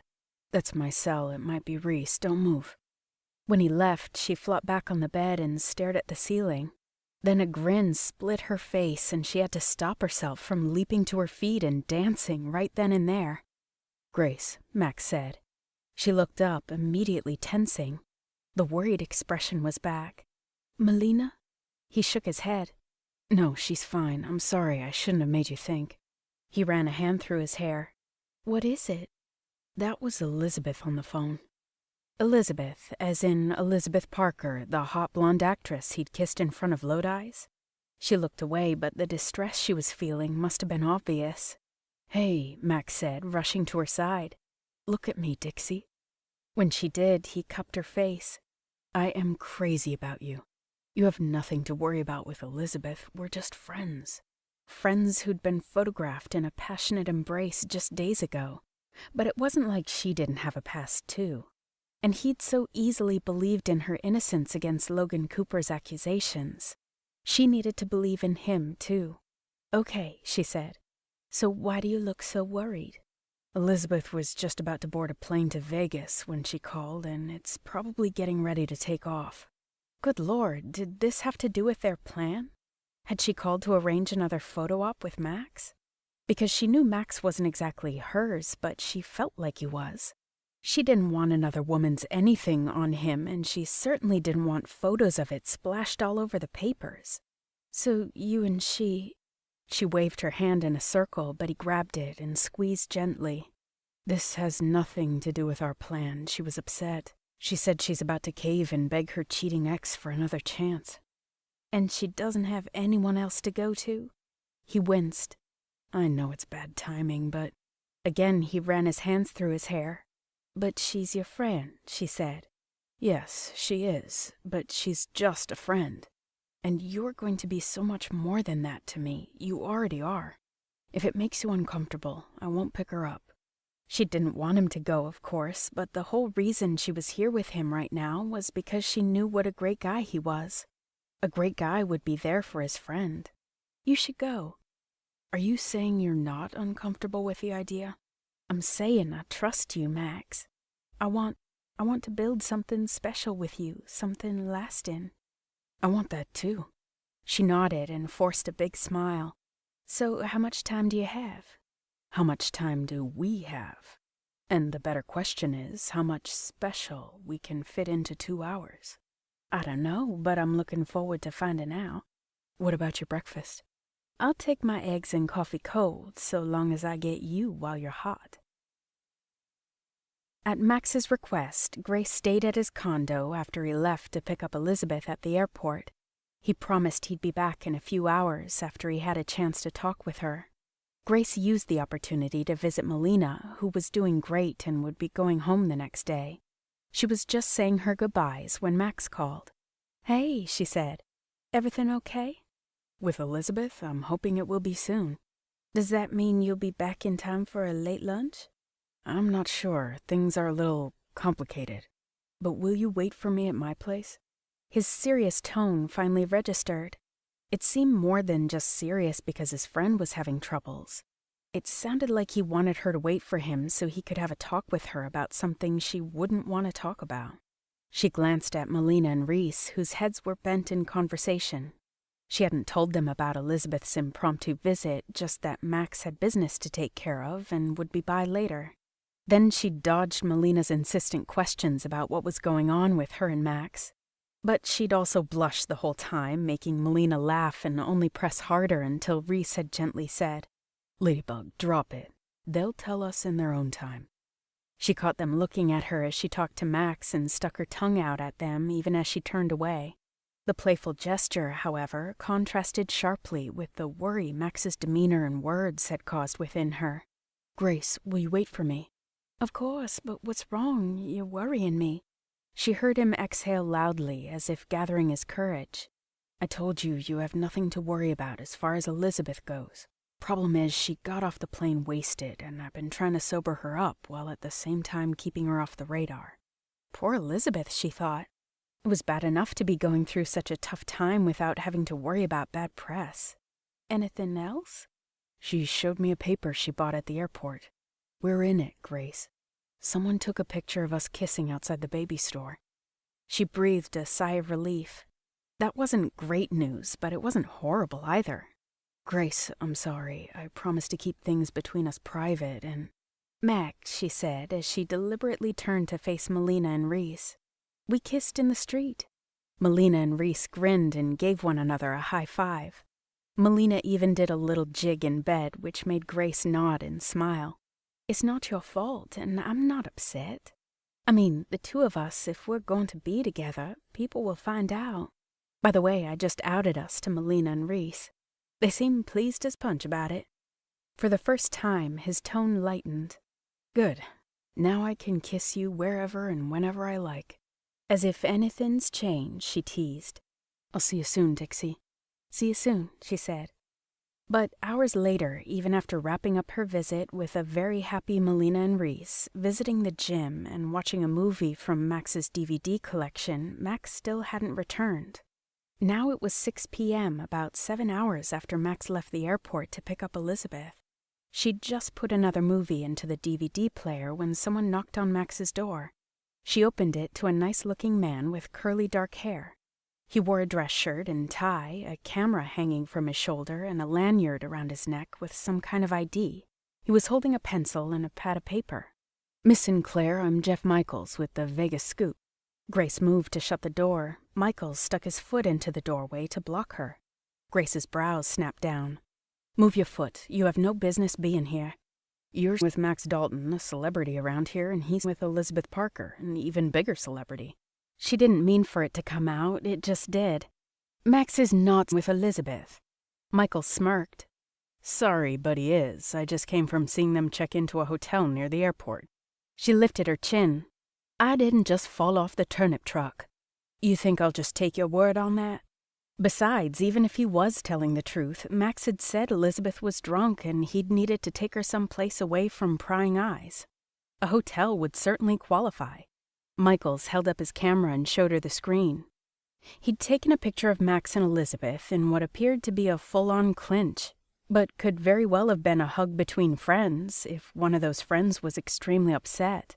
In the image, Max wore the same dark slacks and mint green shirt he had on when he left, and there was a little timestamp at the bottom of the screen indicating it was taken about 3 hours earlier, right around the time Max called her. It would have been easier for her to jump to conclusions, but with the whole fiasco with Logan Cooper still fresh on her mind, she didn't. Instead, she remembered Max saying it would be easy to fall in love with her, and she focused on that.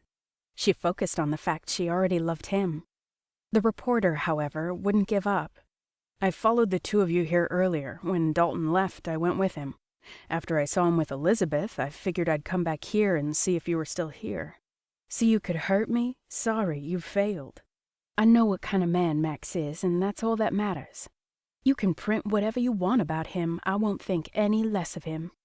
Michaels finally withdrew his foot from the doorway. Does that mean you have no comment about the story I'm about to break? There is no story. But there is. There's the story about how Elizabeth Parker couldn't keep her husband and she's seeking solace in the arms of an old boyfriend, only he's cheating on her with a woman who harassed one of her students. Chapter 16. Max's Magic Rule number 17. Know when to pack up your things and get off stage. 3 days later. Grace closed the trunk of her car after shoving the last few things from her office inside. Before getting behind the wheel, she texted Melina the ruling by the university's ethics committee. She copied Lucy and Reese on the message. She thought about adding Max as well, but ultimately didn't. She hadn't seen him since that day he'd left to pick up Elizabeth from the airport. Once Michaels had told her the subject of his article, she'd driven back to her hotel, packed up her things, then stopped by the hospital to say goodbye to Melina and Reese, swearing she'd fly down as soon as the babies were born. She didn't leave Max a note, didn't phone him. And although he'd been blowing up her phone since she'd left, she'd refused to answer. She wanted to. She had to force herself not to because she was afraid she'd cave. She loved Max. She didn't believe he'd betrayed her with Elizabeth. But Michael's visit had clarified the real reason she and Max couldn't be together. It wasn't that he was a playboy and wouldn't want to have a relationship with her. It was because he was a celebrity, one whose private life would constantly be fair game to the media. She wanted family. But most of all, she wanted a normal life. Now that she'd left Vegas, she was several steps closer to getting it. For now, the fiasco with Logan Cooper was over. The university's ethics committee had ruled in her favor. In the end, they'd decided Grace's behavior at the campus mixer had been unwise but not unethical. A huge factor in the committee's decision was that after Grace's lawyer forwarded him the article Michaels had run in The Scoop, Stephen Lebrecht had come forward to testify on her behalf after all. She and Stephen had gone to coffee after he gave his statement to the committee, and Stephen said the woman he was dating was sticking by him.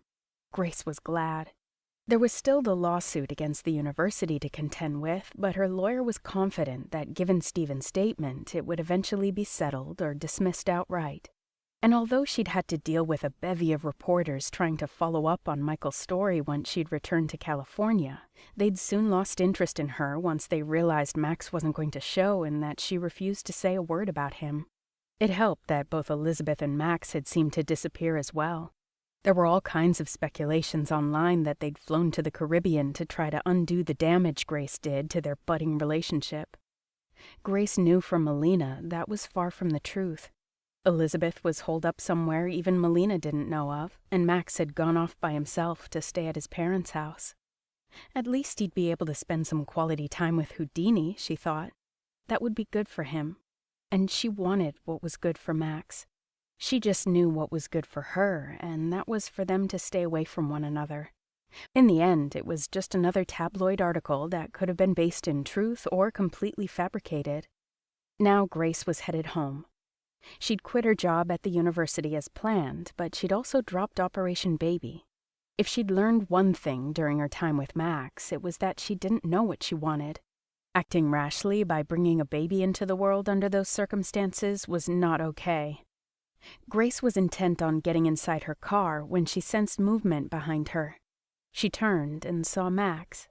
She nearly whimpered in combined excitement and regret. He looked good, but he also looked tired, haggard, worn out and drained, much the same way Reese had looked when he'd rushed to the hospital the day Melina had those contractions. Max's expression never changed to joy or relief the way Reese's had.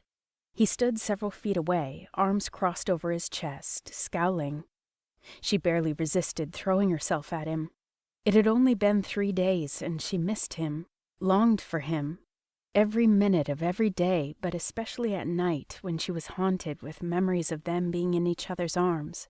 She finally asked, "Melina's okay?" Even though she knew she was.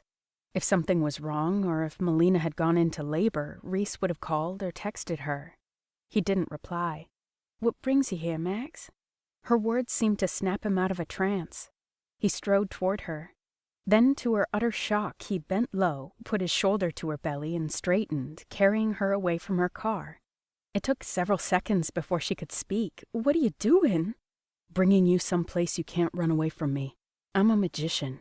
I have an assortment of ties and handcuffs. Too bad I didn't know when I left my place to see Elizabeth that you were going to run." Having reached his car and unlocked the doors with his beeper, he threw open the passenger door and stooped down to gently deposit her inside. "Stay," he said, pointing at her, as if she was freaking Houdini. Fortunately for him, and unfortunately for her, she was in such shock over what he'd just done and said, he was able to get behind the wheel and start driving before she recovered.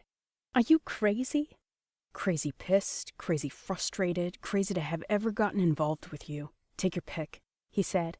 That made her mouth snap shut. She knew it was stupid, but his comment hurt. He seemed to get that. Sighing, he said, "In case you're wondering, I'm also still crazy about you. And I know you're still crazy about me." His bright green eyes lasered into her, holding so much resolve that she had to turn away and glance out the window. "You're wrong, Max," she said quietly. No, you're wrong if you think I'm letting you walk away from me. Her head snapped around and she stared at his profile as he drove. Let me? Last time I checked, you no longer have any control over me. I can change that. Max had always been more than his fair share of bad boy, but she'd never seen him this dominant before. She wanted to keep fighting him on principle, but she could plainly see how hurt he was just beneath the surface of his anger. She'd done that. She didn't want to hurt either one of them anymore. Time to try logic and honesty. Max was reasonable, and they hadn't been together that long. She'd just explain why this wasn't going to work for her, like she should have in the first place, and he'd be reasonable. He had so many women who wanted to be with him. He didn't need her complicating his life. You're right, I am crazy about you. But you can't give me what I need. I want a family. I want stability. I want a nice, normal, peaceful life. As a visit from a certain reporter proved, you come with drama, not peace. You need some drama. Not that much. Good Lord, Max, they crucified me in that article. It was Jeremy. He needed the money, and he knew Michael's work for the Scoop. He called him. Jeremy, your landlord? Ex-landlord. Oh no, Max. You didn't give up your lease for me, did you? Are you serious? No, He pulled the car into a strip mall parking lot and turned to face her. Dixie, the guy used personal and private information to hurt you. Breaking our lease was the least of what Reese and I did to him. Her eyes rounded and he shook his head. We didn't hurt him, even though we really wanted to. Can't take the risk of Reese not being around for his babies. And I didn't want to take the risk of not being around when you came to your senses. You and I won't work. I wish that wasn't the case, but if wishes were fishes, we'd all cast our nets. You're in the spotlight, and I'm just a normal girl who craves family. You're not normal, no matter how much you want to be. And that's a good thing, Grace. You want a family, but you also want love. You want excitement. I can give you all that if you'll let me. No. He stared at her, took her hands and kissed them, just as he'd done in the past. I know it sucked, having that reporter blindside you. I know you were humiliated. But it wasn't me who did that to you, Grace. And right now you're telling me I'm not worth the drama, even if said drama wasn't my fault. She wanted so badly to reassure him, but she couldn't. He was right. She wasn't normal, but she wanted to be normal. To be normal, she needed a normal life, not a life in Vegas dating a celebrity magician. The drama wasn't your fault, Max. It's just who you are. It's all you'll ever be. He looked like she'd stabbed him. Right. He stared at their joined hands for several seconds before letting go. He started driving again, executing an abrupt U-turn and heading back in the direction of the university. God, I never learn. First Nancy and now, 11 years later, you. I thought I'd learned my lesson. She didn't know who Nancy was, but the way he said her name, she knew she didn't want to be compared to her. Max, I'm sorry, she said when he pulled up next to her car. We want different things. Don't play that card, Grace. You're scared. You opened up to me, and then you had to deal with some ugly stuff, and you're afraid there's going to be more ugly stuff. But what you're most afraid of? You're afraid I'm gonna hurt you. And that's so outside the realm of possibility? You've left plenty of women behind, Max. I have, but when I walked away, I did it knowing I never promised them I wouldn't. I never lied to any of those women. But you lied. You told me you respected me, that you wanted to build something special with me. Honey, I didn't lie. All that was true. It is true. But we're too different. Again, bullshit, Grace. Now get out. Go pursue your normal life. Just remember, when you're bored out of your mind and realize you could have had more, everything, just remember you're the one who walked away. And now you've done it twice. She hesitated, struggled with indecision. Then she got out of the car. As soon as she shut the door, Max drove off. Chapter 17.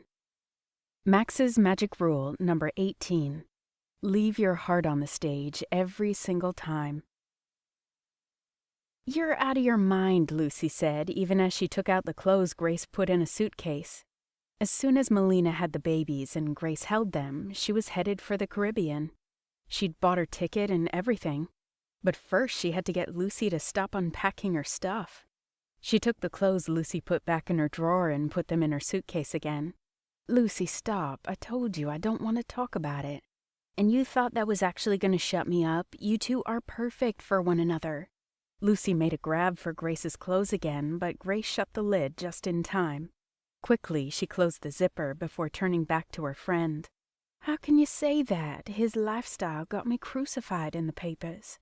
Half of Vegas knows about the sexual misconduct charges that your employer found had no merit. The scoop is tabloid trash. No one believes what it actually prints. And even if someone did, what is shocking is you actually believing the article is the reason you're running from Max." "It is the reason. It's a convenient excuse to take the easy road instead of taking a risk." Grace whirled on Lucy. "You're one to talk?" Lucy scowled. "What does that mean?" "It means you're dating Jericho and sticking by your like should be with like theory. Which, by the way, is further proof that Max and I would be a disaster together because it's the easy road.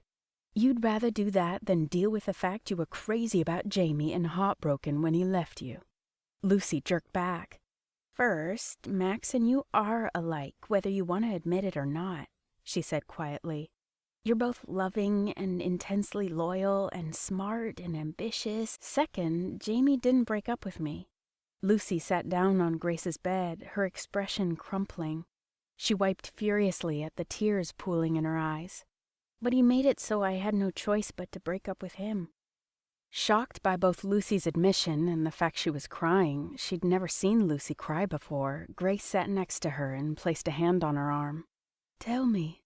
He lied about who he is, what he does. He's not really a professor?" "He is, but there's so much more to his life than that. He comes from wealth. He's so stinking rich it's obscene." "Oh," Grace said. You'd never know it, but Lucy came from money too, and she hated it.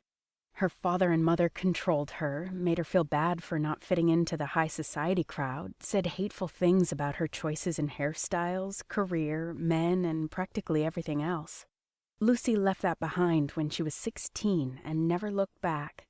"But Jamie's not like that. He's working as a college professor. He's never treated you with disrespect. He tried telling me what to wear, thought I dressed too revealing. That's probably because he was jealous. He didn't like me going out to clubs. He wanted to stay home all the time and wanted me to do the same. He didn't want to share you." She shook her head. "No, it wasn't jealousy. It was image he was worried about. Even if it was jealousy, I'm no man's possession. And most important, he's a liar. Everything I thought I knew about him wasn't true. Not everything, certainly not the way he felt about you. You're wrong. I walked away and he never called me, not once. That tells me how he felt about me. That doesn't mean he doesn't care about you, Lucy, that he didn't love you. He probably still loves you. It means he wasn't willing to fight for what we had, and to me that's the same thing. And I'm betting Max feels the same way." Grace pulled back and stood. "That's not fair." Even as she said the words, she remembered one of her mama's favorite sayings. "Fair is what you pay to ride the bus." "It wasn't meant to be," Lucy said. "It was meant to shake some sense into you before you lose the best thing that's ever happened to you. He's drama, Lucy. And you love drama, Grace. At least the kind Max can give you. He'll try his best to protect you from the kind you don't like. Obviously, he won't always succeed, but he'll never stop trying. He'll always be by your side, getting kicked in the teeth right along with you. Too bad he can't say the same thing about you." She must have looked crushed because Lucy stood and folded her in her arms. "I'm sorry for being harsh, Grace, but let's not forget, Jamie lied to me. Max has never lied to you. Not about who he is, not about how he feels about you. What happened sucked, but it sucked for both of you. And you ran from him like it was all his fault." Now she was the one fighting back tears. "That's not what I meant to communicate. I'm just scared, Lucy.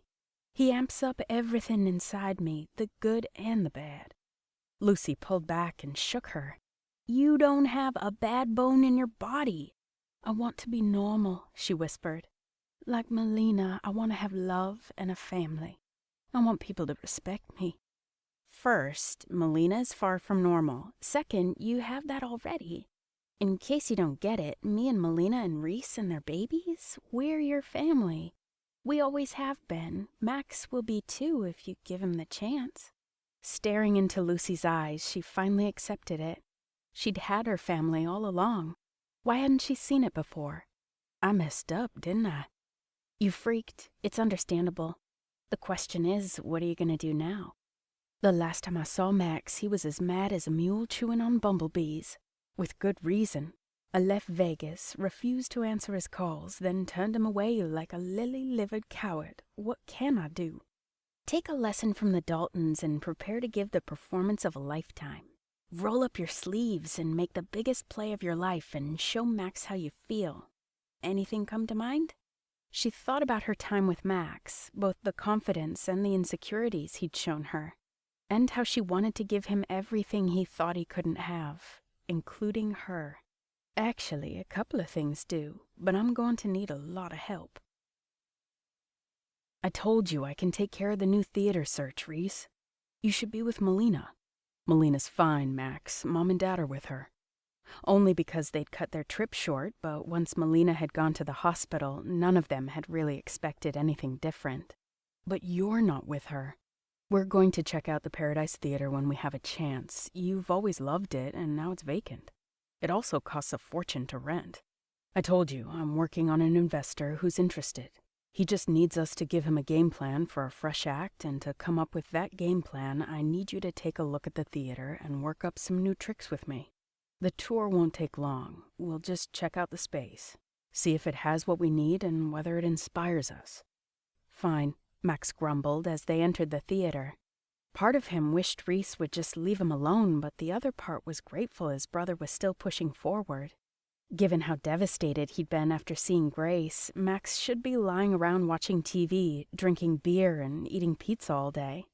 But he had his family and those babies to think of. He forced himself to focus on the theater lobby. It was a beauty, with wood, stone, and crown molding. The theater itself was huge, with lots of space under the stage and in the wings, which was critical for an act like theirs that required large set pieces and trapdoors. He felt a jolt of excitement he hadn't felt since before Grace left. Look, he said, we don't know what we're going to need yet, so we might be going about this backwards. I told you Grace's suggestion about working with a dance troupe, and I think we need to give that more thought. Maybe we should wait before looking at theaters. I completely agree that Grace's suggestion has merit, but the theater is available now. We need to act before someone else does. Here we are. Reese opened the huge doors that led into the theater itself. Looks like we might be too late already, Max said. There were people on the stage, some stretching and some dancing. Sorry, Reese, I know how much... Max Dalton? He turned toward the woman who'd called him and was now moving toward him with long, graceful strides. She was wearing a leotard and tights. Yes, he said.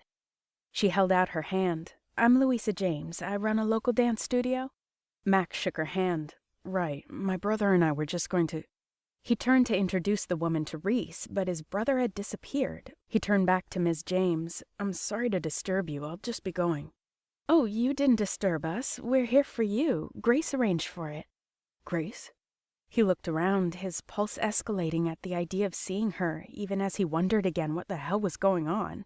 She told me you were interested in incorporating some dance and acrobatics into your magic act. She arranged for me to bring several dancers so we could talk about different options. Max couldn't believe it. The last time he'd seen her, Grace had wanted nothing to do with his drama. So why had she arranged for all this? The answer was obvious.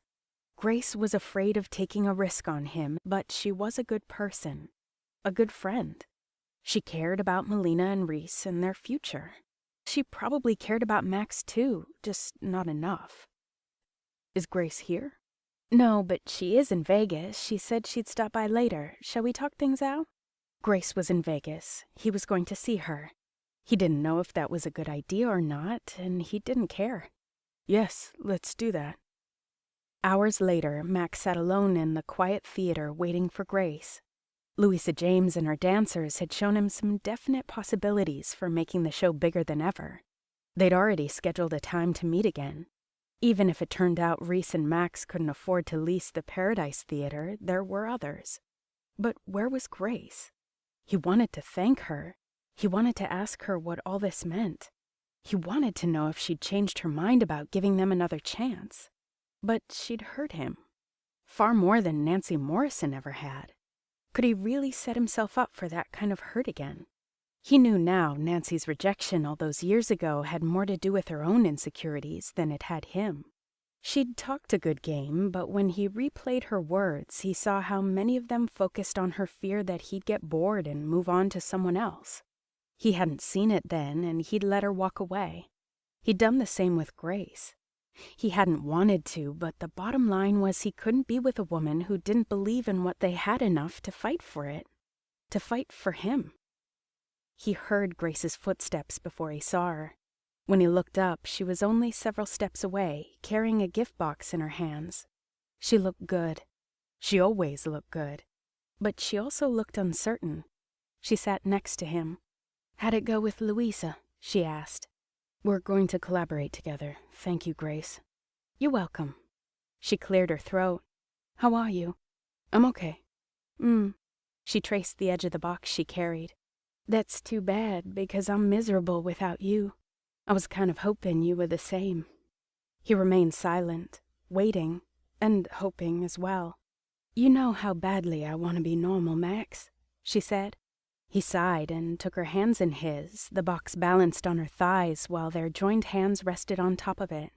"You're more fabulous than normal can ever be, Grace. I know you don't believe that, and as we've already established, I can't give you normal. Not with this life. So why are you here?" "Because I can give you some normal." He tried to pull away, but she tightened her grip on him. "I've been trying so hard to reject the adventurous side of me that sometimes I forget it's just a part of me, not all of me. There's more to me than that, just like there's more to you than being a performer. We've got layers, you and I." "Agreed." "I think, between the two of us, if you're willing to try again, we can have it all. I can support your career and your lifestyle, Max. That's why I brought Louisa here. We can give each other the excitement we need, but we can also give each other normal, too. Stability, comfort, security, love. And eventually, if everything works out well and you want it, a family." "Why are you sure we can have it when you weren't sure before? What's changed?" "I've had time to talk to friends, to family who refuse to let me resign myself to a lifetime of missing you. And that's what I'll have without you, Max, a whole lot of missing you." He brought her hands to his mouth so he could kiss them. "I've missed you too, Dixie." She leaned forward, obviously wanting him to kiss her on the mouth as much as he wanted to do it, but the box on her lap got in the way. When she pulled back, he tapped on the box lid. "Is there something inside there you want to show me?" She looked uncertain. "Maybe there's no need. I kind of brought it as backup just in case you needed to be convinced how serious I am about you, but now it seems like overkill." "Grace, you rented a theater and had a dance troupe show up for me. I'm pretty sure nothing in that box is going to blow my mind." "Okay." She lifted the lid and took out a blanket. He sucked in his breath. He'd been wrong. She had blown his mind. The blanket Grace held looked similar to the ones his mom had given Reese and Melina for the babies. He reached out to touch it. It was soft, almost as soft as Grace's skin. He traced the outline of his and Grace's names above a blank heart where a baby's name was supposed to go. "It's not the real one," she said. "Your mom has yours safely at home." His mom made him one? He shouldn't be surprised, but he was. "I had this one made because I wanted you to know this is what I want. Our names on a baby blanket that your mom makes for us, with our baby's name in a heart underneath ours. I want time to explore our relationship and enjoy one another, but eventually, when we're ready, I want to build a family with you." "I want that too," he said in a gravelly voice. "And Grace, I don't need to be a magician to make it happen. You worked your way into my heart back at Lodi's. You've never left. And until the time comes that we're ready to have a baby, I'll be your family. For now and forever." Epilogue. Max's Magic Rule number 19. Visualize a standing O, prepare for it, perform, and reap the rewards. 2 months later, Max was in the Paradise Theater helping choreograph a new set that combined the Dalton twins' magic tricks with a stunning acrobatic number courtesy of Luis's dance troupe. He just called for a break and was speaking to the show's biggest investor, Jamie Whitcomb, Lucy's ex, when the theater doors were flung open and Lucy came running down the aisle. When she stopped in front of them, she kept her gaze glued to Max as if Jamie didn't exist. Jamie, however, looked at Lucy as if he wanted to throw her over his shoulder. "Reese and Melina are on their way to the hospital." Lucy grabbed Max by the shirt front and shook him even as she grinned and bounced up and down. "The babies are coming. Let's go, Max." "I'll get Grace and meet you in the parking lot," Max said, not even bothering to hide his own grin. This is it, he thought. Soon I'll be holding my nieces or nephews. With a nod, Lucy turned to head outside, but froze when Jamie cupped her elbow. "I'll drive you to the hospital," he said. Lucy jerked away from his touch and narrowed her eyes. "If you want company, you can always hire a chauffeur. You can hire 10. I'd rather walk down the strip naked than go anywhere with you." Jamie's fists clenched and his jaw ticked. "Damn it, Lucy, you're being ridiculous. My money's good enough to invest in this theater, but nothing else." "I didn't ask you to invest in the theater. Melina did. I simply told her I had no objection in her asking you, and I don't. I have no objection because you mean nothing to me. You mean less than nothing." He crossed his arms. "If Melina wasn't in labor, I'd make you eat those words, Luce." "Dream on, Jamie." She headed toward the door, calling, "Let's go, Max." Max placed a hand on Jamie's shoulder. "I'm sorry, man, but I gotta go." "I'll meet you there," Jamie said. Max wasn't surprised Jamie was going to the hospital since he and Melina were friends before he'd started dating Lucy. He just hoped the two of them could keep their particular brand of drama under control when they got there. Since Grace wasn't working right now, she spent a lot of time at the theater. She planned on spending more time helping Melina with the babies, but she was going to have to fight Max's and Melina's moms for that honor. Max found her talking to one of the dancers. "It's time, Grace. Melina's at the hospital." "Good Lord." She said a quick goodbye to the other woman, grabbed Max's hand and began dragging him to the back door. When they got to his car, however, she stopped. "Melina's going to be a mama," Grace said as tears filled her eyes. Max hugged her close. "Your time will come, Grace."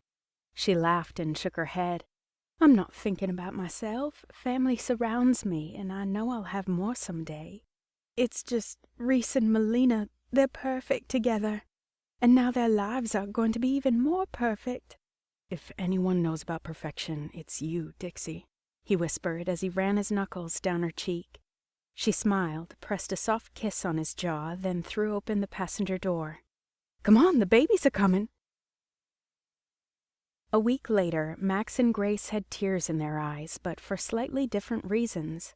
Reese had convinced Melina and both sets of grandparents to go out to dinner, leaving Max and Grace alone with his niece and nephew for the first time. Now, settled into the rocking chair in the nursery, Max cradled a baby in each arm, his expression one of utter adoration. Grace was quite familiar with that look, since Max pinned it on her frequently. Not a day passed that she didn't feel like the luckiest woman in the world because of it. That's why her tears were ones of happiness and regret. It scared her sometimes how close she'd been to losing him. Max sensed her mood and looked up from the babies to frown at her. "Dixie, what's wrong?" She reached out and smoothed the downy hair on each of the babies' heads. Then she cupped Max's face in both hands, leaned down, and gave him a soft kiss. He immediately angled his head and deepened their lip action, only pulling back when Charlie squeaked. She giggled when Tabitha gurgled in response. "I was right," she said. "They're perfect." Max sobered. "Tell me," he said. "I'm so happy," she said. "And I know with you in my life I'm only going to be happier. I just can't believe I was such a fool, that I didn't see everything you were from the beginning. What if I never came to my senses? What if I let you get away?" "That was never going to happen. You saw me, Grace," he said. "Long before you walked into Lodi's." "What do you mean?" "No way you would have approached me the way you did unless you knew I had more to offer than my—" She slapped her hand over his mouth. "Don't you dare," she said. "Not in front of the babies." He puckered his lips and kissed her palm. When she removed it, he said, "All right. I'll wait until we're alone, or on second thought, maybe I'll let you do all the talking tonight. You're just saying that because hearing me talk Southern gets you hot. You don't need an accent, Max. I knew the moment we spoke you were the one. I was just too scared to admit it. And now? Now I just want to see you holding these darling babies, hoping that one day I'll be lucky enough to be carrying your baby inside me. I love you, Max." It was the first time she'd said it, even though she'd been certain of her feelings for quite some time. She hadn't been so certain what Max's response would be. But she should have known Max would beat her to the punch. "Reach into my shirt pocket, Dixie." She did, and pulled out a playing card. The Queen of Hearts. On it, he'd written, "I love you too, Grace."